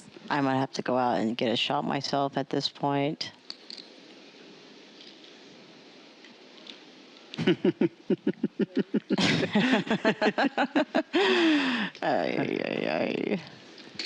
Sean, we got a 3-bet from Kevin. Kevin definitely appears to be the more aggressive pre-flop player right now in this heads-up match, but the hands we are shall going see. his way. Yes, yeah, we shall see. There hasn't been really anything too outrageous from either of them yet, but except for that 9-5 suited 3-bet. yeah. That's about it. Yep, and then also it happened to be the one time that Sean made the kind of light-ish call with the jive on the Ace King Jack board. Timing's been great for Kevin. We got a request from Ben to blast a certain kind of music that I think will violate all sorts of terms of service and all that. I don't know. I don't know much about YouTube, but I know that you just can't. Like Kiss music? Yeah. Kiss music. For Sean, I think, right? They said something like Sean likes Kiss or something. Oh, is that it? Okay. Earlier. Casey is saying Sean is too ABC, but I would not be saying that at all. Mr. West Texas man is more like LMN. I don't know, just some later X. I don't know. Just he's got many different aspects to his game. I've been playing with him for 20 years. A great player. Many gears, and one of the things that he does is he can make you think a certain thing about him, and then if you kind of think that too much, he'll punish you. So I would not say ABC though at all. But and this is coming from experience too. You have played with him many times. I've been playing with him for the better part of 20 years. It's probably around 18, I would say. I've been playing with him on sites that have gone bankrupt and busto and stolen our money. That's how long it's been that I've been playing with him. And then I've been playing with him at World Series events, at, of course, circuit events. I recall playing with him at the Choctaw circuit event in Durant, Oklahoma. You know you're a pro if you're going all the way out to Oklahoma to play the circuit. Well, I kind of, but I was chasing the most prestigious title in all of poker. Not while I'm drinking water, please. So yeah, no, we played. I think it was a Big O tournament out there or something like that. He did better than me, if I'm recalling. He might have even won it. I don't know. Sean, what tournament did you win to get in? Let's go look to find out. We know that Kevin won a half. I like, this is one of the reasons I like Kevin, besides being Canadian, besides being the crusher from Calgary, besides representing the University of Waterloo, he won a kind of mixed game tournament. It was half No Limit Hold'em and half PLO. So if you go to poker.org, you can find out everything about all the players that played today. Oh, that's cool. Yeah, they did have an article on all the players. So yeah, check it out. Poker.org. And while you're at that, hit like and subscribe at Bally Live Poker on this video.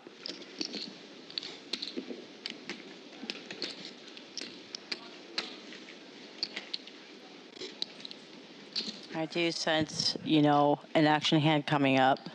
While we're at it, do. I'm hearing some love from Chalk Die and the Rail. What is everyone's favorite circuit event to go to? Of course, we know that the bracelet events happen in Vegas, and that's cool, and we're all excited for those going to it. But really, we care mainly about chasing the most prestigious title. And what's your favorite circuit event? I know probably maybe the Texas people are going to say Chalked Up, but who knows? What is it? It is really close to Dallas. I was there for the last WSOPC event for about a week, and for the main. Eric Taylor won that one. Great spot. Run really well. Had, I think, record-breaking turnout this year.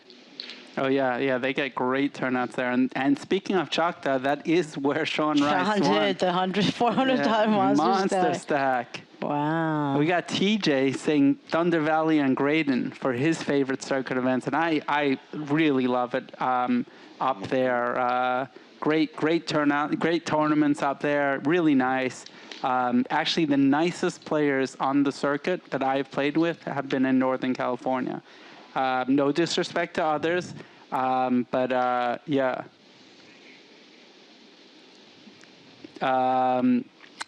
So yeah, it's I don't know. I Thunder Valley and Graydon are great picks. Okay, we have a hand, and Sean definitely is not going anywhere. Speaking of which, did you see, who called Sean out for being ABC? Here he comes with the 3-bet with 5-4. Anything but ABC. So we have a prediction that Kevin takes it on hand 113.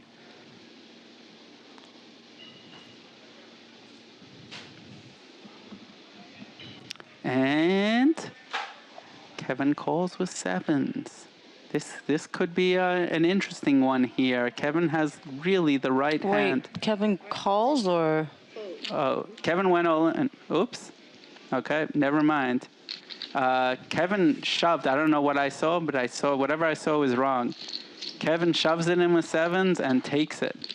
That was quite a few blinds. 60,000. That was. So that's the most action hand we've seen for a bit.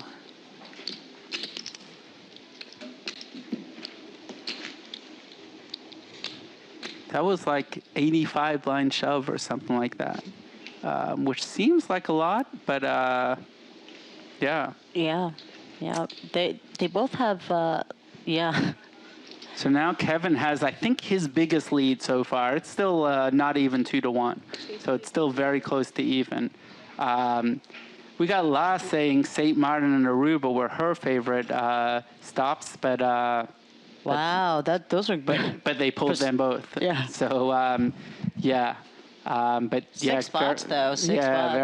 very cool playing down there. It's kind of a vacation, and you get to play for the most prestigious title in all of poker. Pretty awesome. Of course, like a lot of people are saying Commerce is one of their favorite stops, and boy, is it nice to play here for the most prestigious title in all of poker. Sure. I mean, look at this live stream setup. It's beautiful. Did Kevin 3-bet there? Kevin 3-bet 9-6 suited. Yeah. He's getting reads and he's going with it. Yeah.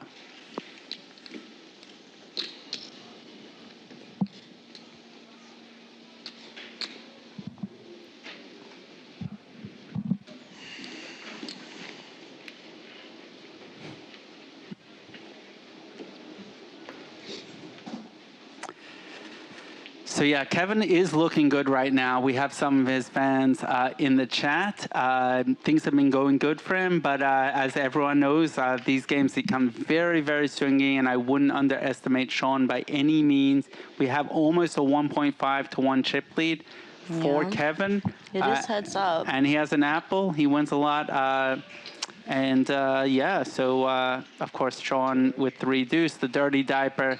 As we say, a lot of people from Texas absolutely hate the great state of Pennsylvania. I think their football teams are rivalries. I think there's all sorts of things.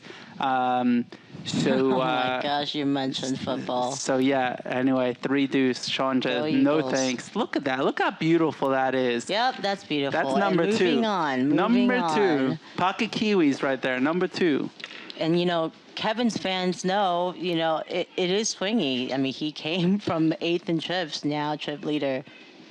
That's right. 8th in chips to start the day at one point, very short stacked. So they know it's anyone's game. L, for some reason, L doesn't like the word prestigious. I have no idea why. L, don't start. Yeah. Okay, 1 second. Let me ask my friend over at ChatGPT synonyms for the word prestigious. Oh my gosh, I call chat dead ass. Sean with the king on the flop. 7 check. 3 bet 2.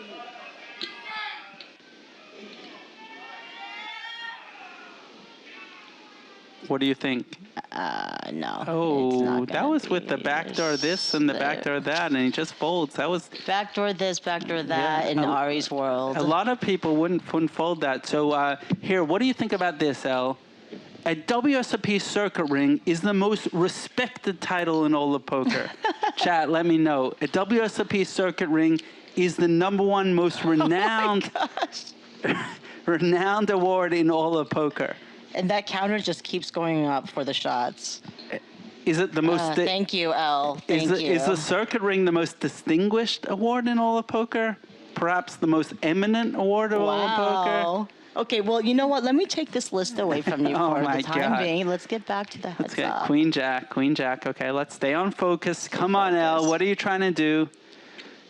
Casey says I'm driving the other announcer. The other announcer is Joe. Joe Kim. Go follow her on Instagram. Casey is right on point. Casey, thank you. Gosh. And yeah, we got. Oh my God, Sean going for the light 3-bet here with King 6, and Kevin with Queen Jack looks very interested.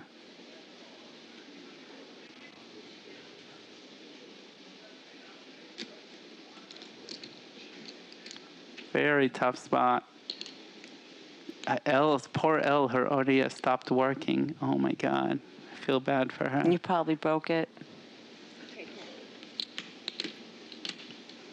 Oh, Kevin calls. 56-44 in Sean's favor going to a flop, but Kevin's got position with Queen Jack. This is a big pot already. 9-8-4. Wow, what a flop. Sean just checking right away. Mm-hmm. Will Queen Jack bet? Will Kevin bet his gut shot and overs, or just look to cheaply try and hit? He looks cheaply. 5 on the turn. All the gut shots, but Sean right now just has the best hand with King High.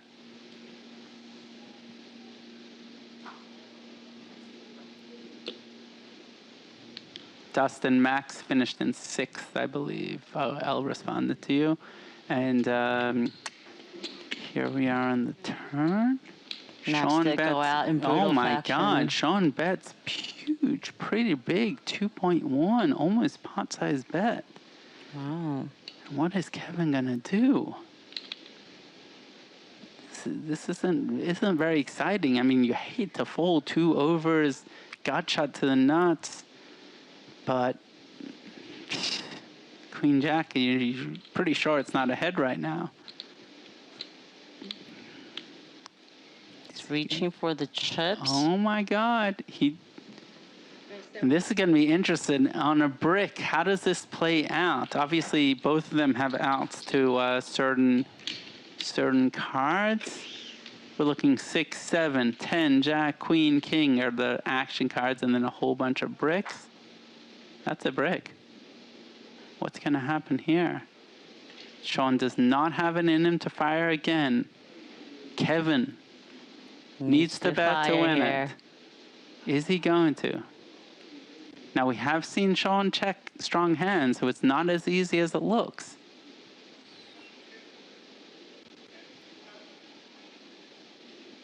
Tough spot here. I'm holding my breath. Do we think Kevin's going to bet here? He looks like a man who's going to bet. What sizing? I mean, Sean only has 4.7 behind and the 6.7. Is it just an all-in here? I mean, there's no chance Sean's going to call with king high, right? Absolutely not. Yeah. And he does make that. And Kevin bets all in, and Sean Kevin. folds. All the momentum is going Kevin's way. The crusher from Calgary. Wow. What a time to be in position, and what a run out for Kevin. And Kevin has opened up a 3-1 chip lead here. Goes to take the well-earned sip of his coffee. Wow, all of a sudden. Yeah, all of a sudden, this is, I mean, now, it does appear everything is going in Kevin's way. It's 3-1 chip lead, but Sean still has 40 blinds. The match is far, far, far from over. True. Let us know in chat, how many hands do you think it's going to be, and who do you think is going to win? Obviously, you know, Kevin does have the chip lead, so, yeah. If you think if it's Kevin, press the like button once. If you think it's Sean, 3 times. 3 times. 3 times.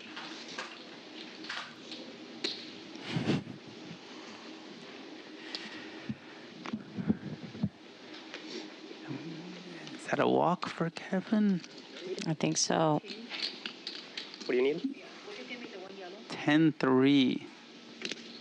Pretty frustrating heads-up game for Sean. A red? Yep.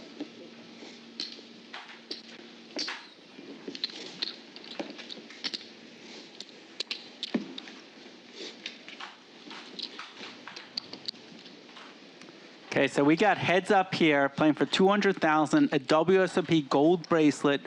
We got Mr. West Texas man himself, Sean Rice, against the crusher from Calgary, University of Waterloo's own, Canada's finest, Kevin Lee, with a 3-1 chip lead. Players have locked up 140K, all starting from 0.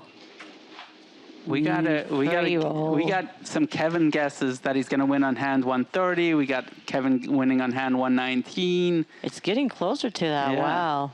When did these guesses come in? Pretty on point. We'll never know until we know.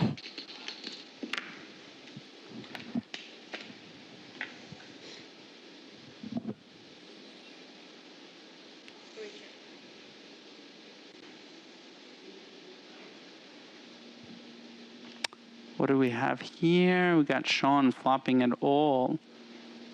Relatively speaking, middle pair against bottom pair. A jack would be pretty devastating for Kevin if it were to happen. Kevin's gonna c-bet. Don't see Sean going anywhere.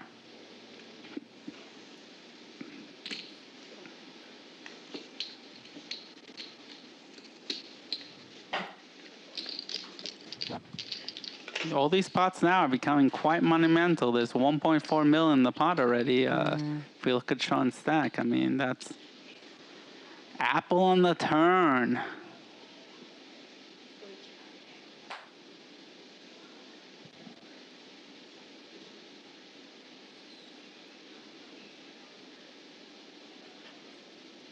We've got a little bit of animosity on the rails here on YouTube. Very interesting. It's like some of them are rooting for Sean and some of them are rooting for Kevin. Pretty crazy the way it works. Crazy the way it works. Well put. Sean checks. You know, the important thing is we're all here watching and rooting for somebody. Exactly. It's all about having fun along the way. Let's go. And this was a well-needed pot for Sean. Yeah. A little bit back. It's no longer a 3-1 chip lead for Kevin. And let's see what happens. It's like almost 31. Yeah, thank you. But again, heads up. Anything goes.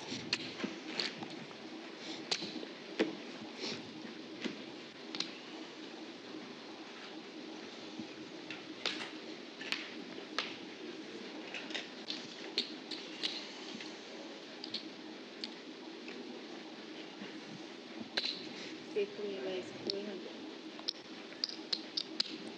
Can't wait to see what Sean raised with here. Wow, and Kevin has pocket jacks. Kevin.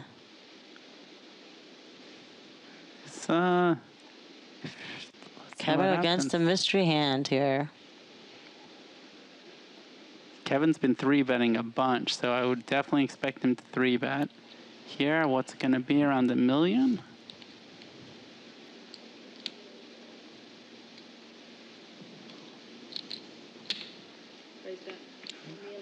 Oh, and then snap folds to a raise. Okay, we won't know what Sean has.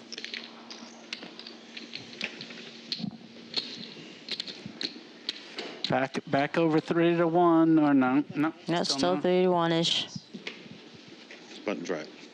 I cannot hear you. Your volume is going down now. There you go. Little bit. There you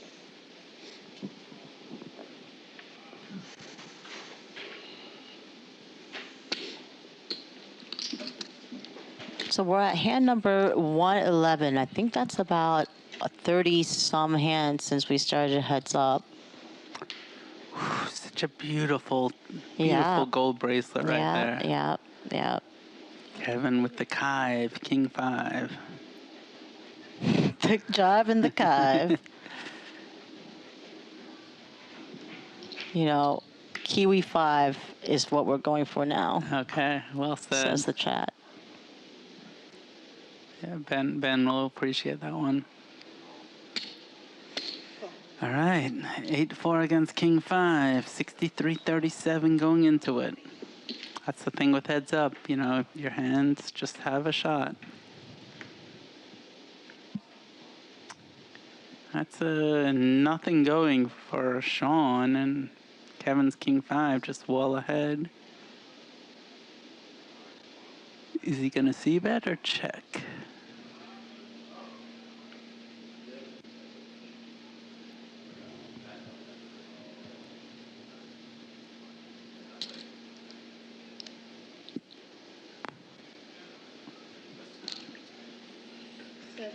Bet 360.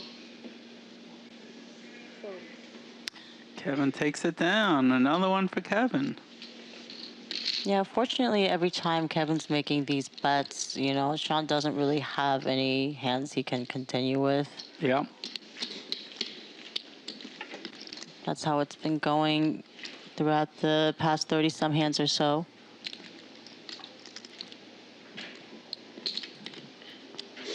And if you're enjoying this stream, give us a like.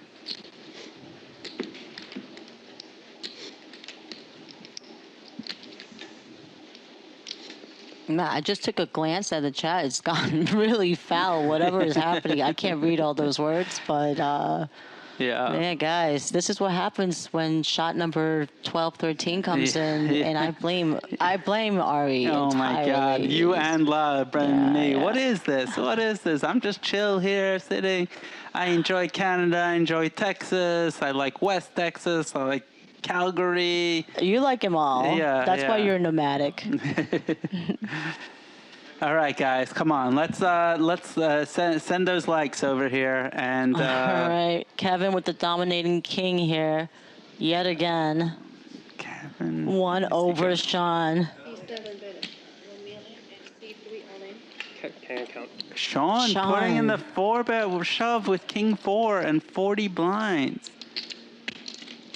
And Kevin's asking for a count here. Kevin has been 3-betting a ton, and so Sean puts his foot down and goes King 4 with the blocker.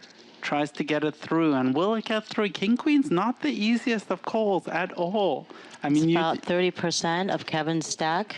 You do hate 3-bet folding King Queen with the 40 blinds. Heads up. But we haven't seen Sean do anything like this before. It's is Sean frustrated? Does he have a hand? Are you flipping? These are the things going through Kevin's Waterloo educated mind. I mean, and that education is a hell of an education. So, it's what, I mean, Kevin has really done well today. I mean, he was short for so much of the day. Super focused, super collected. I don't think I've seen him play before, but I've been very impressed. And he makes the call. And he's going to be in great spot. Needs to avoid a 4. And Sean will be the winner. I'm sorry, Kevin will be the winner. Let's not do predictions just yet. If he can avoid a 4. And this is for the bracelet and $200,000 up top. Oh, a lot of opportunities. We got the backdoor diamonds. Ace of diamonds. Eric predicts that hand 113 will be the final hand. Wow. Way to go on a limb, Eric. Eric, could you be at the rail? What's going on here? Oh, Jack. We got more opportunities here. Okay, let's pair the board for some more hands here. No, King would not do it. And we have a winner. And with that, Kevin Lee wins the Tournament of Champions here at Commerce for $200,000. 200 crackers. Wow, congrats to Kevin Lee, the crusher from Calgary. What a great performance. I mean, he was short for a bunch. He rode it, ran up the stack, and just played great. I mean, a great performance, heads up, a great final table for him. But I need to say that Sean Rice also played unbelievable. A great tournament for him. For sure. Second place for $140,000 is nothing to be ashamed of. A great score for him. Congrats. 2025 WSOP Tournament of Champions, champion of all champions. Okay, so again, congratulations here. We've got a bracelet here, the WSOP bracelet. So on behalf of the World Series of Poker and the Commerce Casino, we're going to give this to you on this. This thing is yours. You earned it both times. You won a tournament. You are a champion to be in this event, and now you are the champion of champions. Everybody, I give you Kevin Lee. Here we go. Second most prestigious title in all of poker.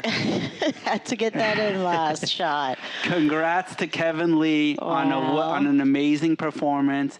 For myself, Ari, for Joe Kim, thank you so much for joining us for this great final table. Thank you, guys. We had a great time and enjoyed the rail, enjoyed watching these great players, and until next time. Shots! So, everybody watching out there right now, again, the champion of champions. So if there's anything you wanted to say or anybody you wanted to talk to right now, again. Yeah, I don't know. Once again, just thanks to all my friends and family who've supported me, to everyone back home who's watching, and also to Mitch, who came along with me to LA. So, yeah. Nice. All right, so obviously you won your championship. It was a PLO mixed game, I believe, right? Yes. Right? Yeah. And obviously this is Hold'em, yes. Right? No Limit Hold'em, but obviously well-rounded player. I think you got that title now, Thank right? you. Champion of champions and all of that. What events are you going to be able to still make it? Again, that was one of the beautiful things about having the Tournament of Champions here and then having our 2 million main event. Winning this event, technically you could still register today, but I think maybe we could celebrate a little bit more. You can still register tomorrow, so 2 million guarantee, WSOP Circuit Finals main event here at the Commerce is still going on. You could still enter tomorrow. You got plans to get in on that tomorrow, or?